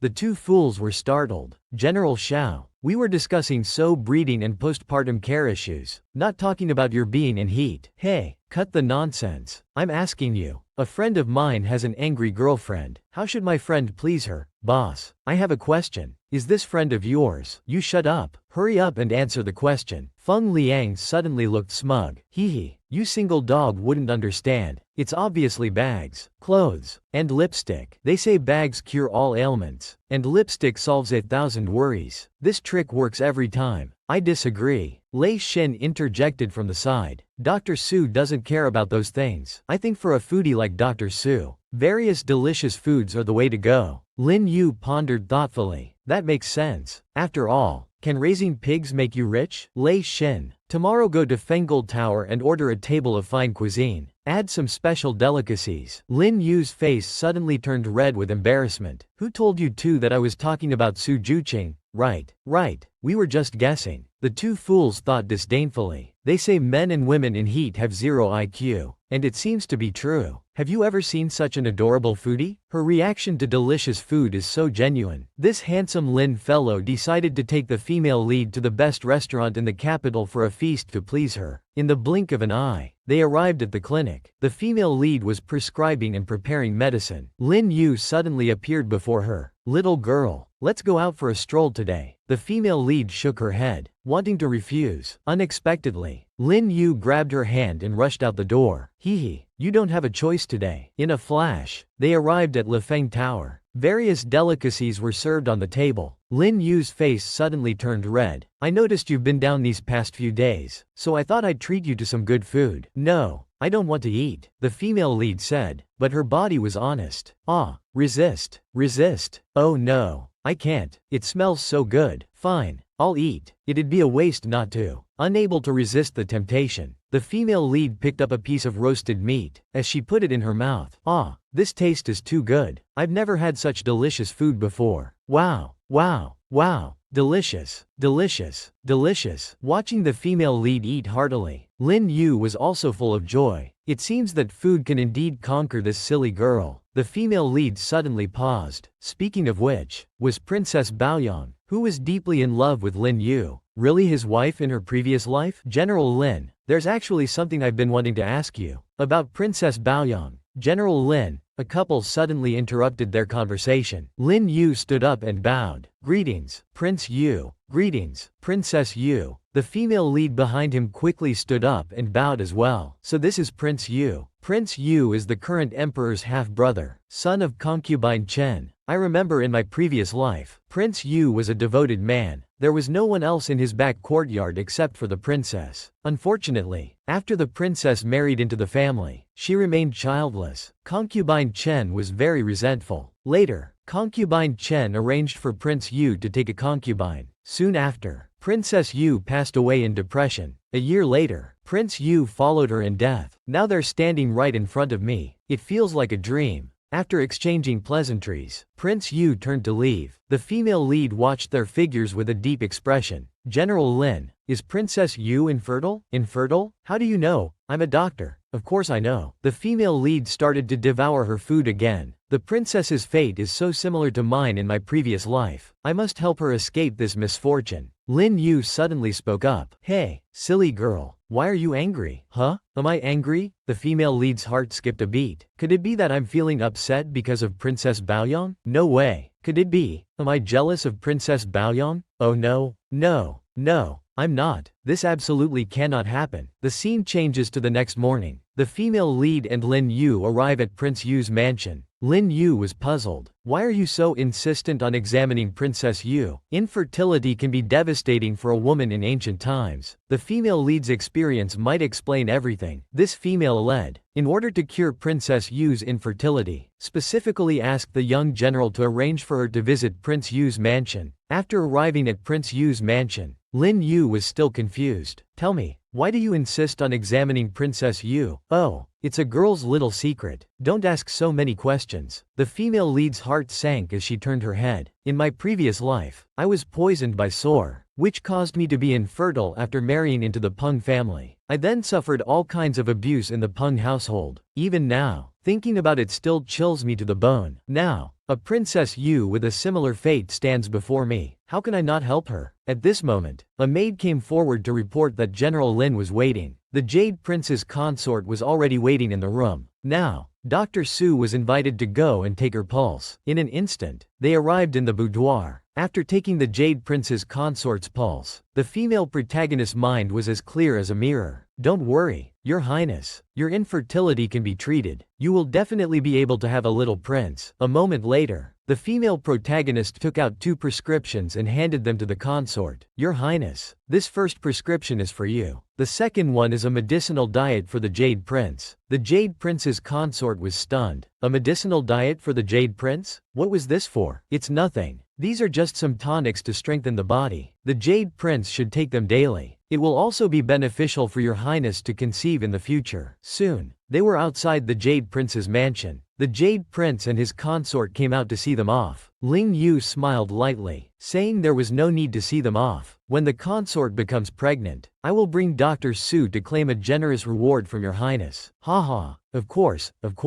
General Cheng hastily replied. After leaving the Jade Prince's mansion, Ling Yu looked at the female protagonist suspiciously. Tell me honestly, is there something wrong with the Jade Prince? You guessed right. Their inability to conceive is not the consort's problem. The reason lies with the Jade Prince. Actually, what I gave the consort was a medicinal diet. The real prescription was for the Jade Prince. I see. No wonder no doctor has dared to investigate the Jade Prince's problem all these years. Compared to admitting a royal male heir has health issues, it's much easier to blame everything on a woman. Yes, this world is truly unfair to women. With a whoa, the carriage suddenly stopped. Feng Liang poked his head out and said, General Xiao, Princess Baoyang's carriage is blocking the entrance to the clinic. Ling Yu immediately became alert. He can't see me here, or he'll definitely give you trouble. You go down by yourself. Be careful how you handle this. The female protagonist listened and replied coolly. Alright, I understand. In a moment, they arrived at the clinic entrance. The female protagonist stepped forward and bowed to the princess. This humble citizen greets Your Highness. The princess smiled slightly. Dr. Su, where have you been? I've been waiting for you for a long time. By the way, have you seen Lin Beibei these days? In response to your highness, I was out making house calls. As for General Lin, Su, I've finally caught up with you. A woman suddenly shouted from behind. The medicine you sold me was short in weight. The female protagonist was startled. That's impossible. Madam, our shop would never do such a thing. The woman's face suddenly twisted into a sinister smile. She suddenly stepped forward, close to the female protagonist. In an instant, the female protagonist's hair tie was pulled off. Everyone, come and see. This Dr. Su Yuan is actually a woman. She's nothing but a charlatan, a scheming green tea, trying to ruin the female protagonist's reputation. Unexpectedly, she was countered by the female protagonist in one move. This outcome was truly satisfying. This Su family's eldest daughter had been framed by her stepmother and half-sister, expelled from the Su mansion by her father in Liang country, and stripped of her title. To establish a foothold in the capital, the female protagonist resolutely disguised herself as a man and opened a clinic. Just as the female protagonist was bowing to Princess Baoyang, who had come to visit and discussing matters, a woman came forward and pulled off the female protagonist's hair tie. Everyone, come and see. This Dr. Su Yuan is actually a woman. She must be a charlatan. The female protagonist felt a sense of dread. My identity as a woman has been revealed to Princess Baoyang. I fear she will target me from now on. The onlookers who had gathered discussed among themselves. So this Dr. Su Yuan is actually a woman. How infuriating. Sister, why are you here? A familiar voice suddenly came from behind. Su Er ran up from the crowd, looking at the female protagonist with a green tea expression. Oh my goodness. Sister, so you really did become a doctor here. The female protagonist understood immediately. Su Er, so you orchestrated this little show. At this moment, the princess's maid stepped forward. Who is this Dr. Su Yuan to you? I am the daughter of Su Hongyuan, the Jiangshu Sharon. This Dr. Su is my elder sister, Su Jucheng. However, my sister's birth mother has already divorced my father, and my sister was long ago expelled from the family. Upon hearing this, the spectators discussed among themselves. So, this Dr. Su Yuan really is a woman. She's clearly just a fraud. Suddenly, someone in the crowd shouted, "Who says Dr. Su Yuan is a fraud? She cured my grandfather's impotence." What? This is absurd. A woman treating impotence? I'm embarrassed just hearing about it. The female lead heard this and felt a chill in her heart. These people must have been arranged by Su Er. She really stops at nothing. Meanwhile, in the carriage, Lin Yu was trembling with anger. No, I must hold back. If I intervene to help him, Baoyang will be even more unfavorable to him. Unexpectedly, the female lead flipped her hair and said, "So what if I'm a woman? There's no rule in the world that says women can't practice medicine. Are the patients I treat not human beings? HMPH. A prostitute cast out from her family. What good morals could you possibly have? You dare to lecture us about medical ethics?" Seeing her scheme succeed, Su Wanner had a sinister smile. This time, she thought, I'll make sure you're completely ruined, you cheap woman. Then, with a face full of tears, she said, "Sister, what wrong has the Su family done to you? Why do you want to ruin the Su family's reputation like this?" With a slap, the female lead pushed Su Er away. "You just said I've been expelled from the Su mansion. How could I possibly ruin the Su family's reputation? But sister, others don't know yet that you've been removed from the Su family's genealogy, do they?" The female lead let out a cold laugh. "Su Er, isn't this your goal? That woman was also arranged by you, right? To let others know that I'm no longer the eldest miss of the Su family, so you can take advantage of the situation. Isn't that so?" Hearing this, Su Er broke out in a cold sweat. "Sister, you misunderstand me. Wanner wouldn't dare to have such thoughts." Unexpectedly, the female lead turned to the bystanders and shouted, "Let me, the former legitimate daughter of the Su family, tell everyone some big news. Su Er is not a concubine's daughter, but the legitimate young miss of the Su family, because she is the love child of my father Su Hongyuan and her mother Yao Qianqin. That's right, she's the product of an affair." The scheming green tea bitch's plot backfires. Unexpectedly, she lifted a rock only to drop it on her own feet. Such an outcome is truly satisfying. This scheming green tea bitch Su Er, in order to ruin the female lead's reputation, actually publicly exposed that the female lead was cross-dressing as a man outside. She even deliberately mentioned that the female lead had been expelled from her family, implying that she lacked female virtue and was ruining the Su family's reputation. Unexpectedly, she was countered by the female lead in one move. "Let me tell everyone some big news. Su Er is not a concubine's daughter, but the legitimate young miss of the Su family, because she is the love child of my father Su Hongyuan and her mother Yao Qianqin. That's right, she's the product of an affair. After finishing, the female lead turned to Su Wan and said, I've helped prove my sister's identity today. Sister, you shouldn't be too grateful to me. Su Juqing, what nonsense are you talking about? The female lead suddenly burst into tears. Sister Wanner, go back and tell Aunt Yao, my mother, that she will never again compete for the position of Madame Su. Please, Aunt Yao, spare us. This pair of lonely mother and daughter, with a, wow. The onlookers instantly erupted. So that Aunt Yao is actually a mistress? Wasn't she supposed to be the original Madam's sister? She actually seduced her own brother-in-law? Shameless. Absolutely shameless. Yes, this legitimate daughter is actually crying and begging the concubine's daughter for mercy. This is a once-in-a-century spectacle. Favoring the concubine over the wife. Su Er's face instantly turned ugly. Su Juqing, you bitch. You have no shame. You're absolutely shameless. Hearing this, the female lead let out a cold laugh. Speaking of shamelessness, naturally, I can't compare to my sister. If sister hadn't made a scene today, I would have been afraid of not finding a chance to clarify sister's identity clearly. Su Juqing, just you wait. Princess Baoyang won't let you off. Su Er, I'm waiting. I'd like to see who won't let who off. Su Er, seeing the situation was unfavorable, quickly fled. Meanwhile, the onlookers continued to discuss. This woman showing her face in public and opening a clothing shop is still somewhat improper. The female lead took out her master's jade pendant, with a deep expression. I have no other choice now. Master, please save your disciple. Everyone, listen. I am the disciple of the famous dream of spring return in the capital. My master's reputation precedes him, and I dare not disgrace it. Although I am a woman, my medical skills are not inferior to others. If you don't believe in my medical skills, then don't come to the Su Medical Hall. But I, Su Yang, will be a female doctor. With a, wow. The onlookers erupted again. She's actually the disciple of Dream Doctor. Who cares if she's a man or a woman? Even if it were a dog taking my pulse, I'd believe it. The female lead turned and bowed to Princess Baoyang. This commoner has disturbed the princess. I hope the princess will forgive me. The princess let out a cold snort. I didn't expect Dr. Su to be a woman. It really surprised me. I had nothing to do today and came to see Su die. I didn't expect to encounter such a good show. It was truly spectacular. A moment later, Princess Baoyang had already left in her carriage. Inside the carriage, two maids were plotting. Who would have thought that Su Yang was actually a woman? She looks like a seductive fox trying to seduce the young general. Princess, do you want to deal with her? Shut up. She's the disciple of Dream of Spring Return. If I deal with her, wouldn't I be throwing away my reputation?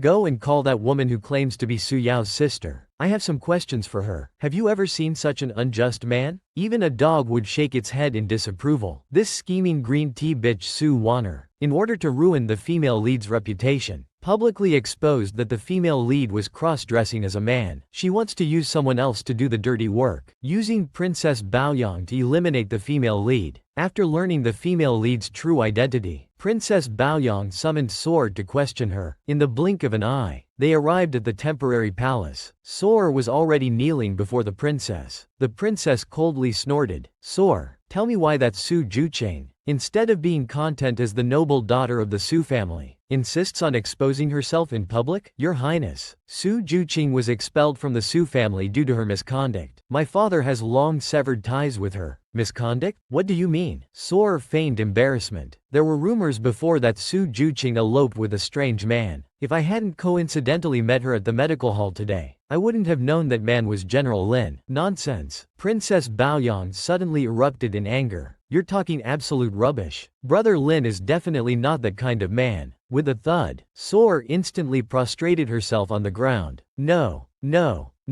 I must have been mistaken. It must be that Su Juqing eloped with another man, and then deceived and seduced General Lin. I begged the princess to investigate clearly. Moreover, as far as I know, when they were in Suzhou before, General Lin already knew Su Juqing, and he was very protective of her. Hearing this, the princess sighed lightly. My poor brother Lin Yu. He must have been deceived by that seductive Su Juqing. Sword, seeing the opportunity ripe, immediately proposed her scheme. Your Highness, I am willing to assist you in exposing Su Juqing's vicious face. The scene shifts to the Su mansion. With a bang, Su Hongyuan was furiously raging in the mansion. He shouted about Juqing exposing herself in public, opening a medical hall, and spreading rumors that he favors concubines over his wife. Yao Qianqing pretended to console him. My lord, please don't harm your health with anger. It's really not worth it. With a loud thud, Su Hongyuan pushed Yao Qianqing away. Su Juqing is truly my good daughter. Embarrassing me. Utterly embarrassing. Now the whole capital is spreading rumors that I favor concubines over my wife. Where am I supposed to put my face? Seeing this, Yao Qianqing added fuel to the fire. Oh my lord, Su Juqing exposing herself in public is indeed losing face for the Su family and you. Wanner kindly tried to persuade her, but she actually insulted Wanner like this. People who don't know might think you favor an outsider over your own daughter. Well, since everyone outside knows Wanner is my flesh and blood, once this blows over, I'll write you both into the family genealogy. This matter has indeed wronged you mother and daughter. Seeing her scheme succeed, Yao Qianqing was overjoyed inside. My lord, now that Wanner has gained Princess Baoyang's favor, isn't her status as a concubine's daughter too lowly? Su Hongyuan immediately snorted coldly. Don't think I can't see through you mother and daughter's intentions. You just want me to elevate you to the position of main wife, don't you? With the current situation, if I elevate you to main wife, how am I supposed to face my colleagues in court? Hearing this, Yao Qianqing broke out in cold sweat. Oh my lord, whether I'm the main wife or not doesn't matter. What's important is that I can be with you forever. Good that you understand. Your elder sister's greatest virtue is knowing her place. You should learn from her. Su Hongyuan angrily left, leaving Yao Qianqing with a face full of discontent behind him. That bitch Yao Qingrong. I've already driven her out of the Su mansion. Why is she still haunting us like this? Love in the heart but hard to express. What does it feel like? This female lead has certainly experienced it. This female lead disguised herself as a man to open a medical hall, but her identity was publicly exposed by the ill-intentioned Soar. Although she ultimately succeeded in defeating Soar, the female lead's reputation also suffered heavy damage. In the blink of an eye, it's already midnight. The female lead, alone in the courtyard sorting medicinal herbs, is trapped in a conspiracy. My master's identity can only save me temporarily, but can't protect me forever. What should I do? At this moment, Ali, who was passing by, approached. Dr. Su, are you thinking about today's events? Dr. Su, don't be sad. Actually, I'm also an illegitimate child driven out of a wealthy family. I was just picked up by my grandfather later, so I can really understand how you feel. Besides, you're so capable. You'll do well even if you're not the Su family's legitimate daughter. Hearing this, the female lead smiled appreciatively. Thank you, Ali. Actually, I'm not concerned about the Su family's attitude towards me. Suddenly, a cough sounded from behind. Lin Yu was standing behind, with a jealous expression. Su Yang, it seems have come at an inconvenient time again. After Ali left, Lin Yu suddenly spoke. About today's incident, I had no choice. Princess Baoyang was raised by the Empress Dowager. She's from a loyal general's family. I can't have any entanglement with her. Lin Yu, does Princess Baoyang like you? Yes, she likes me, but I don't like her. The female lead's heart sank immediately. Princess Baoyang held a high position and great power. Dealing with me would be easier for her than crushing a small insect. Lin Yu trembled upon hearing this. Juqing, do you think I can't protect you? Or are you blaming me for not helping you today? I'm actually just a doctor. As long as General Shao stays away from me, Princess Baoyang naturally won't care about me. Is that so? Lin Yu angrily turned and left. It seems I, Lin, have been presumptuous. I shouldn't keep clinging to you, bringing you unnecessary trouble. Watching Lin Yu's retreating figure, the female lead felt a wave of loneliness. I've finally managed to live a peaceful life with mother. I'm really afraid of losing her again. With a wail, the female lead burst into tears. Su Juqing, why did you say such things to General Shao? I really hate your hypocrisy. Actually, I really want to tell him that I'm truly scared. In the blink of an eye, at the general's mansion, Ling Yu looked at her father on the sickbed. Full of dejection, she said, the Lin family is gradually gaining power in the court.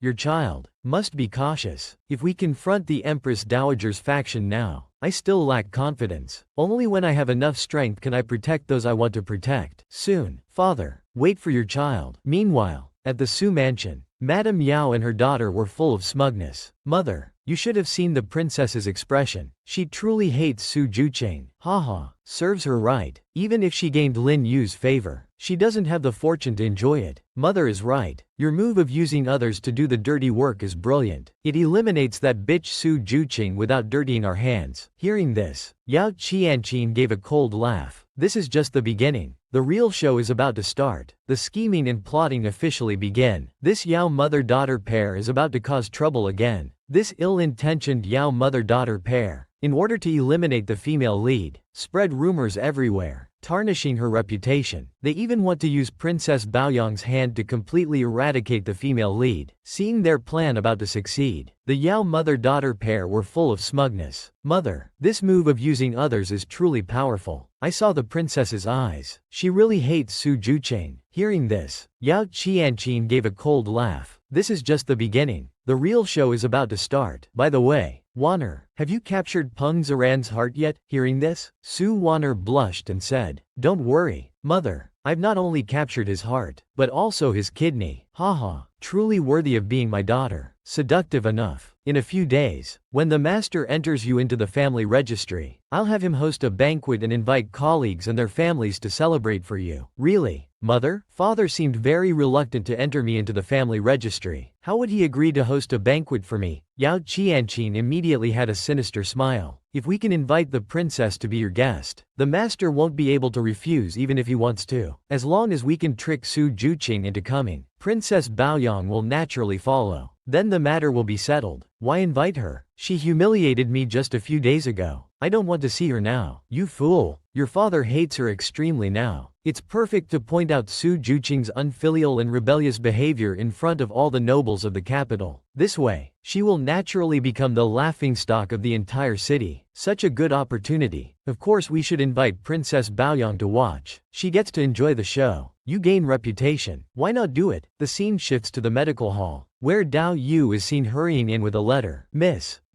the people you sent to investigate concubine Yao's hometown a few months ago have returned with good news. Quick, take them to the courtyard outside the city now. I'll sneak over there tonight. Mei Xiang stepped forward. Miss, the Su family is preparing a banquet for Soar these days and has specially sent you an invitation. What should we do? The female lead's heart sank upon hearing this. I haven't even gone to trouble them yet, and they're already plotting against me. But this time, I must deliver a fatal blow to that Yao mother-daughter pair. The scene changes to the day of the banquet. The Su mansion is filled with guests. Yao Qianqin is busy entertaining. Thank you all for taking the time to come. It truly brings glory to our humble home. The guests praised in response. Lord Su is truly blessed to have such a capable wife. It must be good fortune from a previous life. We heard Princess Baoyang is also coming to congratulate. We colleagues are truly envious. Haha, you're too kind. It's all thanks to that person's arrangements. Hearing these praises, Yao Qianqin was almost bursting with pride. Hey, as if I need your praise. How ridiculous. At this moment, the heavily made-up Su Warner ran up. Mother, is there anything Warner can help with? Yao Qianqin immediately switched to double act mode. Oh my, Warner, why are you running around? Su Warner pretended to blush. Daughter thought to help mother handle affairs, but didn't expect there to be so many people here. The guests behind them heard and praised profusely. They didn't expect Miss Su to be so beautiful and kind-hearted. Lord Su is truly fortunate. Haha,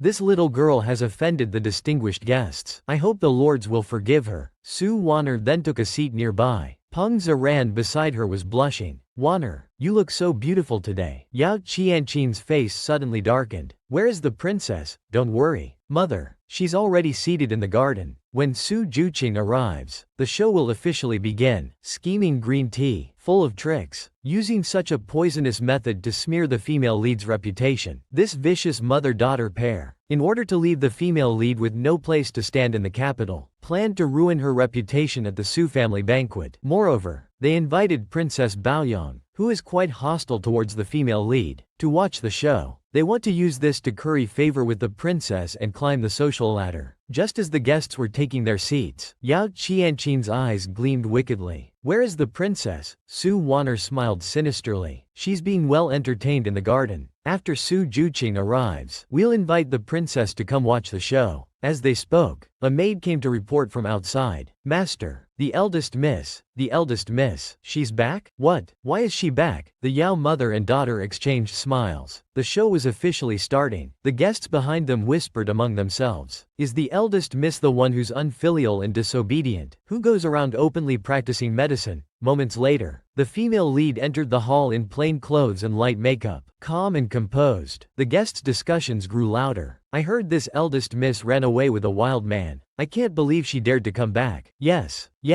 I also heard she treated a man for impotence. How shameful. Yao Qianqing laughed coldly in her heart. These past few days, I specifically had people spread rumors to further tarnish this little slut's reputation. It seems the effect is quite good. Beside her, Lu Ying looked puzzled. How is it that in just a few days, everyone outside is discussing Juqing? That goes without saying. It must be that mother-daughter pair secretly causing trouble. It seems Juqing's decision to sever ties with the Su family was the right choice. Hearing the discussions in the hall, the female lead still wore a slight smile. Father, Aunt Yao, it's been a while. Shut up. I'm not your father. You have no relation to the Su family anymore. What are you doing here? It seems father doesn't know. Aunt Yao sent an invitation for me to come. What? Su Hongyuan was completely confused. Qianqing, what's going on? Yao Qianqing's eyes were full of deceit. Old master, this concubine thought, how can there be overnight grudges between father and daughter? Today is the banquet you specially arranged for Wanner. They say blood is thicker than water, so Juqing as her sister should attend. Su Wanner picked up the conversation. Sister must have realized her mistakes. Those terrible things she did. Father, please forgive her. Hearing this, the female lead snorted coldly. Hee, it seems the good show is just beginning. I haven't come late, have I? How dare you? Qianqing and Wanner are kindly pleading for you. Yet you're still so arrogant and domineering. Look at yourself. Do you still look like a daughter? Juqing.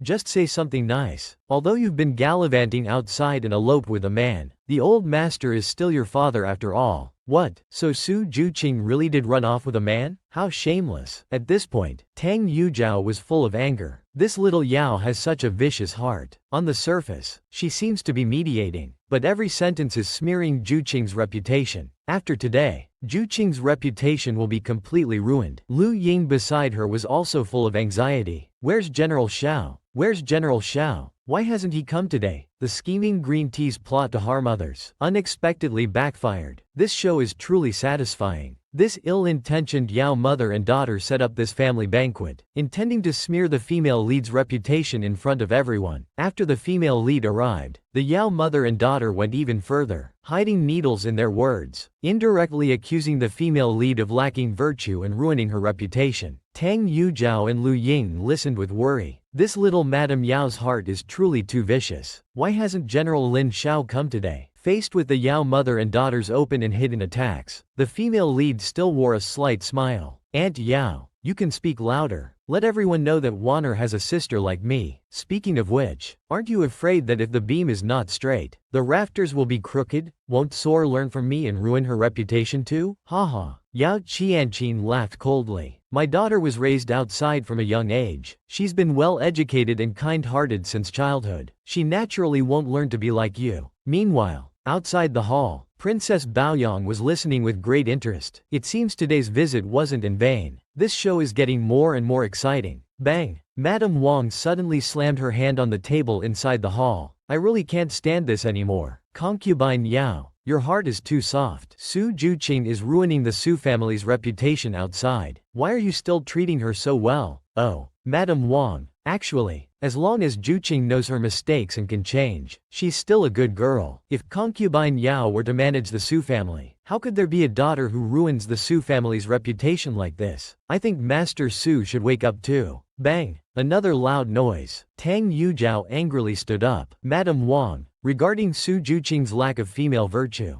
we've both only heard rumors. How can you speak as if you've seen it with your own eyes? Azen, although I haven't seen it with my own eyes, I know Su Juqing originally had an engagement. If she hadn't done those disgraceful things, how could the engagement have been called off? The female lead laughed coldly from the side. How does Madame Wang know that I was the one who had the engagement called off, and not the one who proposed to end it? Did concubine Yao tell you that? Then do you dare to say it here? Which family were you engaged to? And why did you propose to end the engagement? Hearing this, Yao Qianqing inwardly laughed. Su Juqing, Do you dare to say it? If you do, you'll offend the Peng family. If you don't, it means you have something to hide. Let's see what you'll do. Why wouldn't I dare? The female lead's eyes became determined. The matter of my broken engagement, it's with the Peng family from the capital. Sus' mother suddenly appeared before everyone. The one who broke off the engagement with Juchain. It's the Peng family from the capital. Mother, why are you here? The female lead looked incredulous. Su Hongyuan was also full of surprise. Qingrong, what are you doing here again? You dare ask why I'm here? If I hadn't come, how would I know how you're mistreating my daughter? You're talking nonsense. Wasn't the engagement ceremony called off because Su Juqing lost her virtue? That's why the Peng family made such a request, right? Sus' mother turned to look at the guests, no longer paying attention to the shouting Su Hongyuan. Everyone, please listen to me. After I arranged the engagement between Juqing and the Peng family, I was the one who proposed to end it. Juqing has not done anything to lose her virtue. Haha, you really dare to say it? The Peng family is a scholarly and official family. Su Juqing finally managed to climb up the social ladder, so why would she propose to end the engagement? Sigh. I didn't want to say this, but I can't just watch my daughter be ruined by rumors. Sus' mother turned to look at Peng Zaran. I proposed to end the engagement because the Peng family's young master had feelings for Su Er. That's why I was willing to end the engagement to let them be together. How did she find out about our relationship? Good and evil will have their retribution. This scheming and malicious Yao Qianqing finally got her comeuppance. Just as Madame Wang was publicly questioning the authenticity of the female lead's broken engagement, Sus' mother, in order to protect her daughter's reputation, had no choice but to reveal the truth. The reason I proposed to end the engagement was because the Peng family's young master, Peng Zaran, had feelings for Su Er. That's why I was willing to end the engagement to let them be together. Wow. The hall instantly erupted. So it was the second Miss Su who wanted to steal someone else's place. It seems Su Juqing discovered their secret relationship and that's why she actively proposed to end the engagement. Lu Ying suddenly became excited. No wonder Su Juqing wanted to end the engagement. Her future husband was involved with her half-sister. Who could tolerate that? Oh my god. Madame Peng was as if struck by lightning. Son of A, the gossip has come to my own doorstep. Don't you dare make false accusations and slander my son. Meanwhile, outside the hall, Feng Liangyile was sweating profusely. I finally managed to bring Miss Sus' mother here in time.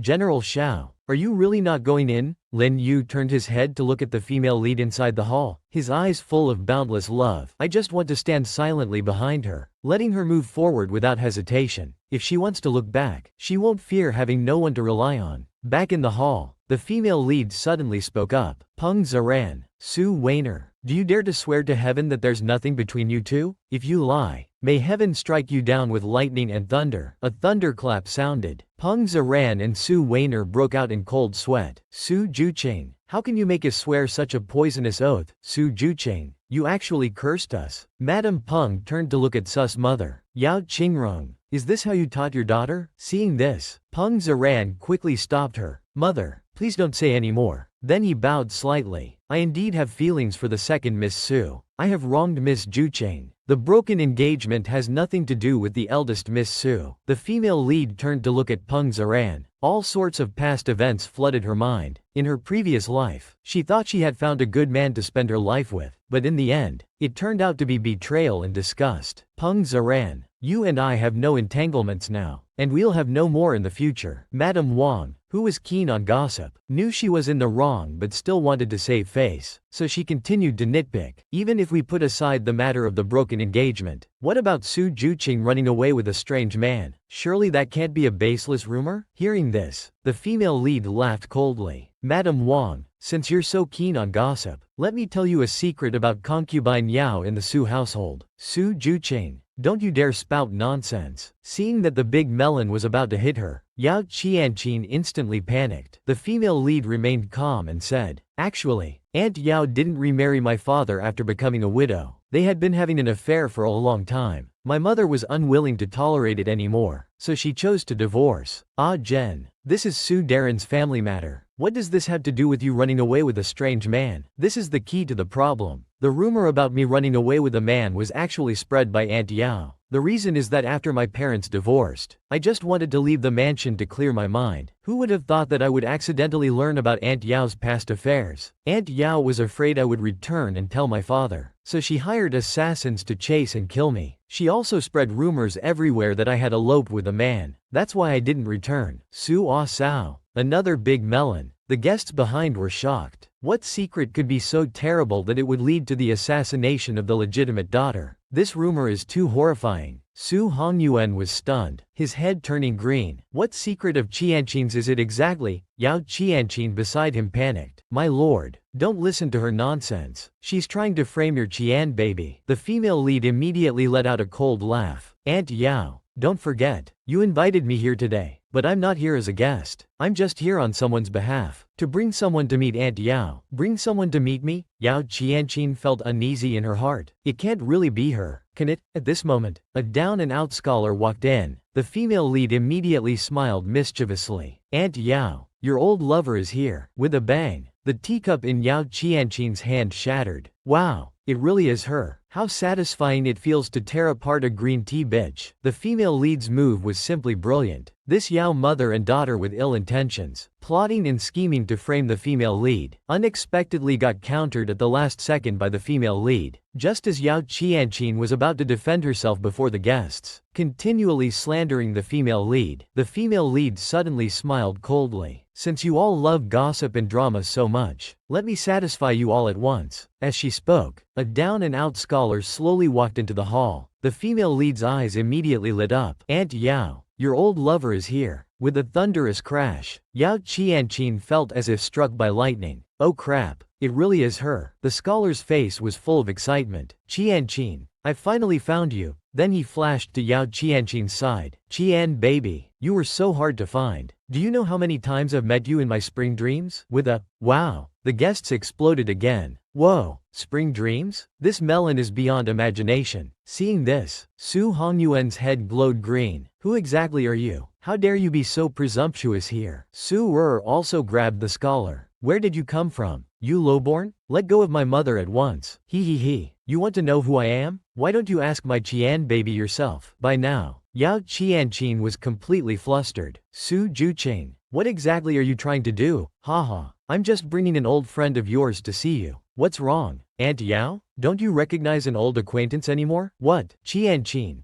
do you really know this man? We don't just know each other. We've even seen each other naked. Nonsense. You scoundrel. Stop talking rubbish here, my lord. They're slandering your concubine. My lord, please don't believe their lies. Lies? You dare say I'm full of lies, Yao Qianqin? Back then you tricked me into agreeing to marry you. But when I went back to prepare the betrothal gifts, you suddenly disappeared without a trace. So you had climbed up to a higher branch. That would have been fine. But you, woman, are ruthless. Afraid that our past affair would be exposed, you actually sent someone to secretly kill me. The scholar suddenly grabbed Yao Qianqin's collar. Tell me, Qian baby, how should I settle this old score? At these words, Yao Qianqin fell into panic. No, it's not true. He's lying. My lord, please don't believe his nonsense. That's right, father. Su Er quickly chimed in. It must be a frame-up. It must be that bitch Su Juqing framing mother. Su Hongyuan, that idiot, actually still believed the Yao mother and daughter's sophistry, his heart still hesitating. The female lead beside him laughed coldly. If you want to know the truth, it's not difficult. Lord Su, just send someone to investigate Aunt Yao's hometown, and you'll know. Ha ha ha ha. The scholar suddenly burst into laughter. Miss Su, you're talking about the affair between me and Yao Qianqin.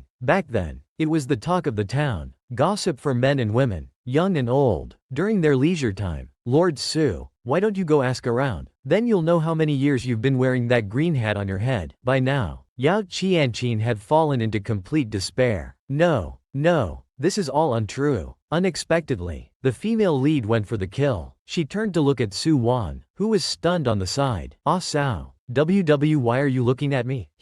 Actually, I'm very curious about something. My dear little sister Wanner, whose daughter are you really? Scheming green tea bitch, evil doer. Now you finally get your comeuppance. This outcome is truly satisfying. After the deadly scholar exposed all of Yao Qianqin's past scandals, Yao Qianqin had fallen into complete despair. Unexpectedly, the female lead went for the kill, looking directly at Soar, who was stunned on the side. Soar immediately panicked. Why are you looking at me? Actually, I'm very curious about something. My dear little sister Wanner, whose daughter are you really? With a thunderous crash, Sora was struck by lightning. Holy shit, how would I know that? Tang Yujiao seized the opportunity to add fuel to the fire. Oh my, could it be that this man is Sora's real father? If so, Mr. Su is truly a big cuckold. With a swoosh, the enraged Sora lunged at the female lead. Su Juqing spat blood and cursed. I'll fight you to the death, bitch. With a bang, Tang Yujiao struck Sora down with one palm. Shameless woman, who allowed you to touch my people? Peng Zaran, seeing this, quickly went forward to support Wanner. Are you alright? Then he turned to the female lead. Miss Su, it's my fault. None of this has anything to do with Wanner. Please don't resent her. Hearing this, the female lead gave a cold laugh. Hang Zaran, you think too highly of yourself. What right do you have to wrong me? Sora suddenly caught sight of Princess Baoyang watching from the pavilion. A venomous idea came to her mind. Then she shouted loudly, Sister, I really know I was wrong. You already have General Lin, don't you? Please let me and Zaran go. What? The guests who were frantically munching on melon seeds were shocked again. Miss Sora hooked up with her future brother-in-law, while Miss Su turned to General Lin instead. The relationships in the Su family are truly as messy as those in the entertainment industry. Haha, Sora. Oh Sora. At this point, you still want to drag me down with you? Why don't you first explain your origins to Mr. Su? Ah yes. Who would have thought Mr. Su has been a happy father for over a decade? This green hat is definitely VIP level. Son of a bitch. Su Hongyuan was instantly enraged. With a bang, Yao Qianqing was kicked to the ground. Bitch, you dare to cuckold me. Wah. My lord, you must believe me. If you don't believe me, just do a blood test. If Wanner is not your biological daughter, I'll kill myself right in front of you. Ah, this cuckold King Su Hongyuan started to act stupid again. Is Wanner really my daughter? Yes, my lord. I don't ask for status. I bore your children without fear of death. But seeing our daughter slandered by evil people, I would die with my eyes open. My lord. Yao Qianqing turned to curse the female lead Su Juqing. This bitch, consorting with men, showing her face in public, ruining morals. My lord, how can you believe her words? With a loud slap, a hand struck Yao Qianqing's face hard. Madame Su's eyes flashed with fury. Slandering your daughter? Then how did you slander my daughter? I treated you like a real sister, but you had an affair with Mr. Su and repeatedly put my daughter in danger. Yao Qingrong, you bitch, how dare you hit me? HMPH, why not? As the legitimate daughter of the Yao family, I'm reprimanding you for your improper conduct and tarnishing the Yao family name. I will write to the Yao family to have you expelled. Without the protection of your maiden family in the future, you'd better watch yourself. Juqing, let's go. Whether Sora is a Su family child or not is none of our business. We don't need to stay any longer in such a filthy and dirty place. Seeing her reputation ruined, Yao Qianqing pulled out her hairpin, determined to fight Madame Su to the death. Yao Qingrong,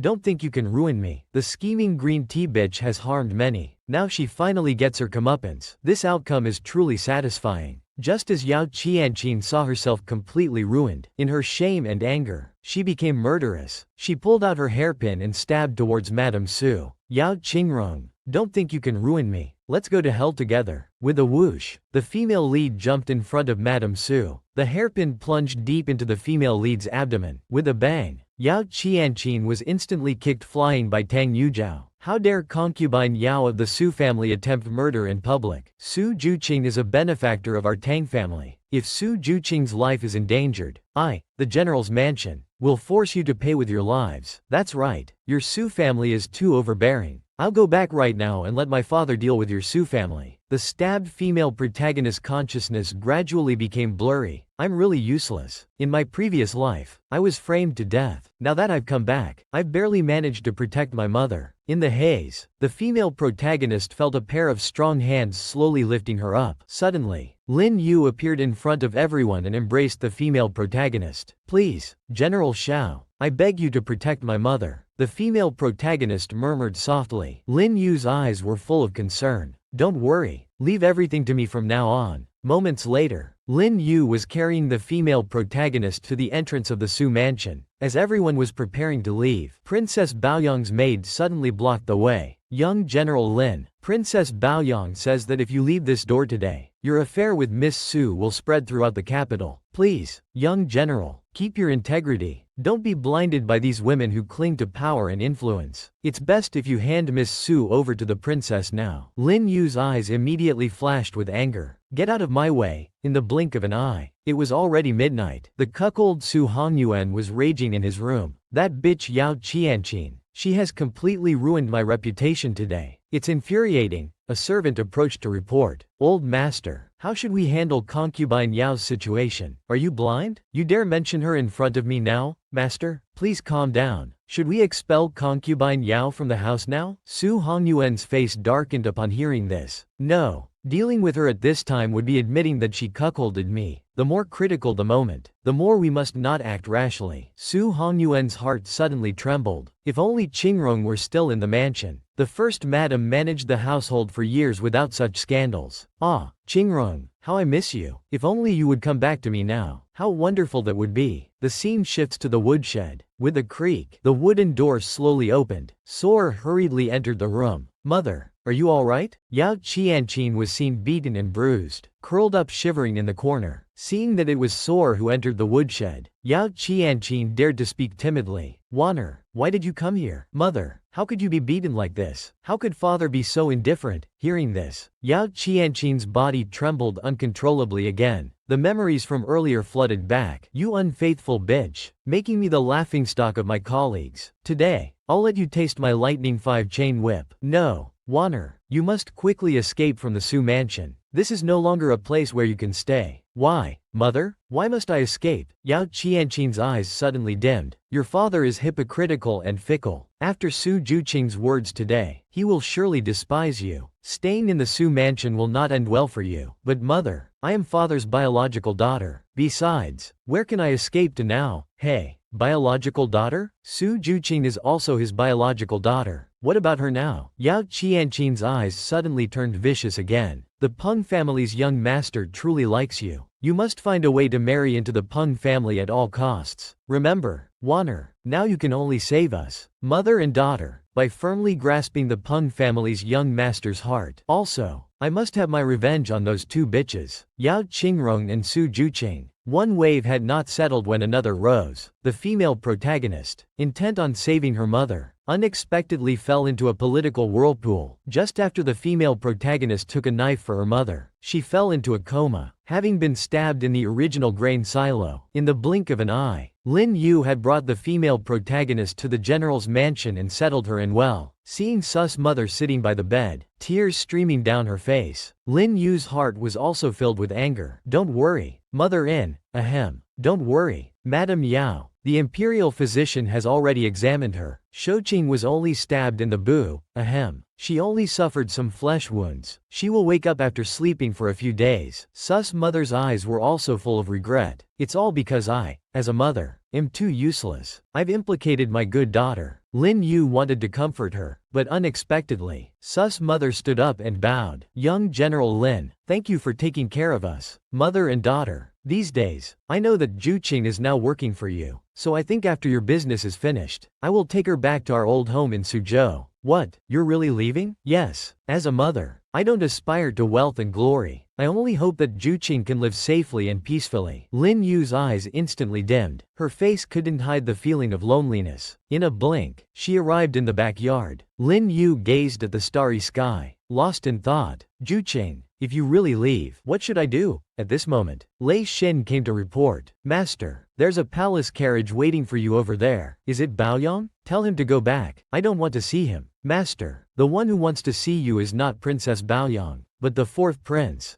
The fourth prince in the carriage slowly lowered the window. What, don't you want to see me? Lin Yu hurriedly stepped forward and bowed. I didn't know it was your highness. Please forgive me. Haha, you thought I was Baoyong? Your affair with Miss Su today has spread all over the capital. That girl is still throwing a tantrum in the palace. The fourth prince's eyes suddenly turned sharp. Tell me, have you really fallen for this Miss Su? I wouldn't dare to have such thoughts. Your highness, that's good. A civil official's daughter is not worthy of you. You know how many people in the court covet your Lin family's military power. Only Minister Yan can protect your family's position and your father and son's lives. But your highness, my father's condition has improved. When will he wake up? For the sake of our great cause, you must marry Minister Yan's eldest daughter. Only then can we secure our power. Otherwise, if we lose military control, the Lin family will have only one path, death. Lin Yu immediately clenched his fists. Your Highness, forgive me, but I cannot agree to your request. Lin Yu, have you gone mad? For the sake of a mere woman, you're willing to jeopardize our great cause? Have you truly lost your mind? In response to your Highness, I am very clear-headed now. The scene shifts to the imperial palace. Princess Baoyang is in a rage. Why does brother Lin Yu not even listen to me anymore? All for a Su Juqing? With a swoosh, the cup thrown by Princess Baoyang was steadily caught. The fourth prince appeared with a slight smile. Haha, who has angered our Princess Baoyang? The princess was stunned for a moment. Then she rushed forward. Fourth brother. Brother Lin Yu doesn't pay attention to me anymore. What should I do? With a thud, the fourth prince lightly tapped her. Nonsense. How dare Lin Yu ignore you? Brother Lin Yu has been bewitched by a woman. Fourth brother, you're good friends with him. Please go and persuade him for me. Haha, who dares to compete with you for Lin Yu? If you don't like that woman,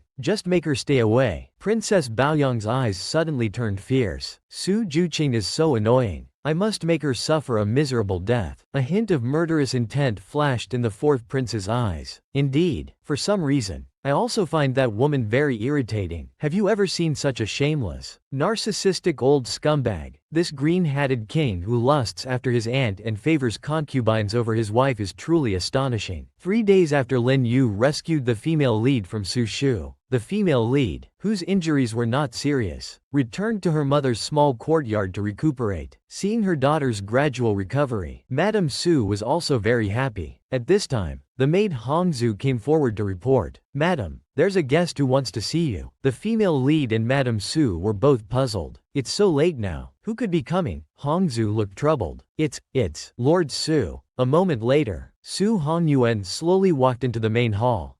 Madam, I've missed you so much. Seeing Su Hongyuan approach, Madame Su's face turned cold. Hey, Lord Su, what brings you here so late at night? Unexpectedly, Su Hongyuan quickly reached out and grabbed Madame Su's hand. Madam, how have you been these days? I'm so sorry you and our daughter had to suffer like this. With a slap, Madame Su pulled her hand away. Lord Su, we are already divorced. Please stop calling me Madam all the time. Don't embarrass me. Yao Qingrong. Besides, we've gone our separate ways now. How I'm doing is none of Lord Su's concern. Oh, Qingrong, what happened in the past was my fault. I just made a mistake that all men in the world would make. Can't you give me a chance to make amends? Besides, you've been away for so long. You must miss me and home. Why don't you come back with me now? Hearing this, Madame Su snorted coldly. It was your fault? Just a mistake all men would make? I must miss you and home? Hey, Su Hongyuan. I used to think you were just heartless and ungrateful. Now I realize you're simply shameless. How could such words come out of your mouth? Now looking at you, with that face of an overconfident scumbag, it's truly disgusting. I still vaguely remember when I divorced you. Lord Su scolded me for failing to teach you properly, for your lack of talent and virtue.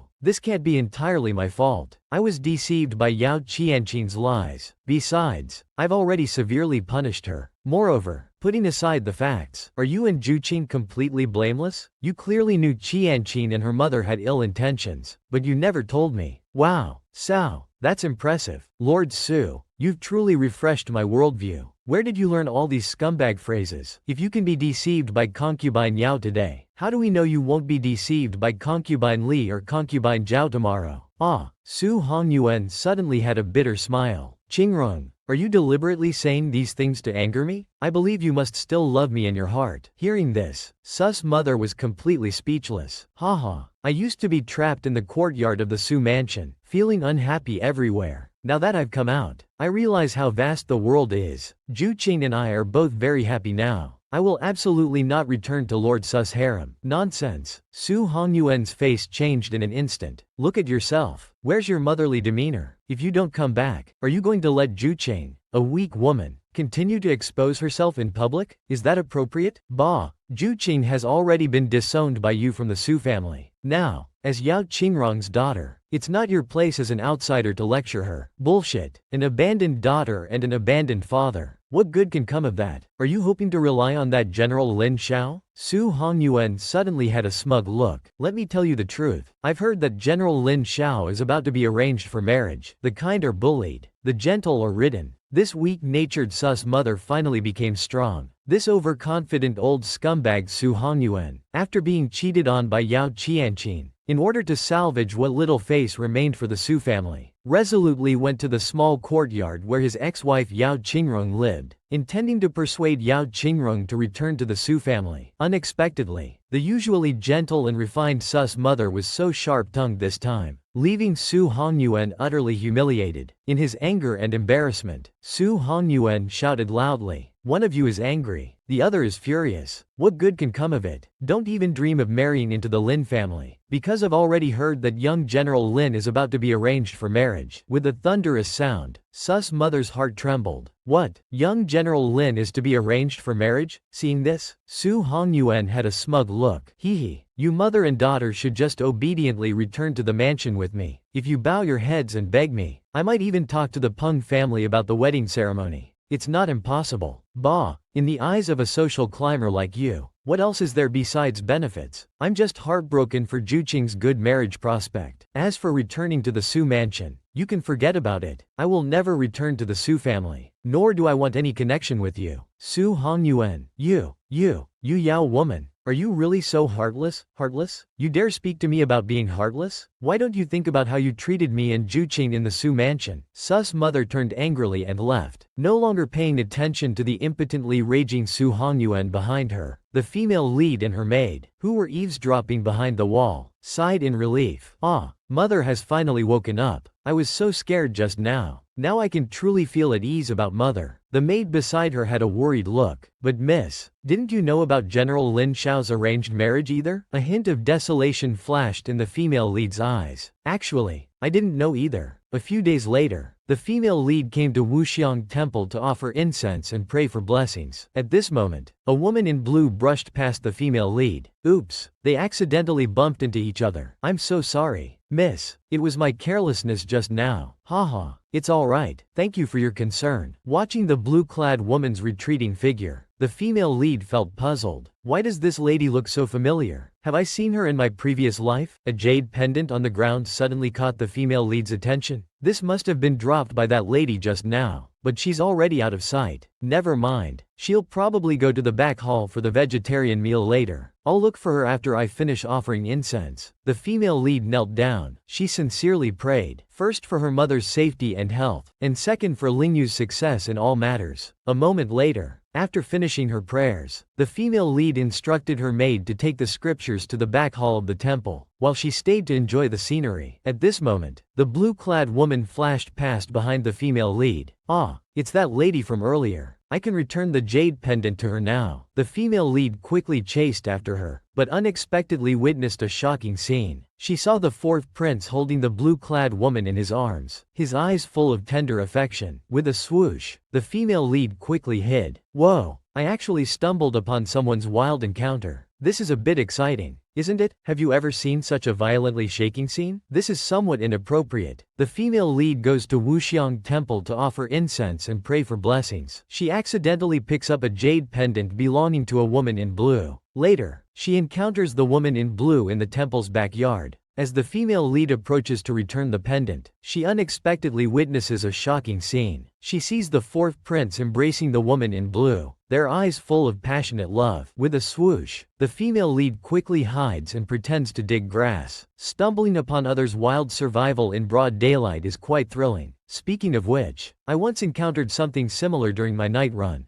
Being innocent at the time, I thought the man was just hugging her at home. I beat him up until he cried out, which I now find quite regrettable. Fortunately, that man only hugged her for 1 minute and 5 seconds. Back to the story. After the blushing female lead sneaks away, the fourth prince begins his conquest. As the following scenes have a simple plot, complex character actions, and significant screen shaking, to avoid affecting the viewer's experience, we'll skip directly ahead. We now move to outside Wuxiang Temple. In the carriage, the female lead is lost in thought. I remember that man seems to be the fourth prince. I met him a few times in my previous life. And that woman in blue, she looks so familiar. Suddenly, Tao Yu beside her speaks up. Young miss, look, it's concubine Yao's maid. The female lead's heart tightens upon hearing this. I heard Sora escaped from the Su mansion. Who knows what schemes she's up to now? Quick, follow her and see. Moments later, Taoyu quietly follows to the back door of the Peng mansion. Inside, Sor looks nervous. Did my mother send you? How is she now? The maid bursts into tears. The concubine is fine for now, but she's constantly watched by the master. He's been mistreating her with food and daily necessities. What? How can father be so heartless? My mother has been with him for over a decade. Miss, when will you become the young mistress of the Peng family? Concubine Yin is waiting for you to save her. Sor, filled with resentment, thinks, I must find a way to rescue mother. Yes, I'll go to Princess Baoyang. Back in the carriage, Hao Yu informs the female lead of what just happened. The female lead remains calm. It seems she's going to seek Princess Baoyang's help against me. Let her go. But miss, shouldn't we do something about Sor? No need. Even without Sor, Princess Baoyang would find a way to deal with me. We might as well use the princess to expose Sor's true colors and cut off her escape routes completely. Otherwise, with Peng Zaran's devotion, Sor might actually turn things around. Only by making Princess Baoyang and Madame Peng thoroughly despise her can we be absolutely certain. With a whoa, the moving carriage suddenly stops. Lin Yu pulls back the curtain. Su Juqing, come with me. I have great news to tell you. The scene changes to the Jade Prince's mansion. The female lead is taking the Jade Princess consort's pulse. Wonderful. The Jade Princess consort is indeed with child. The pulse is stable. Your Highness need not worry. The Jade Prince beams with joy. Many thanks, Dr. Su. The Jade Princess consort is also delighted. When I first heard Dr. Su was a young lady, I was surprised. I didn't expect Dr. Su to be so beautiful. She then glances at Lin Yu beside her. Dr. Su is so likable. I wonder which young gentleman will be fortunate enough to marry Miss Su in the future. A scheming green tea. Plotting again. She really is a crafty immortal who won't die. After the female lead checks the Jade Princess consort's pulse, the sharp-eyed Jade Princess consort notices the budding feelings between the female lead and the young general. Unexpectedly, the clever Jade Prince speaks up. Hee, I remember I have a nephew whose family background isn't bad. He'd be a good match for Miss Su. Hearing this, the Jade Princess consort secretly pinches the Jade Prince's hand hard. Haha, you talk too much. The female lead smiles lightly. Thank you for your kindness, Your Highness, but I have no plans for marriage at the moment. A moment later, the female lead and Lin Yu leave the Jade Prince's mansion together. Lin Yu suddenly takes out a golden token of immunity from his chest. You cured the Jade Prince's heart condition. This is the reward I got for you from the Jade Prince. With this, I can secretly assign people to protect you. Openly. With this immunity token, even Princess Baoyang won't dare to harm you easily. The female lead is overjoyed and quickly puts the token away safely. Lin Yu behind her looks gentle. From now on, you can stay in the capital without worry. At this moment, Feng Liang approaches. Master, why didn't you tell Miss Su that you exchanged this immunity token for 50,000 troops with the Jade Prince? There's no need. I just want him to stay by my side. We can be free from fear. I also don't want him to feel like he owes me anything. Just as the female lead was about to leave, a Taoist priest brushed past her. The priest looked at the female lead with confusion. Strange. How could this girl have two life paths? And one of them has already run its course. Meanwhile, inside the Peng mansion, Madame Peng was furious. You unfilial son, how can you only think with your lower half? You actually want to bring a girl of unknown origin, Su into our Peng family? Peng Zaran knelt on the ground, pleading desperately. But mother, I truly love Nonsense. I see you've just been blinded by beauty. That Su was already a concubine's daughter from the Su family. Now she's become the laughingstock of the entire capital as an illegitimate child. How could someone of her status enter our family? Hearing this, Su Wanner walked in from outside. Madame Peng, please listen to what Wanner has to say. A concubine's daughter from a lowly family. Truly lacking manners. Madame Peng, you should remember that Princess Baoyang was in our Su family's back garden that day, right?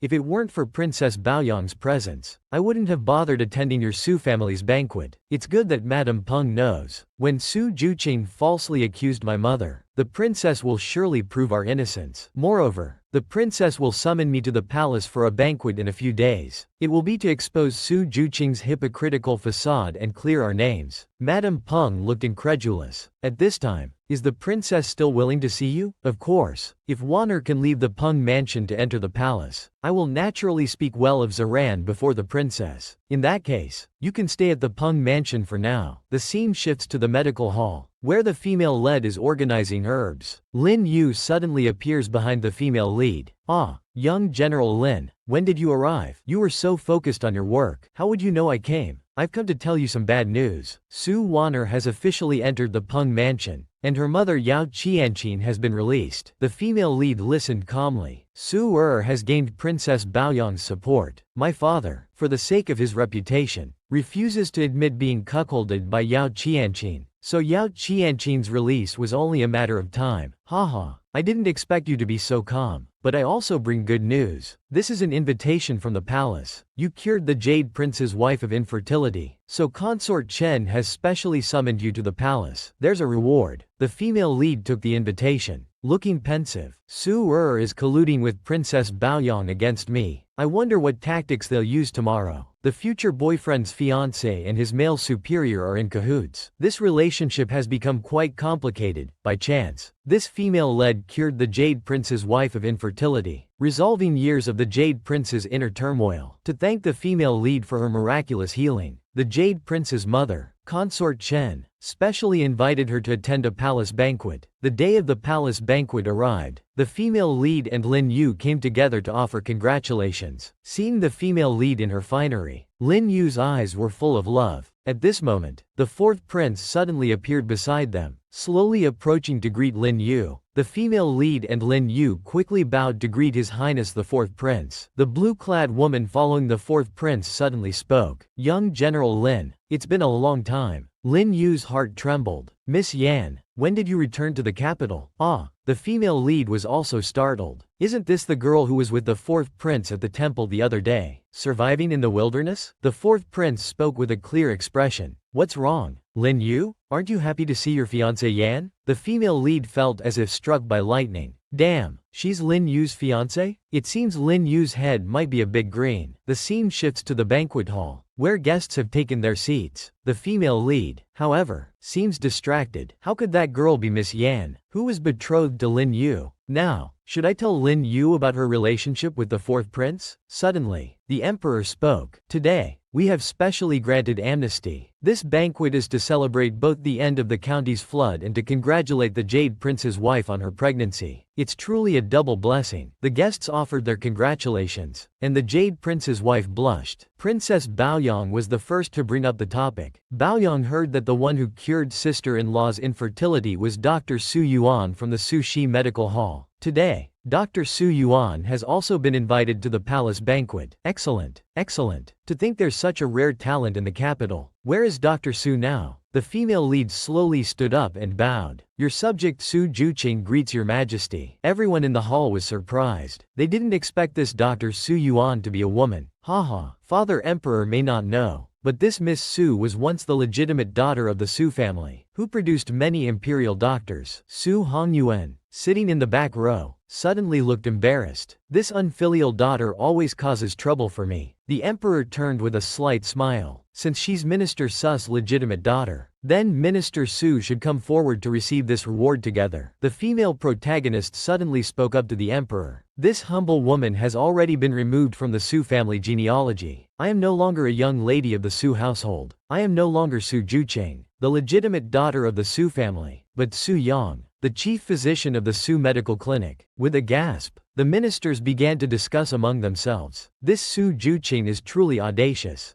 daring to speak up like this. Beside them, Su Hongyuan immediately broke out in a cold sweat. Your Majesty, Su Juqing indeed no longer has a father-daughter relationship with this humble official. Very well, since it's your family matter, I won't interfere. Su Juqing, you may come forward to receive the reward. Princess Baoyang was seen smirking nearby. You better cherish this reward well. This will be the last time you receive one. After several rounds of drinks, Miss Yan suddenly approached Lin Yu and whispered softly. Then Lin Yu left together with Miss Yan. A flash of jealousy appeared in the female protagonist's eyes. Speaking of Lin Yu, does he even know about Miss Yan's relationship with the fourth prince? With a cry, a maid suddenly spilled wine on the female protagonist. This slave deserves death. Please forgive me, Miss Su. It's all right. It was my carelessness just now. Princess Baoyang suddenly spoke up scolding. What's going on? Wearing such a dirty dress to attend a palace banquet? This is disrespectful to the heavenly realm. If that's the case, then I'll trouble this worker to lead the way. I'll go change my clothes now. After the female protagonist left, Princess Baoyang immediately had a sinister look. Su Jucheng. The show is about to begin. A scheming green tea bitch framing others. Can the female protagonist escape this crisis? This female protagonist was invited to the palace banquet for curing the Jade Prince consort's infertility. Just as the banquet was nearing its end, a palace maid accidentally spilled wine on the female protagonist. With no other choice, the female protagonist had to go to the imperial garden to change her clothes. At this time, Princess Baoyang at the banquet had a sinister smile. Su Jucheng. Watch how I'll destroy you this time. A moment later, Consort Chen suddenly spoke up. The plum blossoms in the imperial garden are in full bloom today. Why don't we all go appreciate the flowers? Princess Baoyang immediately agreed. That's wonderful. Baoyang had the same thought. The scene changes. Everyone arrives at the imperial garden. At this time, Lu Ying felt uneasy in her heart. It's been half an hour already. Why hasn't Juqing returned? Tang Yujiao also frowned deeply. I feel something's not right. Could Juqing have encountered some trouble? At this moment, Princess Baoyang in the crowd suddenly spoke up. Speaking of which, Dr. Su went to change her clothes earlier. It's been half an hour. Why haven't we seen her yet? Consort Chen immediately frowned. What's going on? Consort, I see the tea room is right ahead. Dr. Su Yang should be inside. Why don't we all go take a look? A maid nearby ran up to gently knock on the door, then turned back to play along with Princess Baoyang. Your Highness, there's no one in the tea room, and the door is locked from the inside. What? Princess Baoyang pretended to look panicked. Could something have happened to Dr. Su Yang? Someone come quickly. Break down the door. With a bang, the guards kicked open the door. Princess Baoyang rushed forward with a sinister smile. Dr. Su Yang, are you in this tea room? The room was filled with smoke. What's going on? Suddenly someone shouted. Look, why are there clothes scattered on the floor? What? Aren't these the clothes of the palace guards? Oh my, I found a pile of women's clothes here too. These are exactly what Dr. Su Yang was wearing earlier. Hearing this, everyone stepped forward. They saw a man and a woman earnestly exploring the truth of life. With a gasp, the guests retreated covering their faces. Su Juqing actually did such a filthy thing in the palace. No wonder such a shameless woman was removed from the Su family. Nearby, Tang Yujiao and Lu Ying looked worried. This is bad. Juqing must have been framed. With a thud, the guard who was exploring the truth knelt down. Consort, Princess, please spare me. This slave won't dare do it again. Seeing this, Princess Baoyang shouted angrily. Su Juqing, how dare you have a secret rendezvous with a guard in the palace? Don't you know this is a capital offense? What's all the commotion about? The female protagonist's voice suddenly came from behind. The female protagonist slowly walked in from outside. Everyone, did I miss something? With a gulp, Princess Baoyang's heart trembled. What's going on? Then she turned and shouted angrily. Su Juqing, this is impossible. How can you be here? Haha, Princess, you must be joking. If I'm not here, where else would I be? Concubine Chen, standing nearby, became furious. Quickly, tell me who's inside having an affair with the guard. Only Baoyang, the princess's maid, was seen trembling on the bed. Your Highness, please spare me. The scheming green tea's plot was foiled. Unexpectedly, she was outmaneuvered by the female lead. This Princess Baoyang, in order to eliminate her rival for the female lead's affections, devised a plan to frame the female lead for misconduct with a guard in the palace. Just as everyone was condemning the female lead's improper behavior, she suddenly appeared behind the crowd. Oh my, how could such a filthy act occur in the imperial palace? Who is this woman? Concubine Chen suddenly shouted angrily. Raise your head. Let me see who dares to commit such a dirty act. The maid was seen kneeling on the ground, trembling. Your Highness, please spare me. Looking at the maid kneeling and begging for mercy, the female lead suddenly recalled what had just happened. It turns out that after following the maid to the tea room earlier, the female lead had sensed something was amiss. I see. They placed bewitching incense in the room. It seems they wanted to frame me again. While the maid was closing the door and windows, the female lead quietly approached with a candlestick. With a swoosh, the unsportsmanlike female lead suddenly attacked from behind. Damn it, with this strike, I'll make sure you can't even remember your own name. Just as the female lead was about to leave, the door was suddenly pushed open. Lin Yu hurriedly entered the room and embraced the female lead. Don't be afraid, it's me. I saw Baoyang's palace maid leading you away, so I followed. Sure enough, Baoyang still made a move against you. Recalling what had just happened, the female lead couldn't help but feel relieved. If I hadn't discovered the bewitching incense in time, it would be me kneeling on the ground now. Oh, I remember now. It was this maid who led me to change clothes earlier. I never imagined she would be having an affair. Princess Baoyang was shocked. Impossible. How can it be you? The person in the room should have been Su Jucheng. Ah, Princess Baoyang. Your words sound as if you already knew I would be in this room as a guest. Hearing the whispers. Oh my. Isn't this princess's maid? How could she commit such a filthy act? Yes. Indeed. It seems your highness needs to keep a closer eye on those around you.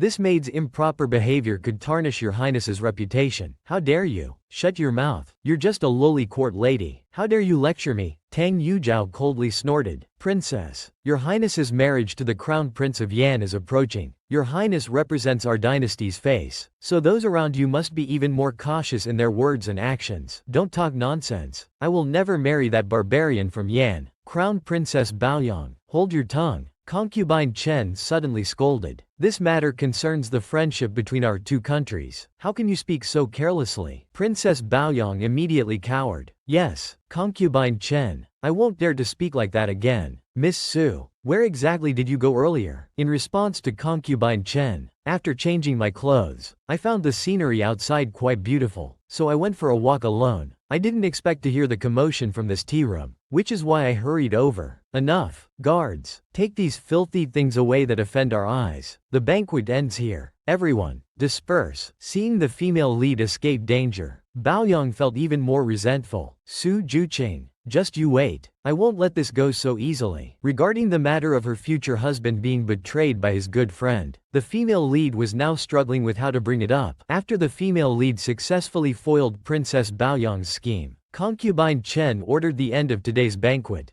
After everyone left, the female lead stayed in the imperial garden chatting with Lu Ying and Yu Zhao. Jucheng, I was so scared earlier. Luckily, you were clever enough to escape danger. I never imagined Baoyang, as a princess, would use such despicable methods. It's truly contemptible. Miss Su, are you alright? Miss Yan and others suddenly appeared behind the female lead. The female lead quickly went forward. I'm fine. Thank you for your concern. Miss Yan, the fourth prince, seeing this, squinted his eyes. Miss Yan is your fiancé, and Miss Su is your confidant. Brother Lin, you truly are fortunate. Go away. Go away. Please mind your words. Fourth prince. Hearing this, the female lead's heart sank. Lin Yu's fiancé clearly has an affair with the fourth prince, so why would he deliberately say such things? Miss Yan suddenly spoke up. I previously encountered Miss Su at Wuxiang Temple. At that time, I didn't know Miss Su yet. By the way, I lost a jade pendant at Wuxiang Temple. I wonder if Miss Su has seen it. I clearly left the jade pendant at Wuxiang Temple for the monks to give to him. Why is he still asking like this? Could it be that he's testing me? The female lead turned with a thoughtful expression. I really didn't notice. I didn't see any jade pendant at the time. Is that so? That's really a pity. Seeing this, Lin Yu stepped forward. Now that the palace banquet is over, let me escort you back. Oh my. Brother Lin personally escorting Miss Su back. You're really not afraid of making your fiancé jealous or misunderstand? Haha, of course not. I'm used to coming and going from the palace. It's better for General Shao to accompany Miss Su. Hearing this, the female lead was even more confused. These two clearly have a secret relationship. Why are they acting like this in front of us? What exactly are they planning? In the blink of an eye, the moon was high in the sky. At this time, a cloaked woman arrived at the back door of the Peng residence. Inside the door, Sor looked shocked and said, Su Jucheng? How could she have left the palace unharmed? This is impossible. Sor, it was all your brilliant idea. You made the princess lose face in front of many guests. You really deserve to die. Please don't. I'll write another letter to the princess. I still have many clever plans to use. I'm sure I can still be useful to her highness. Hey, let go of me. Princess Baoyang won't see you again. You'd better take care of yourself. With a thud, Sor fell to the ground, looking desperate. What should I do now? What about my mother? Princess Baoyang promised me she would help clear our names. Su Jucheng, it's all because of you. You bitch. Why couldn't you just die obediently, in the blink of an eye? It was New Year's Day. Mei Xiang and Tao Yu were busy in the small courtyard. Lin Yu and Feng Liang suddenly appeared. Miss Su, we've brought gifts to wish you a happy new year. Seeing this, Su's mother was delighted. Come in, come in. It's just about mealtime. Let's have a meal together. I see. General Shao didn't eat just so he could come here to freeload. Haha. This is what they call, the drinker's heart is not in the cup. A moment later, Various delicacies were served. Su's mother warmly entertained on the side. Feng Liang and Lei Xin were not polite at all, judging from the expressions of these two young girls, Mei Xiang and Tao Yu. It seemed the small courtyard would soon have new additions. After the meal, the female lead suddenly pulled Lin Yu outside the courtyard. Mother, I'm full. I have something to discuss with the young general. In the blink of an eye, they arrived in the small courtyard. The female lead's expression suddenly became full of difficulty. How should I tell Lin Yu about Miss Yan's affair with the fourth prince? The scheming green tea bitch's calculations have finally come to nothing. In the end, she's reaping what she sowed. This female led, unable to bear seeing her future husband deceived by his brother, decided to reveal everything about Yan Yilin's secret relationship with the fourth prince. Just as the female lead was about to speak, Yan Yilin suddenly pushed open the door. Miss Su, excuse my intrusion. I've come to bring you some New Year's gifts. The female lead and Lin Yu were also startled by this. Miss Yan? Yan Yulan smiled lightly. Young General Lin, you're here too. Bring them all in. These are the New Year's gifts I prepared for Miss Su. I hope Miss Su will like them. Miss Yan is too kind.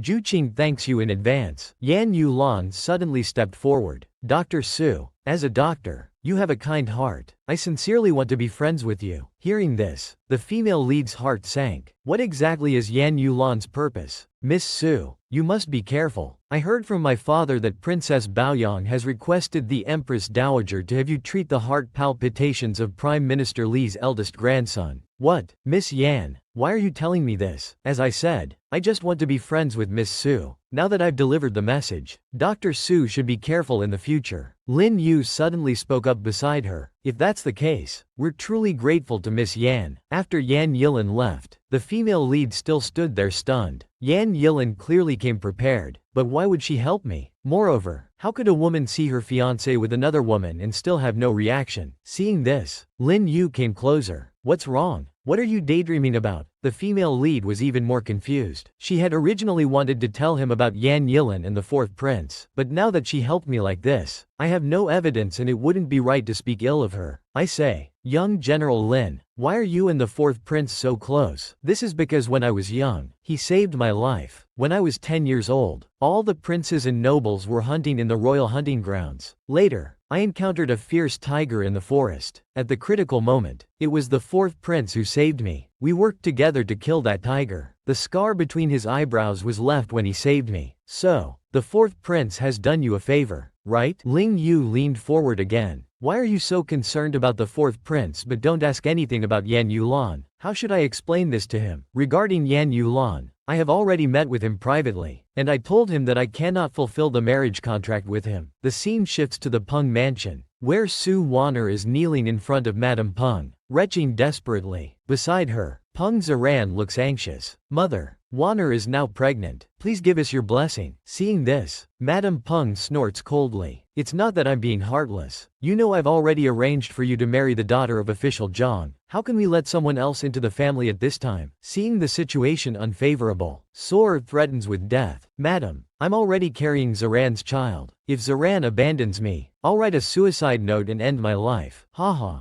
even Princess Baoyang doesn't care about you now. What right do you have to enter our Peng family? You're delusional. But mother, if something happens to Wanner, Aunt Yao will make a scene. Then the Zhang family's daughter will be even less likely to marry into our Peng family. Su Wanner appears troubled on the surface but inwardly sneers. This Peng Ziran is quite clever, seizing the opportunity to say what I taught him. Alright, if that's the case, then let Su Wanner enter the family. Really? Thank you, mother. Madame Peng's eyes suddenly fill with coldness. However, Su Wanner can only enter as a concubine, and before entering the family, she must drink the miscarriage potion. What? Madame Peng, this is Ziran's child. HMPH. Our Peng family's offspring must be born by the main wife. It's not your turn. You woman of unknown origin. Now you choose. Do you want to lose the child and stay in the Peng family? Or take this bastard and get out? No. No. Madame Peng, have you ever seen such a malicious white lotus green tea? She even ruthlessly uses the son of a meritorious official. This female protagonist, having offended the princess of the current dynasty, was set up and ordered to go treat the heart palpitations of the chief minister Li's eldest grandson. When receiving the imperial edict, Lin Yu's words echoed in the female protagonist's ears again. The eldest grandson of Minister Li has suffered from heart palpitations for many years. It's actually related to the power struggles at court. You must be extra careful when you go there. Take your imperial pardon token with you. Jucheng. At first I didn't want anything to happen to you, but now I absolutely cannot let anything happen to you. Remembering General Xiao's earlier words, the female protagonist's face turned red. But as a doctor, I just want to save lives. What do these court affairs have to do with me? At this moment, Ali suddenly spoke up beside her. Dr. Su, I want to go to the Li mansion with you. The rules in the Prime Minister's mansion are strict. As a man, I'm stronger and can protect you better than Mei Shang and Dao Yu. Haha, if you want to go, then come with me. Mei Shang, Dao Yu, you stay and watch over the clinic this time. I'll be back after I cure the Prime Minister's grandson. Su Jucheng. A harsh voice suddenly sounded from behind. Princess Baoyang was seen slowly walking in from outside, her eyes full of disdain. The female protagonist and others bowed upon seeing this. We commoners pay our respects to your highness. Hehe. Su Jucheng. I heard you're going to the Li mansion. I came specially to see you. We might not see each other again after this. Thank you for your kind words, princess. When you marry far away to Yan country in the future, this commoner, indeed, will never see your highness again in this lifetime. Bah, Su Jucheng, don't be smug for long. If you can't cure the Prime Minister's grandson, you're just a fraud and should be punished. You're a princess, yet you're so despicable. Even the families of meritorious officials are tools for you to frame others. Doesn't your conscience hurt? Hearing this, Princess Baoyang's eyes flashed with anger. With a bang, she overturned the table. Su Jucheng, are you crazy? How dare you speak to me like this? The female protagonist's eyes were full of disdain. Since your highness is certain I won't return, what do I have to fear now? Su Jucheng, you bitch. Just you wait. No one can save you this time. Not even Lin Yu. The scene shifts to the next morning. Lin Yu is also preparing equipment to go out. Behind him, Feng Liang is full of worry. General Xiao, how come the fourth prince suddenly wants you to inspect Bei County? It will take 4 days round trip. Yes, General Xiao. Miss Su is going to the Li mansion today. If we leave the city, we won't be able to look after Miss Su. Lin Yu also felt worried upon hearing this. Feng Liang, after you leave the city with me, sneak back secretly. Don't let anyone notice your movements. Then go to the Li mansion and watch over Su Jucheng. Why do I keep feeling uneasy in my heart? I really hope I'm just overthinking. In the blink of an eye, they arrived at the Li mansion. Madame Li looked at the female lead with disdain in her eyes. Originally, I looked down on a country doctor like you, but the Empress Dowager has issued an edict. Let me tell you, Hai Ji is the only heir of our Li family. If anything happens to him, you won't live either. Meanwhile, outside the city, with a whoa, Ling Yu pulled the reins of his galloping horse to a stop. He saw Princess Baoyang blocking the way ahead, seemingly having waited there for a long time. Seeing this, Ling Yu dismounted and asked Baoyang, "Why are you here?" "Brother Ling Yu, I heard from fourth brother that you were going to inspect Bei County. I came specially to see you off. Human hearts are treacherous. Every step is perilous. Such intricate plots and schemes are truly terrifying." Just as Ling Yu was ordered to inspect Bei County, Princess Baoyang suddenly appeared on the road outside the city. Seeing this, Ling Yu dismounted and asked Baoyang, "How come you're here?" Princess Baoyang grabbed Ling Yu's wrist. "Brother Ling Yu, I heard from fourth brother that you were going to inspect Bei County, so I came to see you off." Ling Yu suddenly pulled back. "Baoyang, I ask you, did you arrange for the Empress Dowager to order Juqing to treat the Prime Minister Li's grandson?" "Brother Ling Yu, I really don't understand what you're saying. I came specially to see you off. Why are you treating me like this? You don't understand? Princess, you're now of marriageable age. I've heard His Majesty intends to send you to Ling Kingdom for a political marriage." Ling Yu's eyes suddenly turned cold. "Princess, you'd better stay away from Su Juqing. Otherwise, I'm not sure when you might suddenly be married off to Yan Kingdom." "But brother Ling Yu, Baoyang knows nothing about this. How can you speak like this?" "Having said this much, I have nothing more to say. Farewell." Ling Yu immediately mounted his horse and galloped away, leaving Baoyang behind, her eyes full of hatred. "Su Juqing, you bitch. You've ruined all my plans." Meanwhile, beside Ling Yu, Lei Xin looked at his master with confusion. "Young general, Why did you have to offend Princess like that? Do you know? This inspection of Bay County is actually the fourth prince ordering me to reorganize the Ming family's troops. What? Master, have you gone mad? Privately amassing troops with the fourth prince is a capital offense of treason. Hearing this, Ling Yu's eyes grew fiercer. I've had enough of being controlled by others. In the blink of an eye, they arrived at the fourth prince's mansion. Yan Yulan was sitting in front of the mirror, full of worry. The fourth prince suddenly embraced her from behind. What's wrong? Still worried about Su Juqing's matter? Yan Yulan sighed lightly. If he really manages to cure the prime minister's grandson, what should we do? Haha, don't worry, Yilin. There's no if in this matter. Baoyang thinks she's so clever and capable, but actually I've arranged everything behind the scenes. I don't want to go against Lin Yu just for a woman. Meanwhile, at the prime minister's mansion, the female lead was brewing herbal medicine for the prime minister's grandson, Li Kaizi. Suddenly, someone in the room shouted, "Dr. Su, come quickly." What's wrong with the young master? The female lead was startled. What happened? A maid in the room looked panicked. Dr. Su, please come and see. Why has the young master's face turned so red? Seeing this, the female lead quickly went to check his pulse and observe. At this moment, outside the door, another maid secretly lifted the lid of the medicine pot and poured in some unknown herbs. A moment later, seeing that Li Kaizi was not in serious condition, the female lead finally relaxed. At this time, a maid slowly walked forward with the medicine. Dr. Su, the young master's medicine is ready. Let's give it to the young master while it's hot. The female lead immediately became alert. Alright, let it cool down first. Go find some plums for the young master to freshen his mouth. A moment later, the female lead gave Li Kaizi the medicine. Li Kaizi's eyes were full of tears. Dr. Su, this medicine is so bitter. Haha,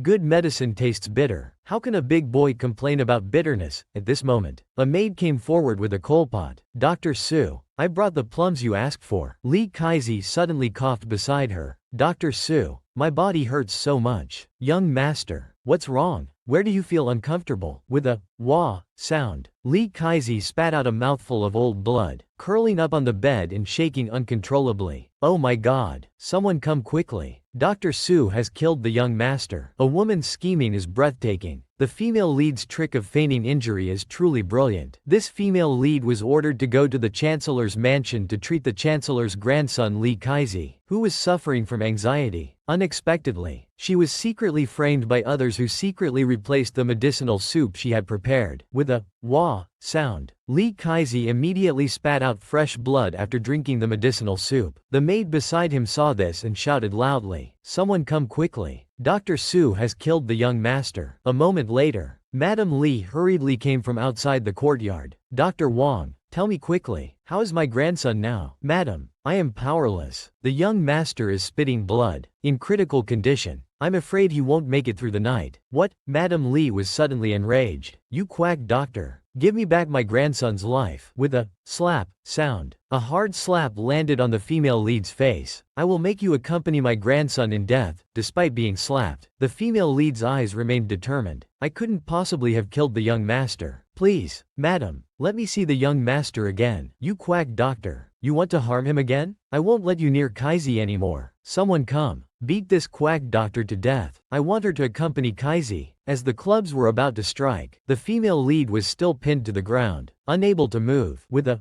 bang sound, Ali suddenly leapt forward to protect the female lead. "Ali, what are you doing? Why are you doing such a foolish thing?" "No, Dr. Su is not a quack doctor. She would absolutely never harm the young master." The maids behind shouted angrily. "I saw with my own eyes Su Juqing brewing the medicinal soup." Yes.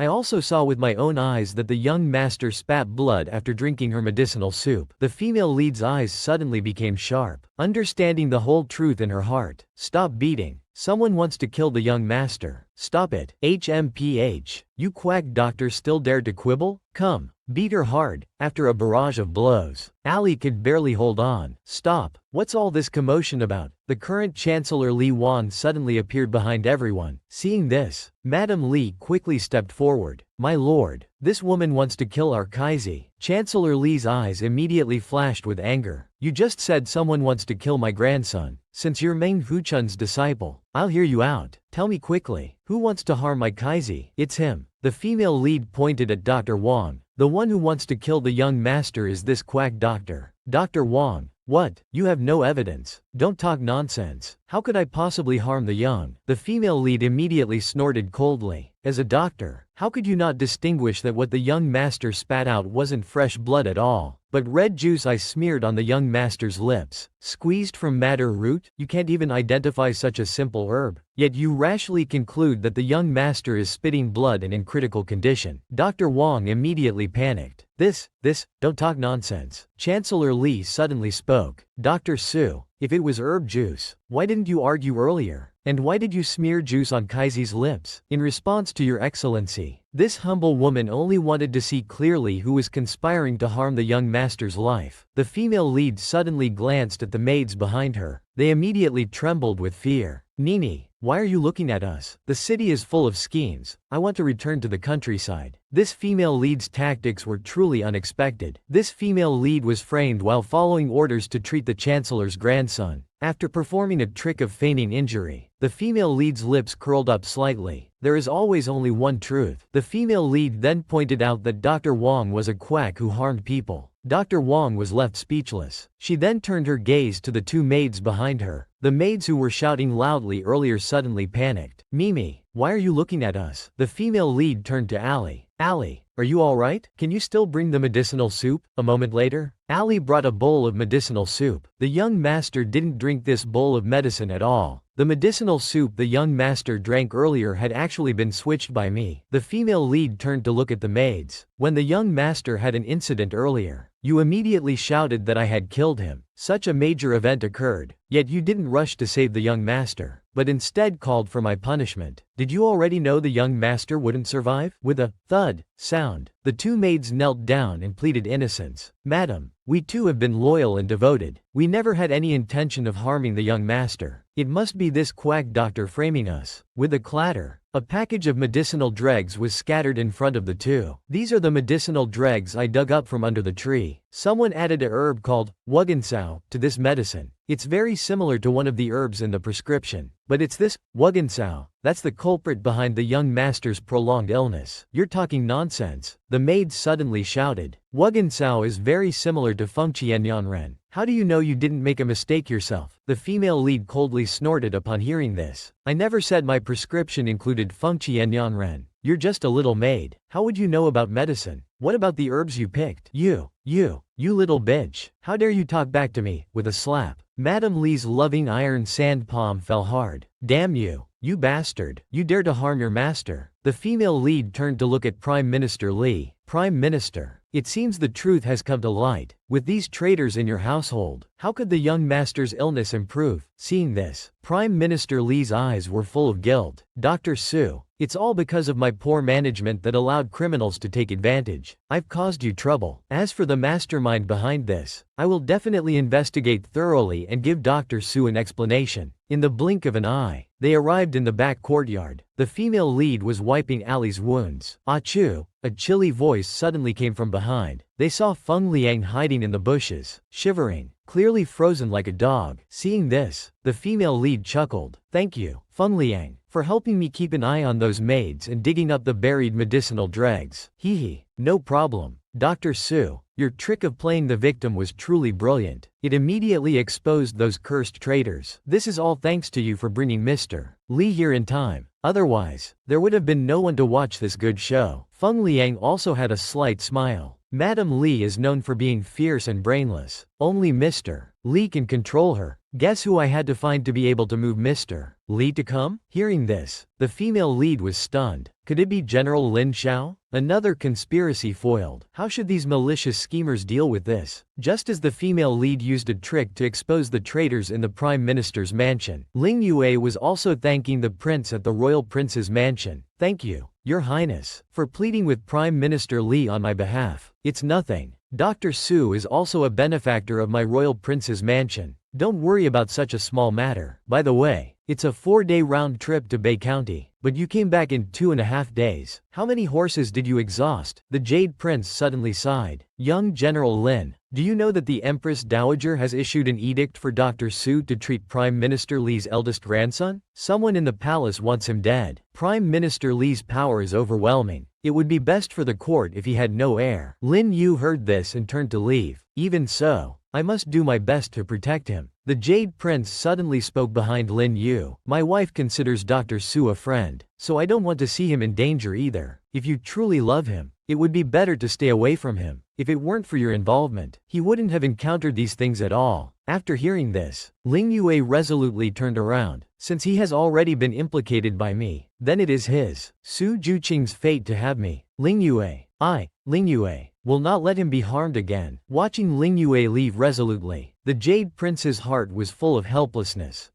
Ling Yue knows nothing at all. In the blink of an eye, it was already late at night. At this time, Princess Baoyang's mansion was full of music and dance. Baoyang was seen sitting next to the fourth prince, her face full of smiles. Fourth brother, all the women in my mansion are beauties. Why don't you dare to take a closer look? Could it be that you're afraid Miss Yan will be jealous? Haha, you little girl, you dare to mock your fourth brother. It was clearly fourth brother who fell in love with Miss Yan first. But the Yan family wants to betroth her to brother Lin Yu. It's so unfair. Hearing this, the fourth prince snorted coldly. Don't take advantage and still try to sell me short. If it weren't for Yilin standing in front, Lin Yu would have been taken by other women long ago. By the way, I see you're in a good mood today. Is there something to celebrate? Princess Baoyang immediately had a sinister smile. Of course, just thinking about Su Juqing being beaten to death by Madame Li, I feel extremely pleased in my heart. At this moment, a guard suddenly came to report. Princess, our people have made their move. But just as Madame Li was about to beat Su Juqing to death, Prime Minister Li suddenly appeared and stopped Madame Li. What? The fourth prince suddenly stood up. Why did Li Wan suddenly return to the Prime Minister's mansion? The fourth prince, who had calmed down, frowned deeply. Lin Yu is far away in the outskirts. He couldn't have communicated with Li Wan. Why did Li Wan suddenly return to the Prime Minister's mansion? And why did he help Su Juqing? The scene changes. In the Prime Minister's mansion, the female lead was treating Li Kaizi. Behind her, Madame Li was full of doubt. My lord, why did you believe this doctor that night? You know, I don't trust the people sent by the Empress Dowager at all. But I didn't expect him to really cure Kaizi's palpitations. Prime Minister Li sighed softly upon hearing this. Even the Jade Prince came to plead in person. This Dr. Su certainly has good connections. 3 days later, Li Kaizi's heart condition had basically recovered. Lady Li hugged her grandson, tears streaming down her face. My dear Kaizi, you had grandmother so worried. The female lead bowed to say goodbye. Prime Minister Li, Lady Li, the young master's illness has been cured. This humble one should take her leave now. The Prime Minister and his wife looked guilty. Thank you,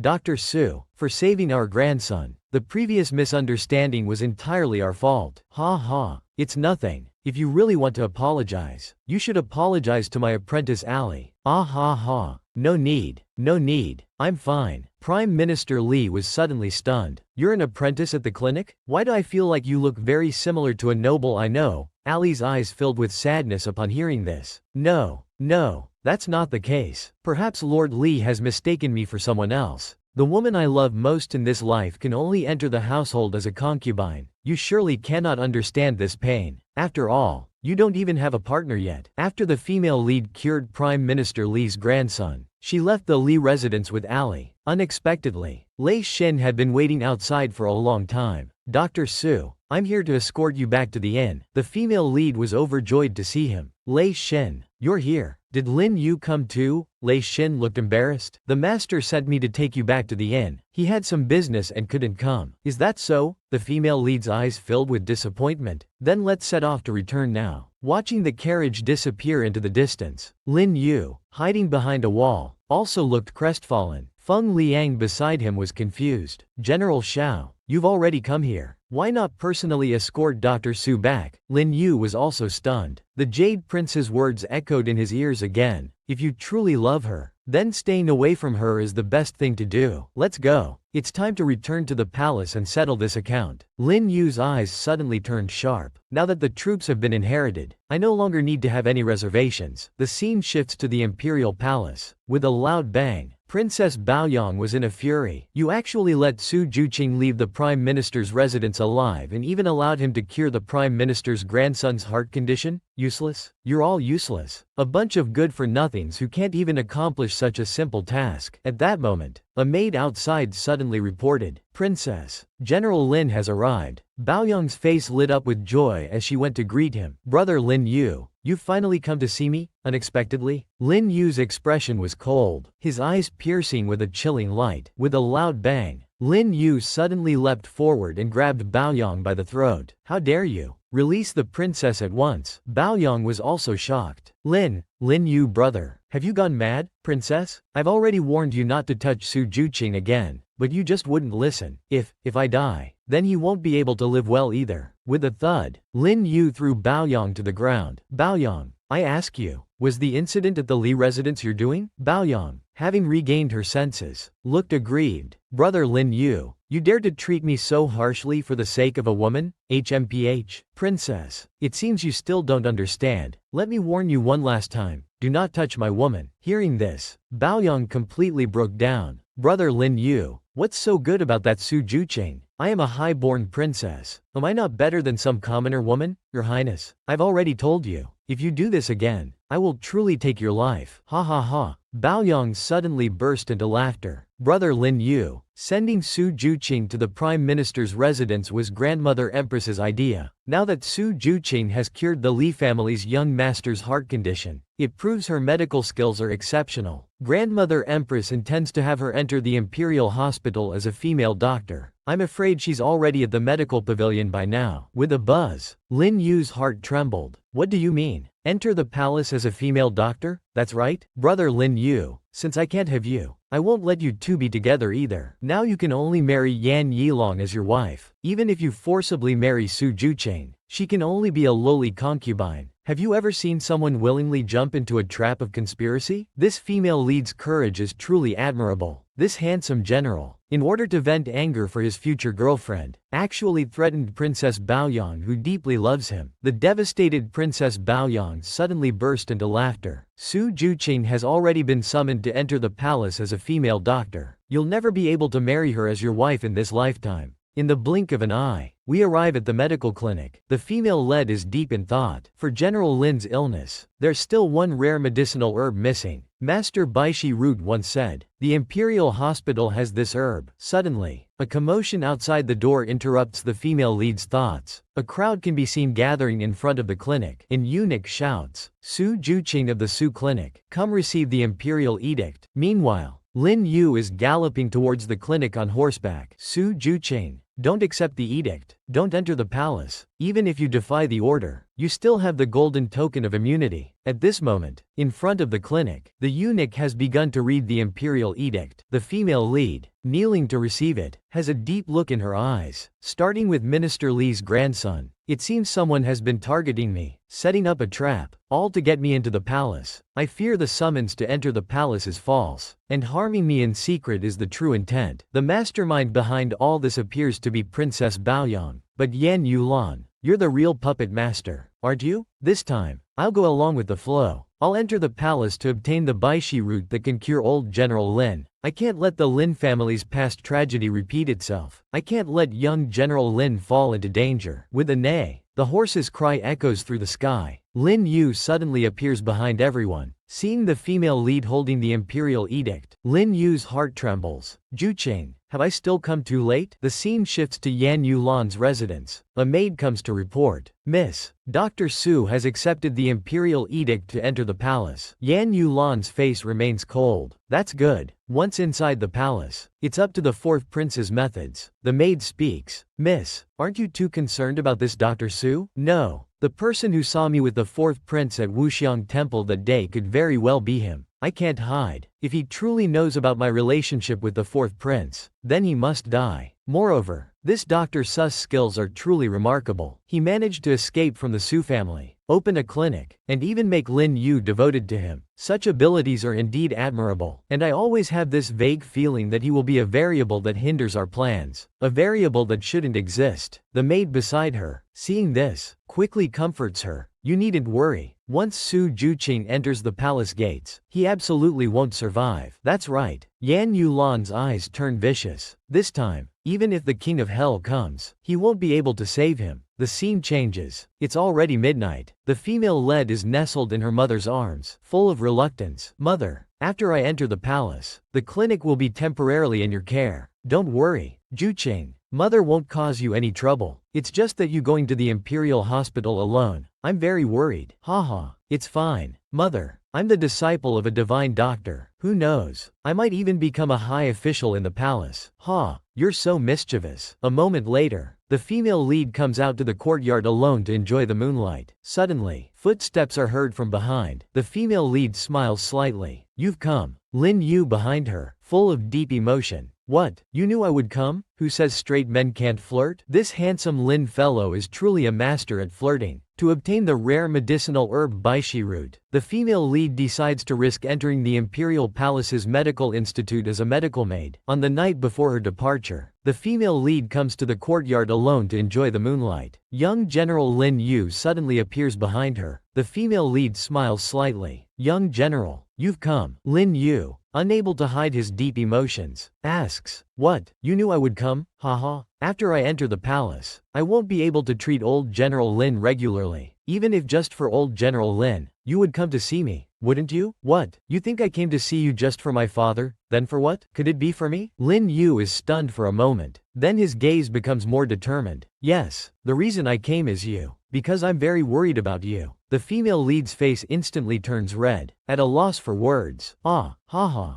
Every time someone tries to cause me trouble, they end up suffering the consequences. You should be worried about others instead. Lin Yu suddenly leans down, gently stroking the female lead's head. Jucheng, I know you want to bear everything yourself, but now I have the ability to stand by your side, to shelter you from wind and rain. You don't need to enter the palace. Unexpectedly, the female lead takes a step back. Young General Lin, I can't refuse. Why? Isn't it good to have me protect you? I know young General is good to me, but firstly, I don't want to bring you any trouble. Secondly, to cure old General Lin's illness, we still need one rare medicinal herb, Baishi root. So I must enter the Imperial Hospital to get the Baishi root. Lin Yu's heart trembles upon hearing this. You're willing to risk entering the palace, all for me, General Xiao? I know the palace is treacherous and requires careful maneuvering, but I always feel that as long as you're here, I have nothing to fear, so you must trust me. I will do my best because I don't want to always be protected by you. I want to fight alongside you. Ling Yu's eyes were filled with gratitude. What more could a husband ask for with such a wife? Ou Li Ge then pulled out a pouch from his bosom. Do you remember this? I secretly took it from your boudoir before. Aha. I wondered why I could never find this pouch. So it was with you all along. The female lead reached out to grab it. Unexpectedly, Lin Yu caught her hand. Silly girl. I'll return the pouch to you when you come back, but you have to promise me one thing. Will you make a new one for me then? At this moment, the female lead's defenses completely crumbled, her heart fluttering wildly. All right, I promise you. The next morning arrived in the blink of an eye. The female lead looked at the well-organized clothing shop with satisfaction. At least I've managed to settle the shop's affairs. Now I can focus on the attack. At this moment, Ali suddenly approached. Dr. Su, I have something to tell you. Ali, do you have something on your mind? Dr. Su, I've come to resign. I told you before that I was an illegitimate child cast out by another family. Now they want to take me back. That's good news. But why do you look unhappy? Ali's face suddenly turned red with embarrassment. Actually, I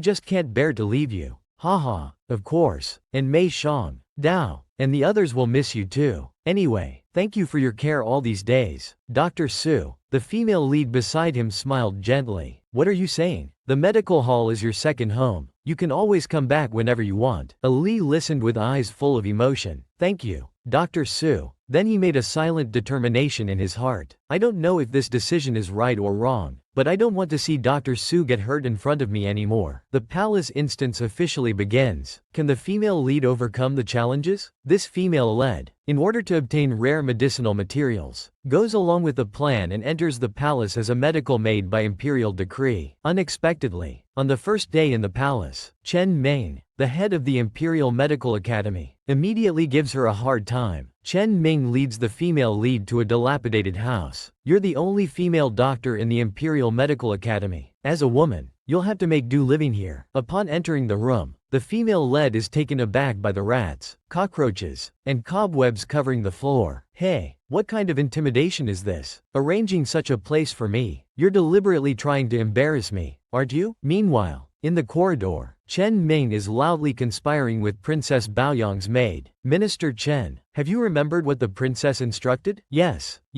I remember. That Su Ju Qing is done for. The Imperial Medical Academy will give her a hard time. She's probably crying her eyes out from the rats and cockroaches by now. Suddenly, a small Jerry appears in front of the two. Are you talking about this mouse? Whoa, are you a demon? The female lead is seen holding little Jerry, completely composed. There are actually mice in the Imperial Medical Academy? They might gnaw on the medicinal herbs. Perhaps we should report this to the Imperial Medical Academy? No, there's no need to report. Dr. Su, you're really brave. I'll have someone deal with this mouse right away. Hee, no need. Minister Chen, why don't I keep it as a pet? Haha, keep it as a pet? This truly shocks me to my core. In the blink of an eye, it's already midnight. The female lead has cleaned the small room spotlessly. Looking at little Jerry in her hand, the female lead is filled with joy. Hee, from now on, I'll call you little Lin Yu. Meanwhile, in the general's mansion, Lin Yu is lost in thought. Holding the pouch in his hand, the female lead's words from last night echo in his ears. Staying in the palace is too dangerous. Princess Baoyong will harm me. Do you still think it was Princess Baoyong who wanted me to enter the palace? If I tell you that behind all these schemes are the fourth prince and Miss Yan, would you believe me? After pondering, Lin Yu suddenly looks up. Lei Xin,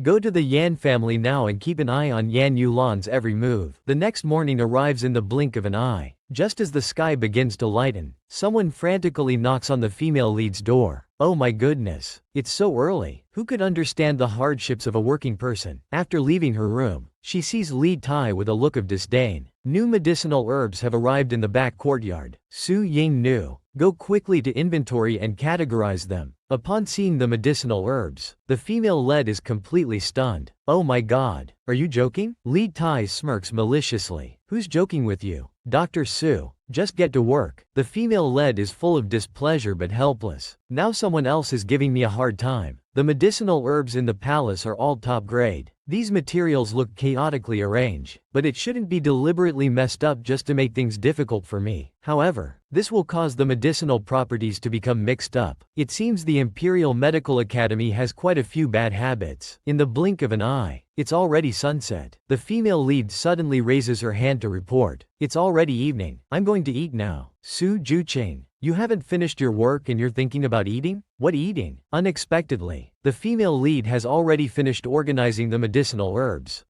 Su Juqing, how could you possibly have finished? The female lead smiles on the surface, but inside she's cursing. Thanks to my master's strict training back then, this little task is nothing for me. Taiyi directly changes his attitude. At this time, where can you find food to eat? If you're slow, you can't blame others. Watching Taiyi storm off, the female lead behind him looks angry, thinking, this is really infuriating. Moments later, the female lead is already munching on meat buns. Did they really think I had no options? The young general told me early on. In the palace, as long as you have enough silver, you can live comfortably. Suddenly, a commotion catches the female lead's attention. She sees the imperial doctors already gathered at the table, drinking heartily. Ha. The princess specifically instructed us to take good care of her. Of course, we can't go easy on her. Yes, that girl is probably crying with hunger right now. Hearing this, the female lead smirks coldly. Well, thank you so much for your care. Tomorrow, it'll be my turn to take care of you. Evil deeds will be repaid in kind. This female lead's methods of revenge against these petty people are quite ingenious. While the female lead is being bullied in various ways at the Imperial Hospital, at this time in the fourth prince's residence, Lin Yu and the fourth prince are playing chess. During the game, Lin Yu suddenly asks, Your Highness, are you hiding something from me? The fourth prince is startled upon hearing this. Then he chuckles lightly. Lin Yu, why do you suddenly ask this? Is something bothering you? Your Highness, Su Juqing was suddenly summoned to the palace and is facing many difficulties there. I'm just wondering, who really wanted Su Juqing to enter the palace? Lin Yu, you're actually troubled because of a woman? Could it be that you've truly fallen for her? For a moment, Lin Yu and the fourth prince lock eyes. The atmosphere around them instantly becomes cold and tense. A moment later, a servant comes to report. Your Highness, young General Lin has left. The fourth prince sighs lightly. It must be hard for him too. I suppose this suspicion is tormenting him as well. But for Lin Yu to suddenly ask this, perhaps Su Juqing really said something to him that made Lin Yu start to doubt me. The next morning arrives. The female lead is again assigned to sort medicinal herbs. At this time, 3 maids come to deliver food. Su Yinu, you can come eat now. Unexpectedly, Dr. Li snatches the food away. Hee. Su Yinu must be very busy now. We'll do her a favor and eat it for her. But Dr. Li, this is Su Yinu's only meal. HMPH. Never mind her. Come on, everyone, let's share it. In a corner, another maid secretly hands over some pre-prepared food to the female lead. Su Yinu, this is the food I saved for you. Eat it quickly. Don't let them find out. By midnight, someone in the Imperial Hospital suddenly shouts loudly, "Not good, someone come quickly." The doctors who bullied the female lead are seen lying on the ground, rolling around desperately. "Help, I'm itching to death. Someone save me." Chen Yuanpan sees this and looks puzzled. They couldn't have eaten something they shouldn't have, could they? It's Su Juqing. We ate Su Juqing's food. She must have put poison in the food. Aha, was it me? How could I possibly put poison in the food? Su Juqing, it was clearly you who poisoned it. They took your food. After eating it, they became like this. The female lead feigns innocence and smiles. Sir, you must be joking. How could I poison my own food? Am I trying to poison myself? Upon hearing this, everyone is left speechless. How? How can we answer that? A nearby doctor smiles awkwardly. Look, Su Yinu, they didn't mean to steal your food. Now they've learned their lesson. Why don't you give them the antidote? The female lead's heart sinks. I won't take the blame for this. Besides, you're all palace doctors. If it's poisoning, you should be able to cure yourselves. The doctors look embarrassed upon hearing this. Of course we've tried to make an antidote, but we can't neutralize this poison. Haha. So the Imperial Hospital's doctors are all this useless? Chen Yuanpan becomes furious at this. Su Juqing, your words are as good as admitting you poisoned them. How dare you go this far? This is absolutely lawless. Better to anger a tiger than to offend a woman. The female lead's punishment for those petty people at the Imperial Hospital is truly frightening. This female lead was bullied by petty people at the Imperial Hospital. In desperation, she used a little trick to make them unbearably itchy all over. Just as everyone was criticizing the female lead, Chen Yanpan also loudly scolded Su Juqing. You actually poisoned your own food and tricked them into eating it. How could you bully people like this? Is there no law anymore? The female lead, hearing this, was even more displeased. You dare talk to me about law? Where were you when I was being bullied a few days ago? Where were you? Judge, when I was sorting herbs on an empty stomach, the female lead stepped forward aggressively. Since the Imperial Hospital is a place where the strong prey on the weak, I'll play by your rules. The justice I want, I'll fight for myself. Judge Chen's face was instantly filled with shame. Not knowing how to respond for a moment, the poisoned doctors beside him knelt down and begged, Dr. Su, we were wrong. We shouldn't have bullied you. Please give us the antidote. Seeing this, the female lead still remained cold-faced, not wanting to pay attention to the poisoned people. Chen Yuanpan suddenly spoke. Su Juqing, they're all kneeling to you. What more do you want? As you said, sir, I, Su Juqing, only want justice. I want you to treat me the same as other doctors. And now apologize to me in front of everyone. Insolent Su Juqing,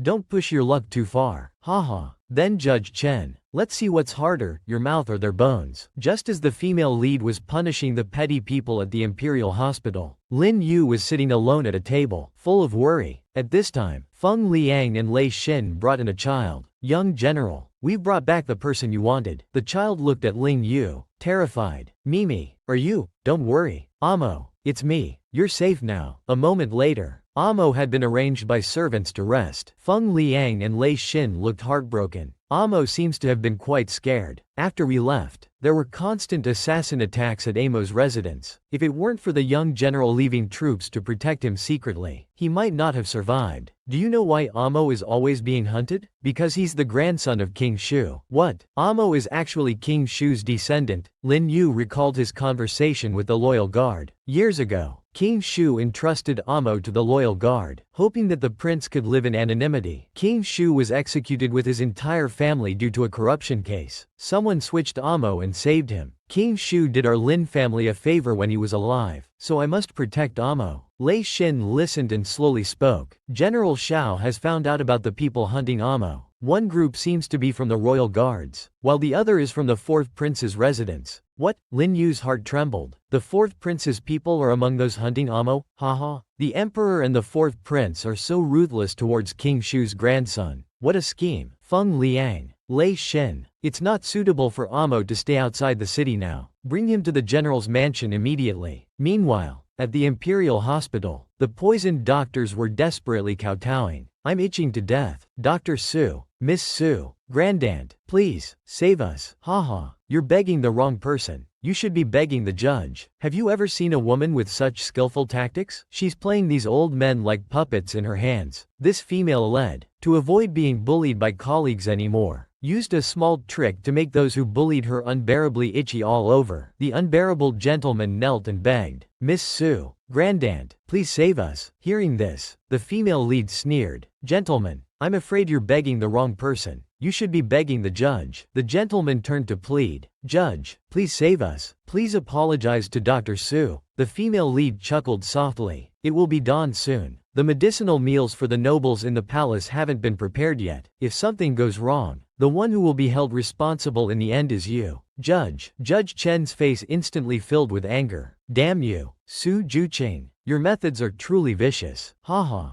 Judge, you flatter me. So, have you made up your mind now? Seeing his colleagues rolling on the ground and not wanting to be implicated, Judge Chen could only comply reluctantly. As the judge, I guarantee that this won't happen again. The previous incident was my oversight. I'm sorry. Very well, Su Yiman. Then this young lady, will reluctantly prepare an antidote for you. In the blink of an eye, it was dawn. The female lead, holding the prepared antidote, slowly said, It took me half the night to make this antidote. I've really worked hard. The doctors quickly reached out to grab it, but the female lead pulled her hand back. Let me be clear. This antidote needs to be taken for 7 consecutive days to completely neutralize the poison in your bodies. So, come find me every afternoon to get your antidote. What? We have to take it for 7 consecutive days? Su Jucheng, are you messing with us? Haha. It's because you ate things carelessly. That's why you ended up like this. How can you blame me? If you don't want the antidote, that's fine. But if you do, you'd better behave for these 7 days. Oh my, we want it. We want it. You're our savior. Whatever you say goes. After taking the antidote, the medical officers instantly looked satisfied. Ah, it feels so good. This antidote is even more powerful than my beloved wife at home. I feel like I'm about to take off. You're lucky this time. Next time, I can't guarantee I'll be able to neutralize the poison in your bowls. Chen Yuanpan, standing next to Su Jucheng, shouted angrily, You're so arrogant and domineering. Aren't you afraid of offending the princess? The female lead coldly laughed. Even if I were cautious and begged for mercy, would Princess Baoyang spare me? Since she won't, I might as well act as I please. The female lead then left gracefully. Behind her, Chen Yuanpan, furious, ordered, Someone,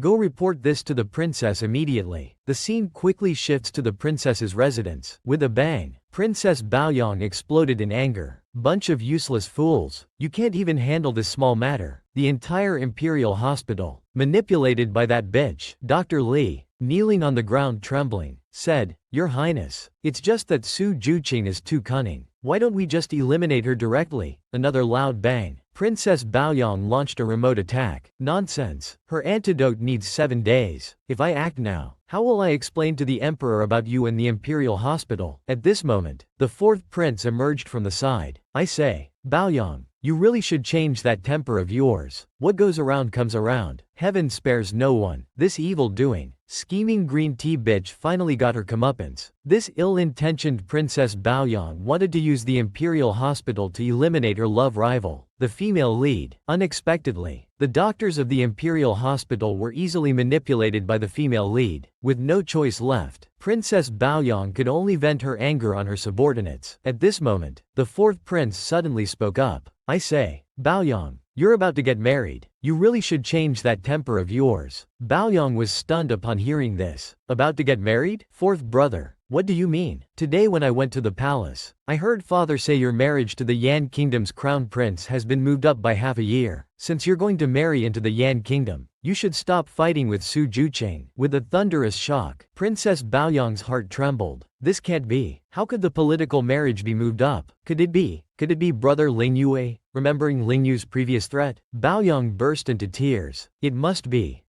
brother Ling Yue who made father do this. Brother Ling Yue, how could you do this to me? 4th brother, you must help me. You will help me, right? If Su Jucheng doesn't die, I absolutely cannot swallow this anger in my heart. The scene shifts to outside the imperial city. Sus mother and Dao Yu are shopping for ingredients on the street. A passerby suddenly shouts loudly, Lord Su is getting married. They're handing out wedding cakes on the street now. Let's go get some. Dao Yu asks, confused. Brother, which Lord Su are you talking about? The passerby chuckles. Ha ha ha. It's that Lord Su whose concubine gave him a green hat. This time he's marrying the only daughter of Minister Yang from the Ministry of Personnel. He. Isn't that right? I heard that Miss Yang is fierce and vicious by nature. Plus, she looks so strange that she's become an old maid and couldn't get married. Who knew Lord Su had such peculiar taste? Dao Yu listens with a gossip-hungry expression. The passerby continues to spill the tea. This Lord Su is willing to swallow even a pig's head for power. He's really something. Sus mother behind them looks coldly indifferent. Dao Yu, stop gossiping. Other people's marriages have nothing to do with us. Let's go home early. Meanwhile, inside Sus mansion, Yao Qianqin, dressed in coarse cloth, is carefully serving tea to the new Madame Su. Yang Aolan. With a crash, Yang Aolan directly flips over the teacup. You cheap concubine, are you trying to scald me to death? How dare you serve me such hot tea? Yao Qianqin's forearm turns red from the scalding tea. She looks at Su Hongyuan sitting in front of her with tearful eyes. Seeing Su Hongyuan's pained expression, Yang Aolan becomes even more enraged. My lord, this cheap concubine is giving you eye signals. Don't tell me you're going to stand up for her? Su Hongyuan immediately becomes cowardly. Concubine Yao, how could you not be more careful when serving tea to the madam? Yao Qianqin listens with a displeased expression. She didn't expect Yang Aolan to be even more shrewish and fierce than the rumors. And Su Hongyuan is really a coward who bullies the weak and fears the strong. Seeing this, Yang Aolan smirks. Oh my, looks like someone's still not satisfied. Listen, Su Hongyuan, the rules in your household are really lax. Isn't a cheap concubine just the same as a servant? How dare she act so coquettishly in front of me? She's truly cheap. Yao Qianqin clenched her fists upon hearing this. Su Hongyuan, for the sake of power, you even stooped so low as to get involved with someone like Yang Aolan. Fine, I'll endure it for now. You despicable woman. Once my Wanner gives birth to a son, I will surely repay you double for today's humiliation. Yao Qianqin then got up and knelt down on both knees. Madam is right to teach me. This lowly concubine will strictly follow Madam's teachings. High-end, classy, and sophisticated, low-key, luxurious, and profound. This pharmacy assistant truly embodies the meaning of these words. This female led, in order to obtain the rare medicinal herb white excrement root, willingly entered the Imperial Medical Institute to become a medical maid. After establishing herself in the Imperial Medical Institute, the female lead sneaked into the herb storage room one night under the cover of darkness. After a thorough search, the female lead finally found the needed herb, white excrement root, in the storage room, but due to her height limitation, the remaining tiny distance became an insurmountable gap. At this moment, someone suddenly reached out from behind to help the female lead open the medicine box. Seeing this, the female lead was so startled she almost fell. Oh no. Am I going to be exposed just like this? With a thud, a pair of strong hands steadily caught the female lead. Lin Yu was seen holding the female lead in his arms. You silly girl. What are you doing here in the middle of the night? Ah, Lin Yu, why are you in the palace too? When you were inquiring about Feng Liang wetting his pants, I was worried you might get into trouble, so I came to check on you. Luckily I arrived in time. Otherwise you might have fallen to your death here in the middle of the night. Lin Yu suddenly chuckled. Dr. Su, how long do you plan on hugging me? With a cry, the female lead stepped back.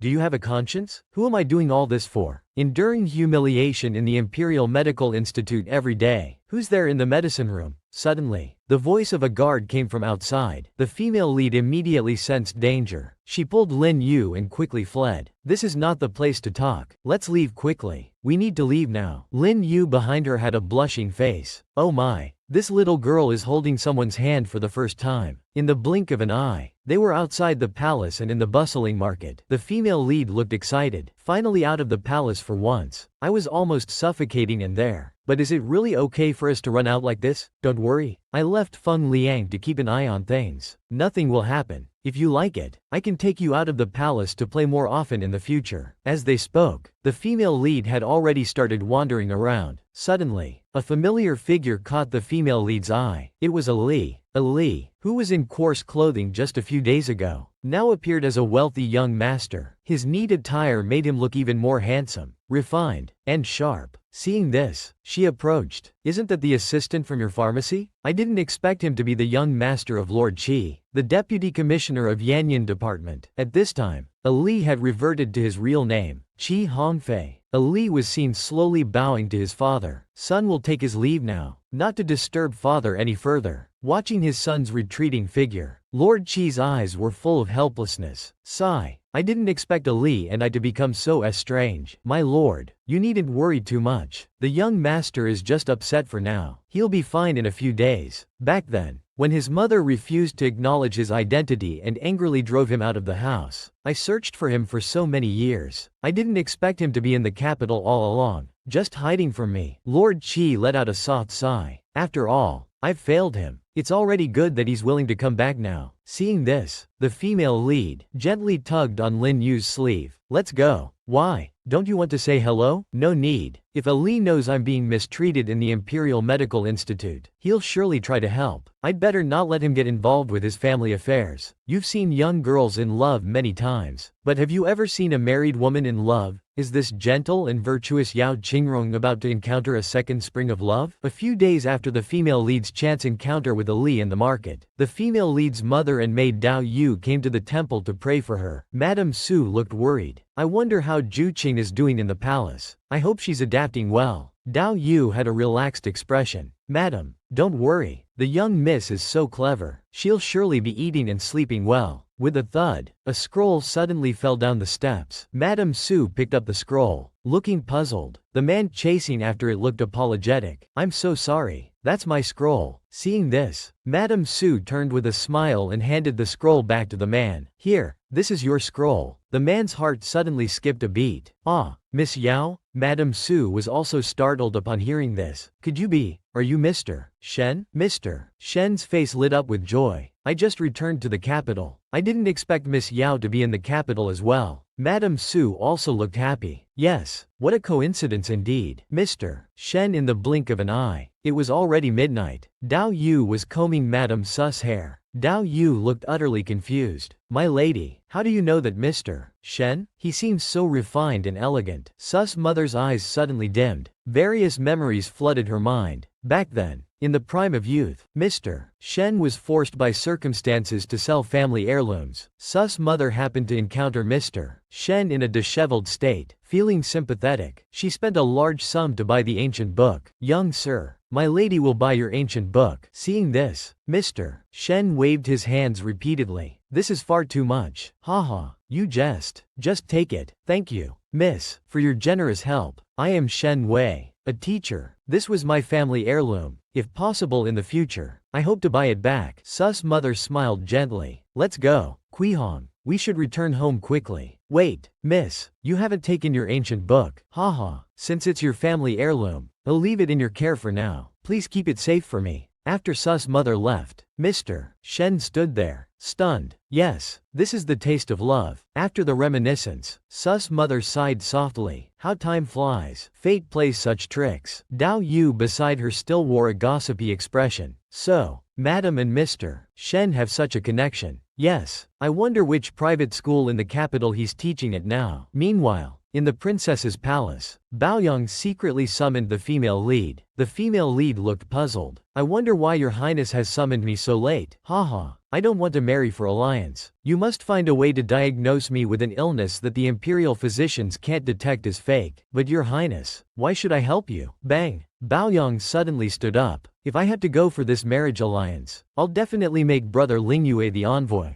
Once in the frontier, brother Lingyue won't be able to return. Hearing this, the female lead's heart sank. Princess Baoyang, you're truly ruthless. A manipulative green tea, stopping at nothing, daring to do such things to avoid marriage. This Princess Baoyang, to avoid marrying the Yan Kingdom's crown prince, secretly ordered the female lead to create the illusion of serious illness. She even used General Lingyue as leverage to force the female lead to comply. Hearing this, the female lead's heart sank. Princess Baoyang, your methods are truly vicious. Baoyang snorted coldly. If I'm to marry for alliance, I'll definitely have brother Lingyue as the escort general. I'm sure grandmother Empress won't refuse. You know, anything can happen on the journey. If brother Lingyue tries to betray the country, don't you think Yan's army might tear him to pieces, princess? Everyone knows General Lin Xiao isn't that kind of person. Do you think others would believe such a thing? Hee. Whether they believe it or not isn't important. What matters is the consequence. Surely you know the royal family's current attitude towards brother Lingyue. Hearing this, the female lead's heart sank. The royal family is wary of the Lin family but can't act rashly due to the troops under their command. If Princess Baoyang really does this, it would give the royal family a reason to reclaim military power. In her previous life, when the Lin family was forcibly stripped of military power, it drove Lin Yu to rebel with the fourth prince. If this pushes Lin Yu down the same path as in her previous life, the consequences would be unimaginable. No, absolutely not. I can't let Lin Yu go down this path of no return again. Seeing the female lead's deep contemplation, Princess Baoyang slowly put down her teacup. I knew you were a sensible person. Since that's the case, within 5 days, make me seriously ill. Otherwise, brother Lingyue will be in trouble. The female lead appeared compliant on the surface, but was extremely displeased inside. HMPH, you're truly despicable. After the female lead left, Princess Baoyang was furious. Just seeing Su Juqing's face irritates me. A nearby maid quickly approached. There are so many imperial physicians in the palace. Why must your highness seek her out? Hey, you think I want to? Fourth brother said only if Su Juqing diagnoses my illness will others believe it's not fake. Since Su Juqing has agreed to help your highness fake an illness, why is your highness still so troubled? It's because today I saw grandmother Empress already ordering preparations for the marriage alliance. Fourth brother told me I could fake illness, but illnesses eventually heal. What should I do then? Hearing this, the maid sighed. Back then, Princess Chong Wei was also ordered to marry for alliance. She only escaped because of her weak constitution and serious illness. At those words, Baoyang's handkerchief tore with a rip. Does this mean they want to force me to death? With a thud, the maid quickly knelt down. Your highness, please calm down. You must not joke about your health. Meanwhile, in the Imperial Medical Institute, the physicians were smirking. Su Juqing was summoned by the princess. She'll surely be flayed when she returns. This is the price for secretly poisoning us. As they spoke, the female lead walked in unharmed. The maid beside her slowly spoke. Su Yi, just wait for His Highness to summon you again. The female lead looked at the officials in the distance and suddenly remembered something. As you command, your humble servant will go to request an audience with the princess in a few days. I hope the princess takes good care of her health. The officials heard this and looked bitter. What the hell is going on? How did she become the princess's person? We're doomed. Have you ever seen such a bold female lead? She dared to poison the princess's face into a pig's head. This female lead, in order to protect General Ling Yu from being framed by Princess Baoyang, had no choice but to accept the request to help the princess fake illness to escape marriage. After returning to her chamber, the female lead stared at Xiao Lin Yu. At a loss, old Yang doesn't want to marry, but if I really let him stay in the palace, wouldn't that be causing trouble for myself? But I can't ignore Lin Yu's situation. I can't just watch him be forced to rebel. HMPH. If only Master were here. Master would definitely say to handle it. Just give him a dose of mouse gallgrass until he's exhausted. Dang. The female lead suddenly had a burst of intelligence. Mouse gallgrass. That's right. There's still this method to use. I'll just make him look like Xiao Lin Yu. 3 days later, a maid brought medicine soup to Princess Baoyang. Your Highness, the medicine is ready. Please drink it while it's hot. Baoyang coldly snorted behind the curtain. I've been drinking this medicine for 3 days and see no change. This Su Juqing is truly all talk and no substance. With a boom, the maid who saw Baoyang froze in place. Why, your highness? What happened to your face? Baoyang, whose face had already swollen into a pig's head, was completely unaware. I am a beauty that can topple kingdoms and cities, cause fish to sink and wild geese to fall, eclipse the moon and put flowers to shame. How could anything happen to such a beautiful face? Hey, why do you two look like you've eaten shit? Why are you both like this? The maid beside her didn't dare to speak, and could only nervously bring a bronze mirror. Why, your highness? Please see for yourself. Baoyang looked at herself in the bronze mirror and was stunned. What the hell? Why is there a pig's head in the mirror? Iya, help, there's a pig demon. Quick, someone come. A sow has become a spirit. With a boom, Princess Baoyang suddenly realized something was wrong. Ah, no. This pig's head is my head. Su Juqing. It must be you. You bitch. Quick. Go call Su Juqing here for me. A moment later, the female lead was brought before the princess. With a whoosh, Baoyang suddenly pounced like a pig demon. You bitch. What exactly did you do to my face? The female lead instantly grabbed Baoyang's hands. Pig spirit. Calm down.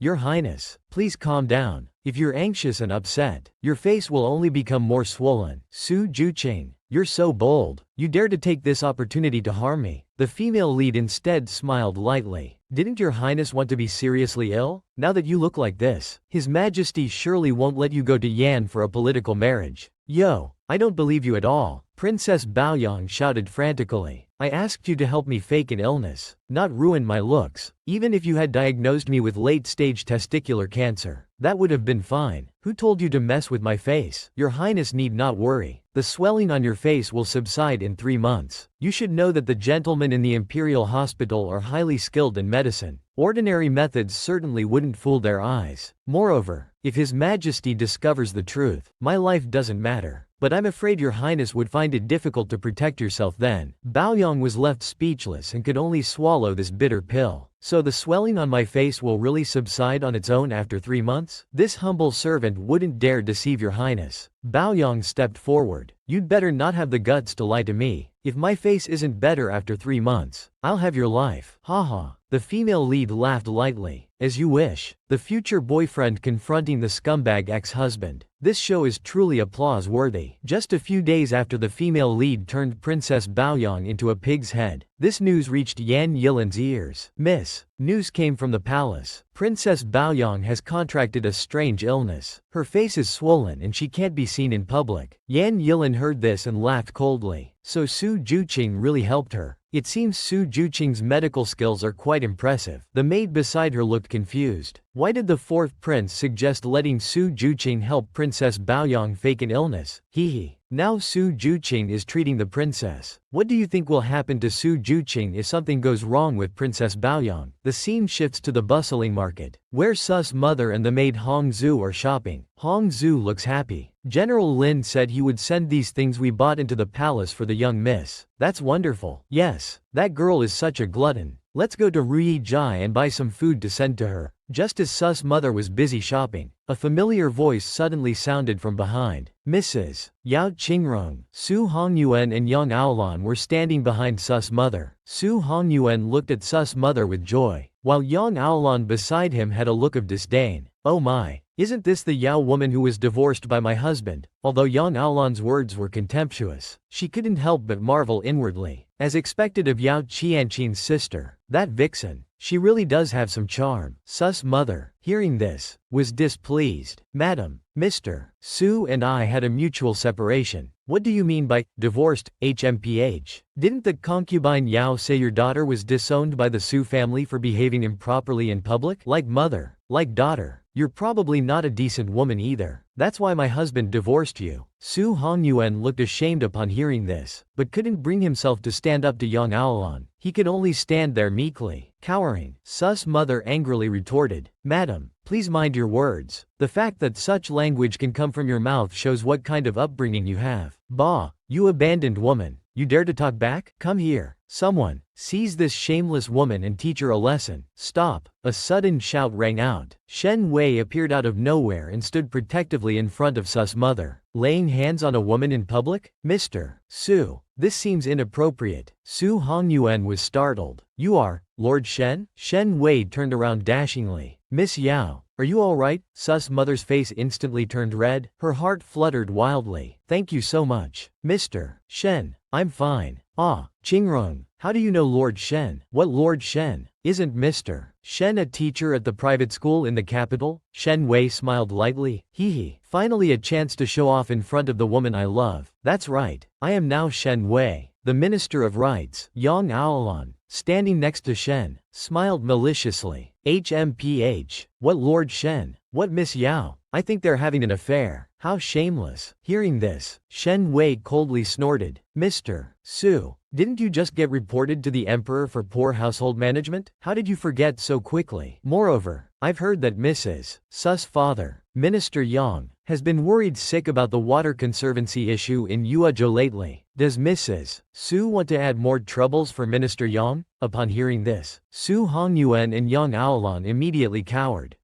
This bullying people like this isn't right. Love comes so fast, like a tornado. This Yao Qingrong, who had been deeply hurt by a scumbag, finally met a good man. This Yao Qingrong was shopping for snacks for her daughter in a snack shop. Unexpectedly, she ran into her scumbag ex-husband. The ex-husband's new wife, Yang Aolan, was even more difficult towards her. At this critical moment, Lord Shen, the Minister of Rights, bravely stood up and single-handedly confronted the Su couple. Yang Aolan, left speechless, was extremely unhappy. She turned and grabbed Su Hongyuan's ear, scolding loudly, "It's all because of you. Useless thing. Not only can't you get it up in bed, you can't even stand up to people. How did I end up marrying you?" After the cowardly Su couple left, Su's mother asked puzzledly, "Mr. Shen, why did they all call you Lord Shen?" Shen Hui's eyes suddenly turned gentle. "Not long after meeting you, madam, I left my hometown for the capital. Then I was fortunate enough to enter officialdom. Now I've become the Minister of Rights." "I see. Congratulations, Lord Shen. Today I wanted to buy some things for my daughter who works at the Imperial Hospital. I didn't expect to encounter such a situation. I've really troubled you." No, Miss Yao, please don't say that. They were just too overbearing. "Miss Yao, if you want to see your daughter, I can take you into the Imperial Hospital. Although the Imperial Hospital is in the palace, there's a separate passage for officials to go home and be summoned, so bringing you into the palace wouldn't be considered trespassing." The scene changes. In the Imperial Hospital, the medical officials were busy eating. At this moment, the female lead gracefully entered the dining hall. The medical officials immediately became attentive, serving food and pouring tea, afraid of displeasing the female lead in any way. Seeing this, Judge Chen shook his head repeatedly. "What a bunch of spineless fellows." The female lead quite enjoyed it. "Hee, I didn't expect Princess Baoyang to become my protective charm now. This trick of borrowing influence works quite well." After a satisfying meal, the female lead walked out of the dining hall, burping contentedly. Unexpectedly, she ran into her mother and Shen Wei outside the dining hall door.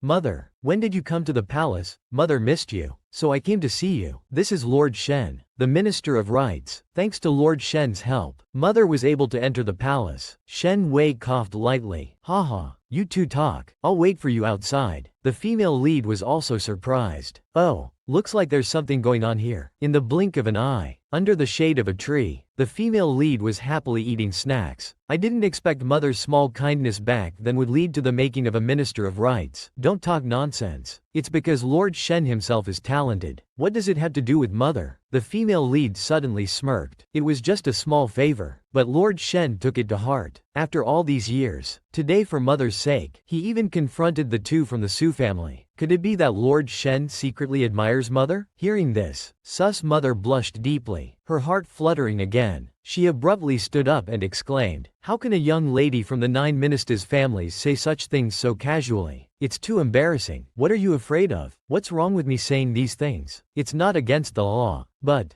I'm already this old now. I'm not afraid of being laughed at. Who says my mother isn't always the most beautiful? What's it like to be cuckolded by your own good brother?" This cool and handsome young general probably isn't feeling too good right now to sneak out of the palace to play. This female lead actually conspired with her future boyfriend to climb over the wall in the middle of the night, but her skills were too poor, so she could only cling to the wall, shivering. Seeing this, Ling Yu joined in mocking Su Jucheng. "You're really slow, aren't you? You think everyone's like you, always climbing walls and trees, raiding widows' villages, raiding enemy camps at night." With a whoosh, the female lead suddenly slipped. With a thud, Lin Yu caught her steadily. The atmosphere around them suddenly became ambiguous. Looking at Lin Yu's handsome face, the female lead immediately blushed, her heart suddenly pounding. Seeing this, Lin Yu smirked. "Well, Miss Su, I didn't know you liked this position." With a cry, the female lead instantly slipped down. You perverted scoundrel, you're talking nonsense." A moment later, the female lead, having regained her composure, smiled knowingly. "I made Princess Baoyang seriously ill, unable to marry. I saved you from being framed. I've done you a big favor." "Oh, so that's what happened to Baoyang. That's all she's capable of anyway." "Correct. I want to ask you about someone. Do you know Lord Shen Wei?" the Minister of Rights? Yes, I do. Why are you asking about him out of the blue? The female lead's eyes suddenly lit up. Oh come on, just tell me. Is Lord Shen married now? Does he have someone he likes? How many people are in his family? And what's his personality like? Lin Yu instantly became fully alert, feeling vaguely uneasy. Why are you asking so many details? You haven't fallen for him, have you? Have you lost your mind? He's old enough to be my father. What are you thinking? Haha, that's good. Actually, I don't know much about Lord Shen either. This Shen Wei was originally Lord Shen's son. Later, when the Shen family fell on hard times, I heard he wandered far away. Then he returned to the capital for the imperial examination and became the top scholar. He's very talented. In just a few years, he became the Minister of Rights. I'm not close to him either. I only know he's not married yet. As for whether he has someone he likes, I don't know. The female lead muttered softly. He's so old and still not married. Could it be that he's like that old master I treated before? Unable to get it up? Damn it. Lin Yu quickly covered the female lead's mouth. Lower your voice. How can a young lady like you always have unable to get it up on the tip of your tongue? As their eyes met, both of them suddenly blushed, their hearts pounding like little deer.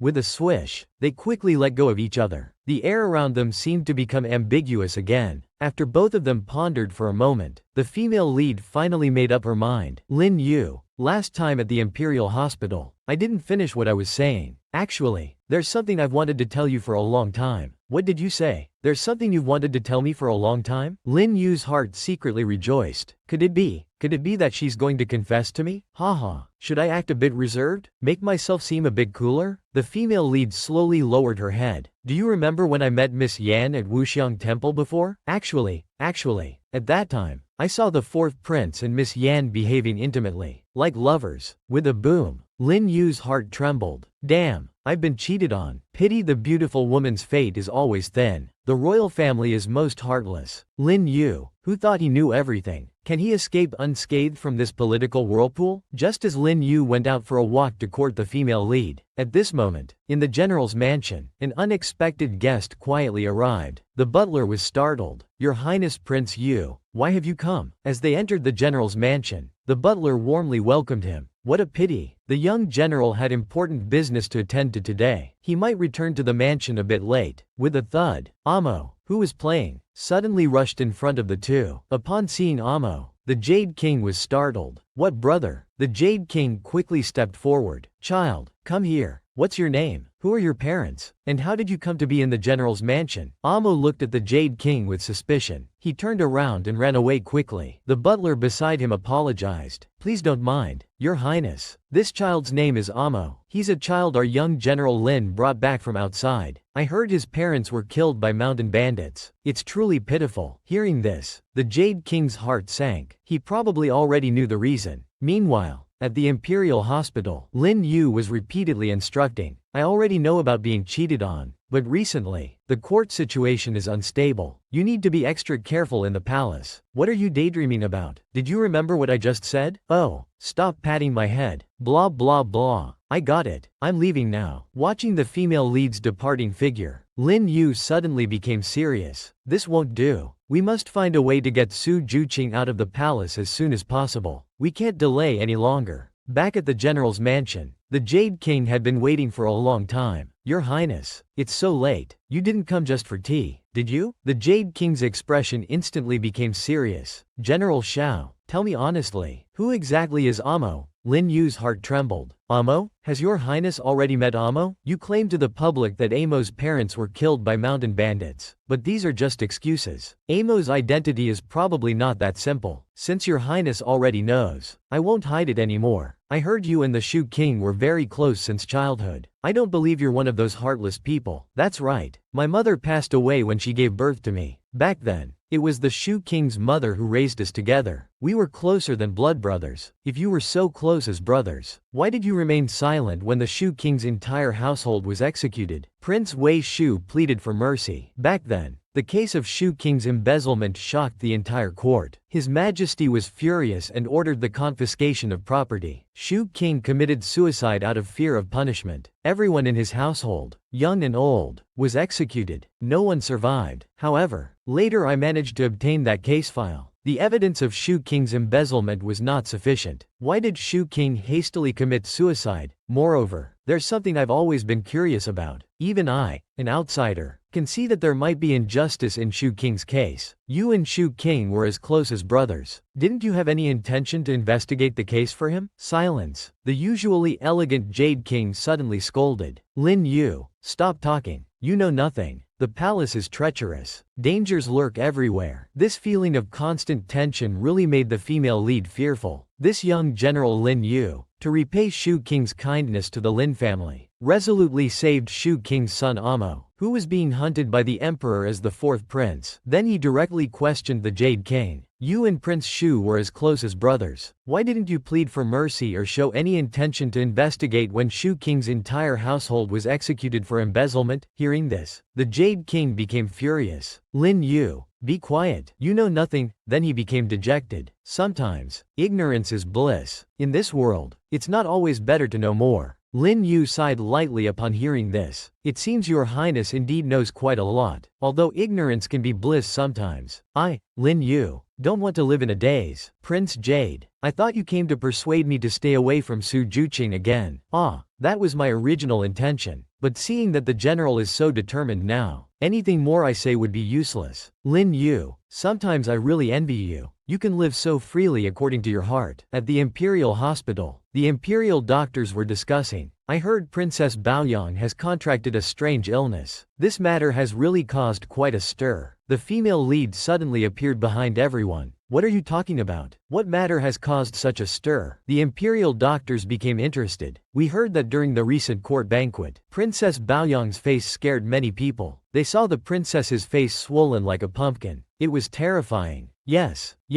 Now that the princess is in such a state, she probably can't even go for the political marriage. The female lead's eyes suddenly dimmed. She can't even go for the political marriage? The next morning, the female lead walked out of the palace happily. A rare day off. I want to go home and be a useless person lying around. Miss Yan Yulan suddenly appeared in front of the female lead, looking at her with a smile. The female lead politely smiled. Miss Yan, well, I've heard recently that the princess's face is swollen. I suppose this must be Dr. Su's handiwork? The female lead instantly became alert. Miss Yan is joking. Juqing really doesn't understand. There's no need to be so polite. Princess Baoyang wanted Dr. Su to help her escape the river cleaning. Dr. Su took the opportunity to give the princess a setback. That's beautiful. I know Dr. Su did it for General Lin. He reluctantly agreed to the princess's request. I'm here to thank Dr. Su on behalf of General Lin. The female lead suddenly looked jealous. Miss Yan, I really don't understand what you're saying. If it's something related to General Lin, there's no need for Miss Yan to convey it. The female lead then turned and left, leaving Yan Yilin behind with a look of resentment. At this moment, the female lead was also feeling uneasy. This woman's depth was unfathomable and absolutely not to be tested. In the blink of an eye, they arrived at the princess's mansion.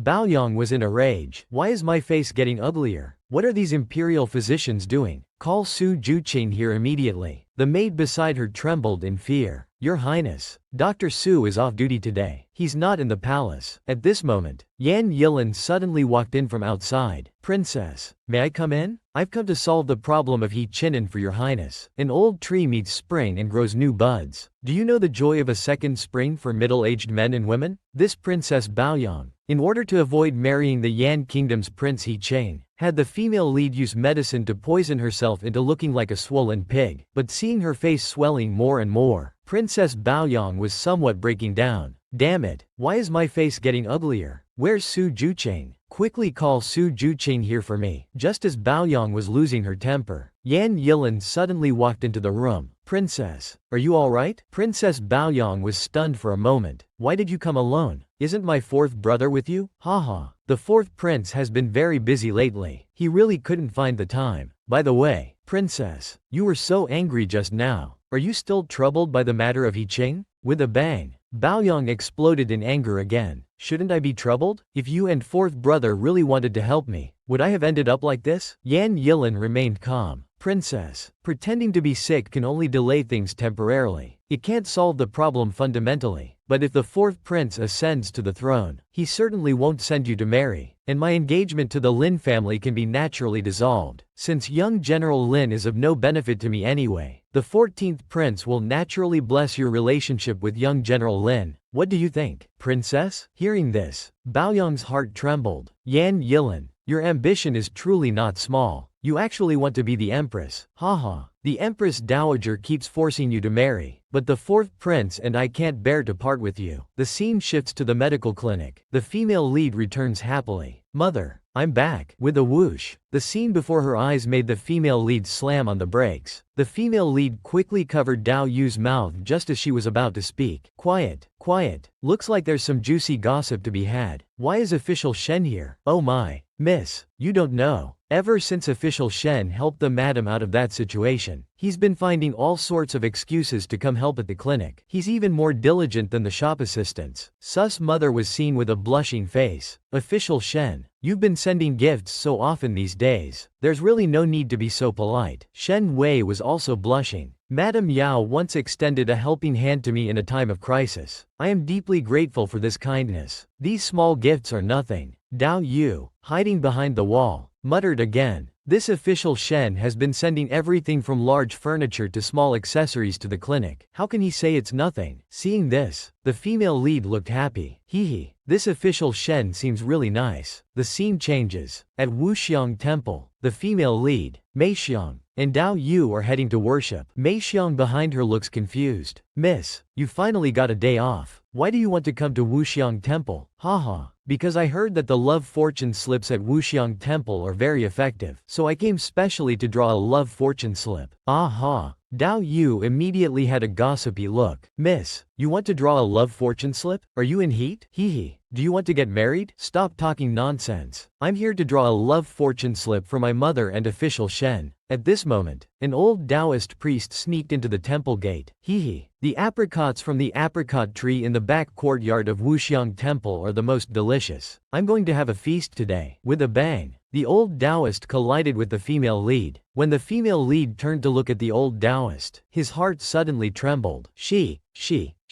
isn't she the girl with 2 life fates that I saw last time? The true culprit behind the scenes finally appears. So the female lead's previous life was actually plotted against like this. This female lead came to Wuxiang Temple to draw a love fortune slip for her mother. Unexpectedly, they encountered a strange old Taoist priest on the way. Upon seeing the female lead, the old Taoist was visibly surprised. Isn't she the girl I met before? The one with 2 life paths? Seeing the old Taoist's surprised face, the female lead was also confused. Taoist master, why are you so surprised? Is something wrong with me? Ah, young lady, since we've met again, it must be fate. Let this old Taoist help you. The Taoist then took out a thin incense stick from his pocket and handed it to the female lead. Young lady, we are fated to meet. I'll give you this incense stick. When you reach the Buddha Hall, light this incense. All your unclear doubts will be resolved. Ah Sao, how did you get in here again? A guard monk suddenly shouted. The old Taoist was startled. Oh no. This poor Taoist must flee first. With a whoosh, the monk was seen chasing the old Taoist, frantically hitting his wooden fish. The first great battle between Buddhism and Taoism in the 3 realms thus began.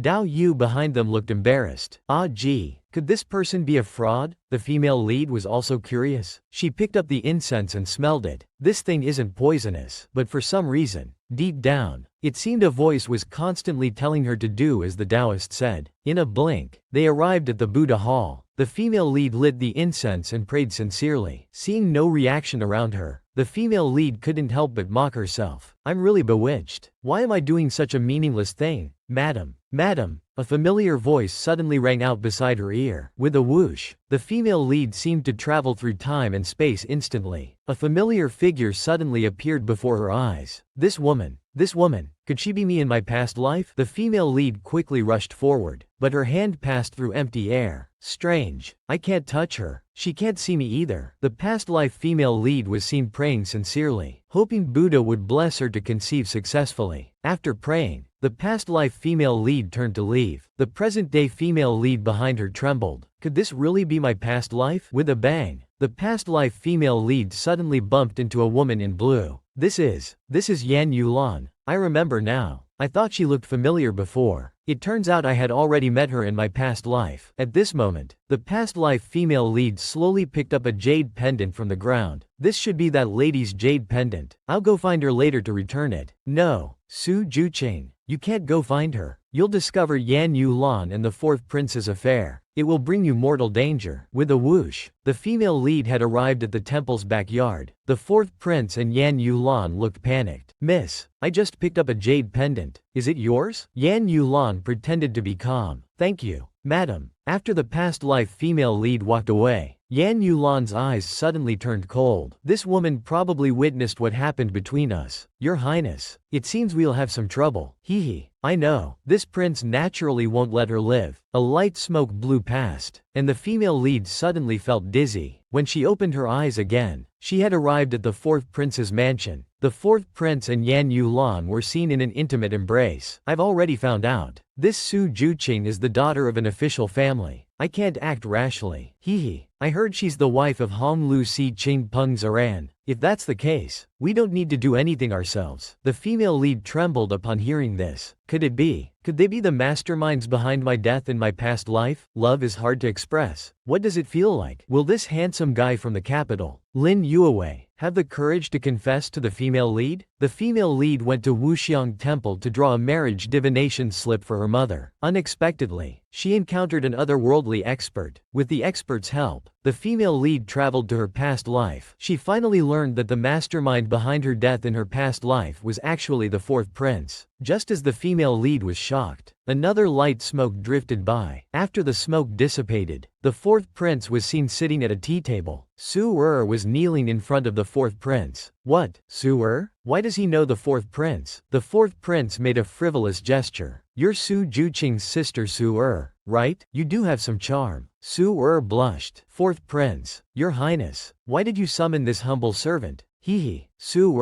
I heard you like Peng Zaran, the eldest son of the Peng family, right? If so, this prince wants you to marry into the Peng family as Peng Zaran's concubine. What? Fourth prince, this servant is also a legitimate daughter of the Su family. How can I be someone else's concubine? Rest assured, once you enter the Peng household, after Su Juqing dies, you will naturally become the official wife. To put it plainly, this prince will elevate you. But if you kill Su Juqing, this prince will try to help Peng Zaran again. By then, you'll be a noble lady. But fourth prince, has my sister offended you in some way? Why do you want to take her life? Don't ask what you shouldn't. This prince will just await your good news. Seeing all this, the female lead suddenly realized, Sor was just a sharp knife. The real culprits behind my death were the fourth prince Yi Wuxuan and Yan Yilan. Juqing, a familiar voice kept calling in her ear. The female lead slowly opened her eyes from her unconscious state. She saw Ling Yu holding her tightly in his arms, his eyes full of anxiety and worry. Mei Xiong and Tao Yu beside them also looked very anxious. Miss, you suddenly fainted in the Buddha Hall. We didn't dare tell madam. We only went down the mountain to find General Lin. The female lead burrowed into Lin Yu's embrace, curling up into a ball. Lin Yu, I just had a terrible dream. In the dream, I was killed by villains. Don't be afraid. It was just a nightmare. With me by your side, you don't need to be scared. Seeing Lin Yu's worried face, the female lead also felt vaguely uneasy. Lin Yu, you absolutely cannot marry Yan Yilong. Not only is her relationship with the fourth prince questionable, but she's also a ruthless woman. Seeing this, Lin Yu smiled slightly. Don't worry, I won't marry her. Why? Have you found some evidence? No, I haven't found any evidence yet. But Juqing, I believe you. With a light tap, Lin Yu gently knocked on the female lead's forehead. I'll be leaving the capital for a while in the next couple of days. If you encounter something like today again, go to my household for help. What? You're leaving the capital? When will you be back? There's a military rebellion in Sishui. I'm leading troops to quell the rebellion and investigate the Shu Wang case while I'm at it. Be careful yourself in the capital. The fourth prince and Yan Yilan don't have good intentions towards you. Lin Yu suddenly leaned close to the female lead, Su Juqing. When all these matters are settled, Lin Yu turned and muttered softly to himself.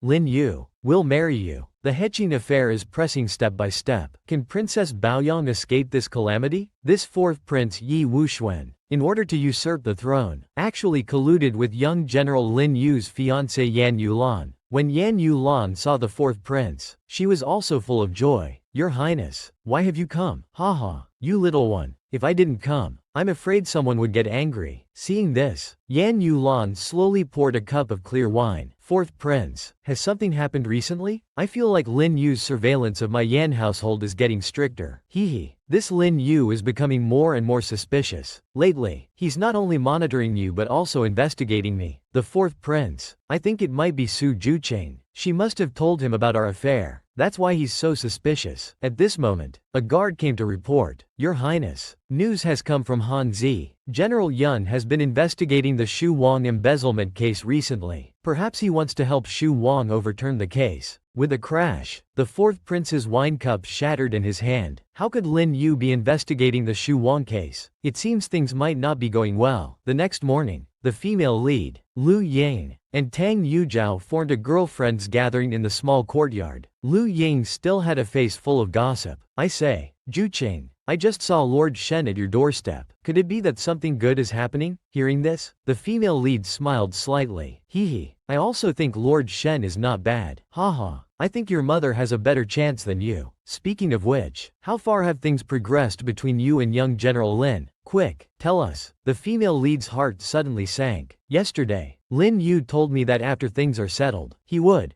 do what? Why does he always leave his sentences half finished? Tang Yuzhao beside her had a worried face. Now that Princess Baoyang has delayed her marriage alliance, you need to be even more careful. I know. I'll be extra careful in the palace. Meanwhile, in the imperial palace, Princess Baoyang was kneeling on the ground, pleading desperately. Royal grandmother, now that Baoyang has become like this, please don't marry me off to Yan country. Stop this nonsense. Yan country has already sent a letter. They need a real princess. For the sake of diplomatic relations between the two countries, the marriage alliance must proceed as scheduled. But royal grandmother, you know that Baoyang is in love with Shui. Why are you still forcing me? Moreover, Yan country is a barbaric place. I absolutely refuse to go to Yan country and marry those savages. Crown Prince, be quiet. How can personal feelings take precedence over national affairs? Since you've enjoyed the treatment of a princess, you should also bear the responsibilities of a princess. I have already made my decision on this matter. You need not argue with me further. Seeing the Empress Dowager's firm attitude, Baoyang trembled with anger as she lay on the ground. No, I absolutely won't, even if I have to resort to any means. I, Baoyang, will never marry into that barbaric land of Yan. The next morning, the female protagonist was grinding herbs in the Imperial Medical Institute. Yesterday, I received a message from the general's mansion that General Lin's condition hasn't improved after using my medicine. But that's impossible. I've already added the white stone root to the herbs. The old general should have shown improvement. Thinking of this, the female protagonist suddenly felt a pang in her heart. Could it be that her master was secretly interfering? Have you ever seen such a ruthless woman? To avoid marrying Qing Yishi, she even attempted to harm her own grandmother. This female protagonist had been trying her best to cure the old General Lin, who was poisoned by a strange toxin. But despite her numerous efforts, General Lin still hadn't improved. As the female protagonist thought about this, she suddenly felt a shiver. Could it be that her master was secretly interfering? Dr. Su, a familiar voice suddenly sounded from behind. Ali was standing behind the female protagonist, smiling. Ali, how did you enter the palace? My father came to the palace, so I found an excuse to come along and see you. By the way, Dr. Su, are you doing well in the Imperial Medical Institute? Hearing this, the female protagonist's eyes lit up. Hee. Do I look like someone who would suffer in this Imperial Medical Institute? Haha.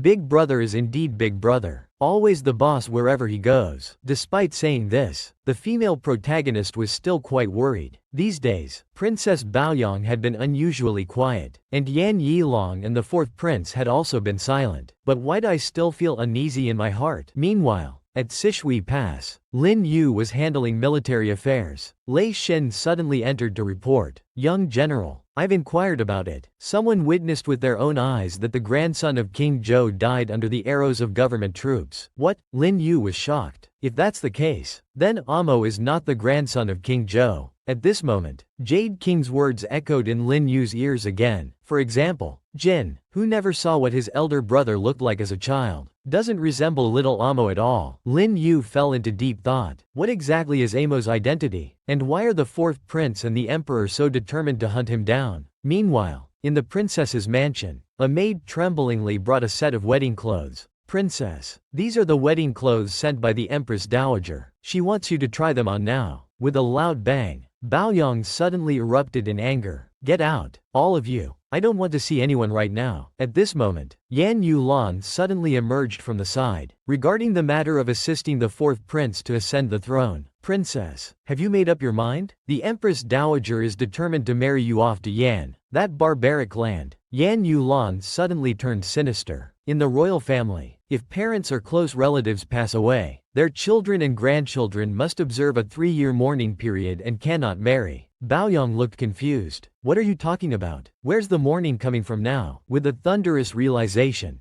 Baoyang trembled. You mean the Empress Dowager? No, absolutely not. This would be a treasonous act. Haha. This servant didn't say anything. It's just that the princess should think carefully. Once you go to Yan, that barbaric land, you'll never be able to return. Hearing this, Baoyang stood frozen, an evil thought rising in her mind. Then, putting on a cloak, she turned to leave. I need to go out now. You can return to the mansion first. Behind her, Yan Yulan smiled lightly. All right, princess, take care on your way. Meanwhile, in the Empress Dowager's palace, the Empress Dowager was taking a walk in the garden with her maid. The maid behind her slowly spoke. Empress Dowager, why marry Princess Baoyang to such a distant place? That land of Yan is truly too cold and harsh. Hearing this, the Empress Dowager sighed lightly. The helplessness of being an Empress Dowager. How could you understand? Many sit at home, while trouble falls from the sky. This female protagonist has unexpectedly become the culprit in a plot to harm the Empress Dowager. This Princess Baoyang, in order to avoid marrying Qing Yishi, has harbored evil intentions, plotting to harm her own grandmother. Meanwhile, in the Empress Dowager's palace, the Empress Dowager walking in the garden also wore a helpless expression. I don't want to marry Baoyang off to Yan either, but this child is too stubborn. If we keep her in the capital, she will definitely find ways to marry Lin Yu. Now the Lin family already wields immense power in the court. If they were to marry a princess as well, I fear our Yi family's reign might be in jeopardy. But if Baoyang marries into Yan for diplomacy, with Yan's military as backup, the court can remain stable, and Baoyang's later life can be worry-free. She is my granddaughter, and I don't want her to suffer either. The maid beside her lowered her head slightly. Does the Empress Dowager have any prince in mind to inherit the throne? The Empress Dowager sighed softly. The crown prince is too weak. The third prince died young. This fourth prince does have some skills and abilities, but he's too vicious and cruel. It's truly difficult to become a wise and virtuous ruler. As she spoke, a maid slowly approached with a medicinal soup. Empress Dowager, today's medicinal meal has been delivered. The Empress Dowager picked up the medicinal meal and frowned. Why does today's medicine smell somewhat bitter? Meanwhile, at the Imperial Hospital, the female protagonist was feeding little Lin Yu peanuts. Suddenly, a knock came from outside the door. The female protagonist opened the door and her heart leapt with joy. Ah, Lin Yu. Lin Yu stood there, wrapped in a cloak, looking at the female protagonist with happiness, but his eyes seemed increasingly weak. Lin Yu, aren't you supposed to be quelling the rebellion at Sishui Pass? How did you suddenly come back, silly girl? I just wanted to see you one more time. Besides, don't you want to see me? Suddenly, with a puff sound, a gush of blood spurted from Lin Yu's body. Lin Yu's face instantly turned ashen. The female protagonist was shocked. No, Lin Yu, what's happening? Lin Yu.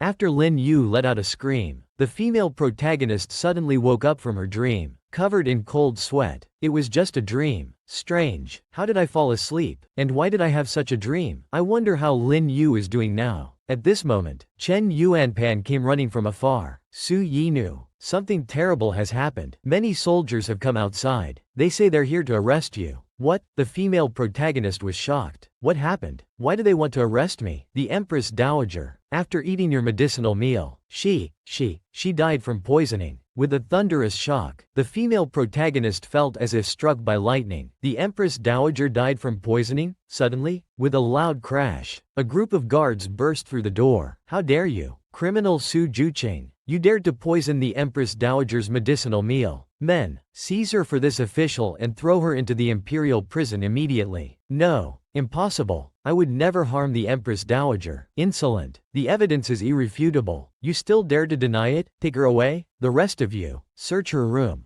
Don't miss even the slightest clue. Chen Yuanpan, standing nearby, was panic-stricken. This is terrible. I must find a way to inform Su Yinu's family about this. The scene shifts to the medical clinic, where Su's mother was trembling with fear. What did you say? Ju Qing has been thrown into the imperial prison for poisoning the Empress Dowager? Yes, madam. What should we do now? No. Impossible. Ju Qing would never do such a thing. Su's mother immediately turned to leave. I must go see Ju Qing right away. Behind her, Mei Xiang was crying. But madam, how can we possibly see the young miss? Su's mother paused, then said, Lord Shen. Lord Shen will surely have a way. As a life-threatening crisis approaches, can the female protagonist escape? This female protagonist at the Imperial Hospital has been falsely accused of poisoning the Empress Dowager. To save the female protagonist, Yao Qingrong can only rush to Shen's mansion. The scene changes to Shen's mansion. A servant hurriedly reports to Shen Wei, who has just returned. My lord, Miss Yao has been waiting in the mansion for a long time. She's crying terribly. Perhaps you should go console her yourself. My lord. The scene shifts to the main hall. As soon as Su's mother sees Shen Wei, she rushes forward. Please, Lord Shen, save my daughter Ju Qing. She would never poison the Empress Dowager. Shen Wei quickly helps Su's mother up. Miss Yao, please don't. I've heard about Ju Qing's situation. I also believe Ju Qing isn't that kind of person, but this matter is extremely serious. I need to go to the palace first to investigate clearly. For now, Miss Yao, please don't lose your composure. Su's mother still pleads desperately. Can you let me see Ju Qing once? She must be so scared in prison. A servant behind them whispers, Master, the situation is chaotic now. Who dares to take such a risk? It might implicate innocent people. A fu. Shen Wei angrily shouts. This doesn't concern you. You may leave now. Then he turns to Su's mother. Miss Yao, don't worry. I promise you, I will definitely let you see Ju Qing. Meanwhile, at the Lu residence, Lu Yang, upon hearing the news, is also shocked. Ju Qing poisoned the Empress Dowager? How is that possible? Lu Ying's father, Lu Yu, sighs deeply. The guards found poisonous herbs in her room. The evidence seems irrefutable now. With a thud, Lu Ying falls to her knees. Father, there must be some misunderstanding. Ju Qing would never do such a thing. Please, father, help Ju Qing. Ying, your father knows you have a kind heart, but now is not the time to act rashly. If we intervene carelessly now, even our family will be implicated. Lu Yu turned and instructed the maids behind her. You girls keep a close eye on the young miss. Don't let her leave the house. In the blink of an eye, we arrive at the Tang residence. Upon hearing the news, Tang Yujiao trembled and said, What did you say? Ju Qing has been thrown into the imperial prison? Yes, young miss. It's all over town now. But how could Miss Su possibly poison the Empress Dowager? Damn it, I've said it before. In a place like the palace, it's easy to dodge open attacks, but hard to guard against hidden arrows. Now she's fallen into their trap. But Ju Qing once saved my mother's life. She's our family's benefactor. The Tang family certainly won't stand idly by. With a clang, Tang Yujiao tossed her long sword to her maid. I'm going to discuss countermeasures with my father right now. Meanwhile, in the imperial prison, with a clatter, the jailer carelessly dropped a portion of prison food. HMPH. If you don't eat now, you won't get anything later. What? You still think you're a medical maid from the Imperial Hospital? The female protagonist's eyes remained determined. I've been framed. Are you so sure I won't get out of this prison? Ha ha ha. What nonsense are you talking about? The guards found poison in your room. Now with both witness testimony and physical evidence, do you think you can keep your head? With a thunderous shock, the female protagonist's heart trembled. Witness testimony and physical evidence? That's impossible. True friendship is seen in times of adversity. This female protagonist has truly seen the reality of human nature. This female protagonist was thrown into the imperial prison after being falsely accused of poisoning the Empress Dowager, when she still believed that the innocent would be cleared. The jailer's mention of witness testimony and physical evidence completely shattered her defenses. The female protagonist, now calmed down, looked worried. That poison, it must be someone's attempt to frame me. But the Empress Dowager really did die. There aren't many people in the palace who want me dead. Could it be the fourth prince? No, it can't be the fourth prince. If he just wanted to frame me, he wouldn't risk poisoning the Empress Dowager. If anyone found out, he'd be finished. The fourth prince is too shrewd to take such risks. Could it be Princess Baoyang? But the Empress Dowager is Baoyang's grandmother. Besides, Baoyang still needs my help to delay her marriage to Heqing.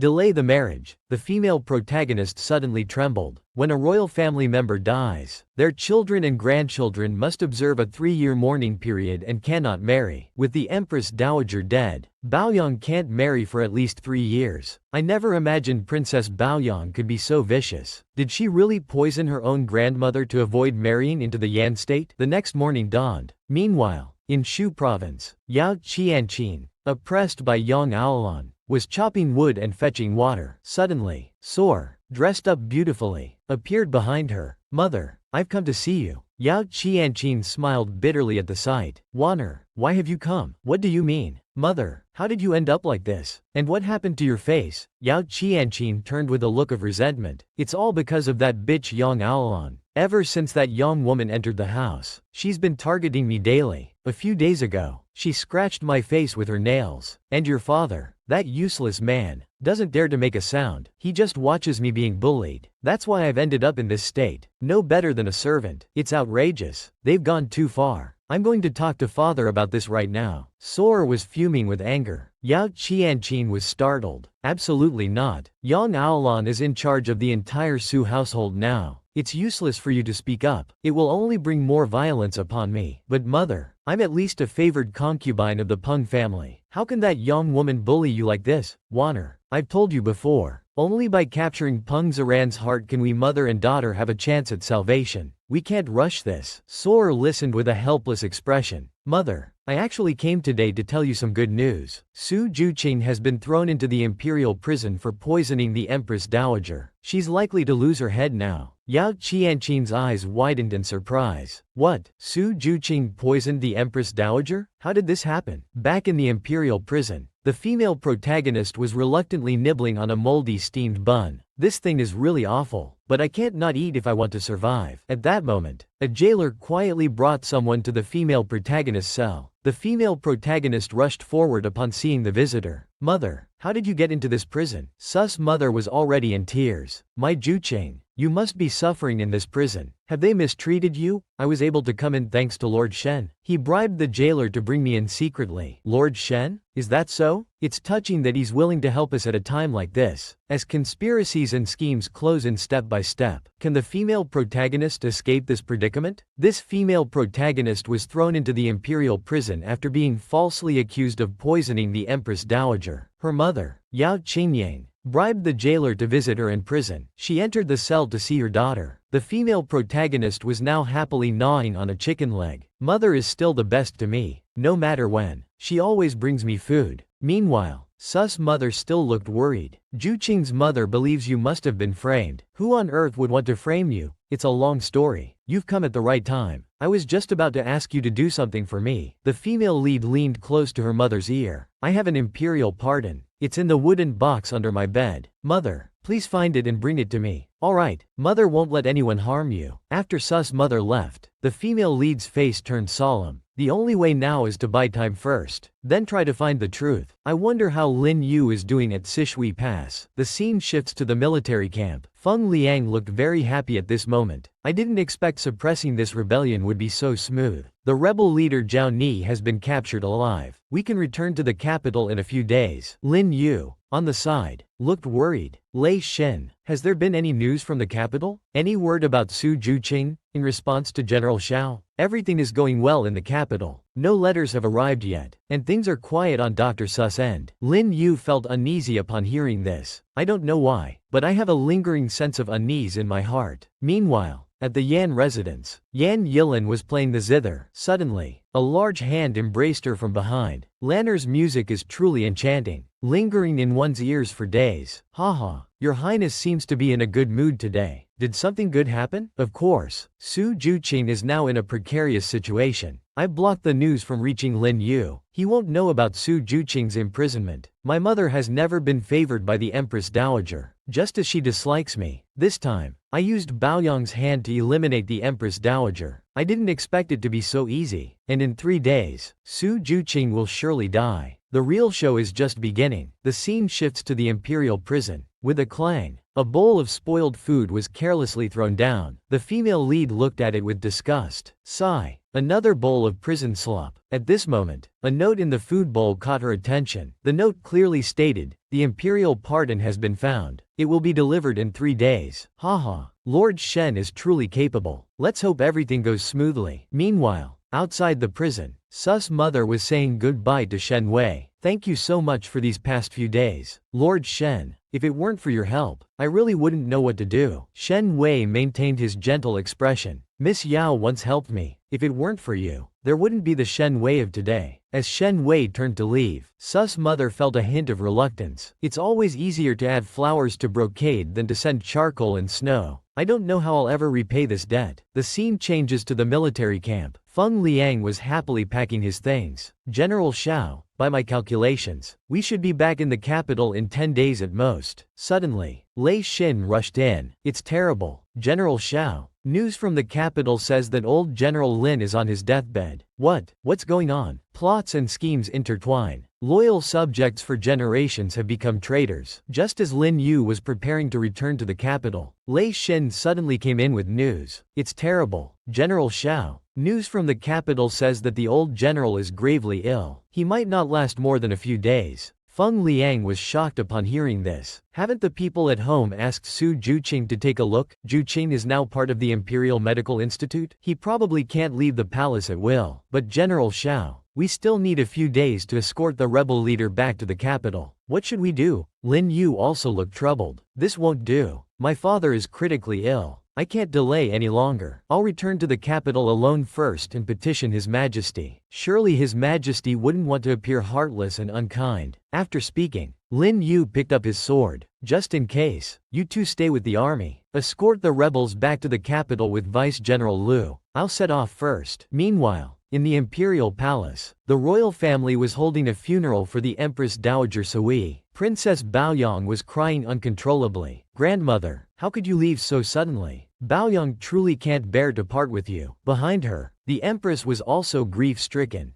Baoyang hasn't eaten all day. I'm worried her health won't hold up. The Emperor, hearing this, was even more sorrowful. Mother loved her the most when she was alive. Now that mother has passed, she's naturally the most heartbroken. However, Baoyang, lying on the coffin, thought coldly to herself, "Great-grandmother, please don't blame Baoyang for being heartless. You forced me to do this." Baoyang had no choice. Back in the inner palace, Baoyang, who was just heartbroken, now had a calm expression. Miss Yan's idea is really not bad. As long as I sacrifice the Empress Dowager, I won't have to worry about Yi Qing's matter for the next 3 years. If the Empress Dowager hadn't pushed me so hard, I wouldn't have resorted to this kind of behavior. This is all her own fault. You can't blame me for being ruthless. If you want to blame someone, blame yourself for being stubborn. Old Yang casually picked up a grape. Now that I'm in mourning, I don't have to worry about Yi Qing's matter. And I can also get rid of Su Juqing, this thorn in my side. It's truly killing 2 birds with 1 stone. With a pop, the grape in his hand was crushed. Haha, Su Juqing, this time even the gods can't save you. Meanwhile, outside the imperial palace, a carriage was quietly heading towards the general's mansion. Inside the carriage, the Jade Prince had a deep expression. Now that Su Yinv is in trouble, Lin Yu should not stand idly by after learning the news. But why hasn't there been any movement? At this moment, the coachman outside suddenly spoke. Your Highness, we've arrived at the general's mansion, but it looks a bit strange. Why are there so many officials and soldiers outside? The servants of the general's mansion were surrounded by soldiers, kneeling on the ground and not daring to make a sound. A soldier behind came to report. Deputy Officer Lu, we didn't find any trace of children inside the general's mansion. The housekeeper immediately let out a sigh of relief. Fortunately, General Xiao had sent Amo away before departing. Otherwise it would have been a disaster. Deputy Officer Lu snorted coldly. This Lin Yu is quite cunning. He actually managed to trick us. If you're going to arrest someone, just do it. What are you talking about? Hee. Don't be in a hurry. Wait until that profiteer's leader returns to the capital. Then none of you from the Lin family, from top to bottom, will be able to escape. Bullshit. The Lin family has been loyal for generations. How could they possibly conspire to rebel? Is that so? That remains to be seen. Someone has already set out to arrest Lin Yu. Have you ever seen such a skilled man? A treacherous rebel? Such depth of character is truly chilling. This young General Lin Yu, after suppressing the rebel army, unexpectedly learned that his father at home had suddenly fallen critically ill. just as he was rushing alone to the capital. With a whoosh, several cold arrows suddenly shot out from the forest. Lin Yu immediately reined in his horse. After a neigh, the horse still fell into a pool of blood. Lin Yu, who had narrowly escaped, glared coldly. "All of you, come out. Stop hiding in the dark and shooting arrows." A group of Yan Jin guards surrounded Lin Yu. The leader of the Yan Jin guards, Lord Zhang, sneered. "General Zan Ying, long time no see." "Lord Zhang, what is your intention in ambushing me in this wilderness?" "Hee. I'm here on orders to arrest traitors. My apologies." "General Lin Xiao, come on."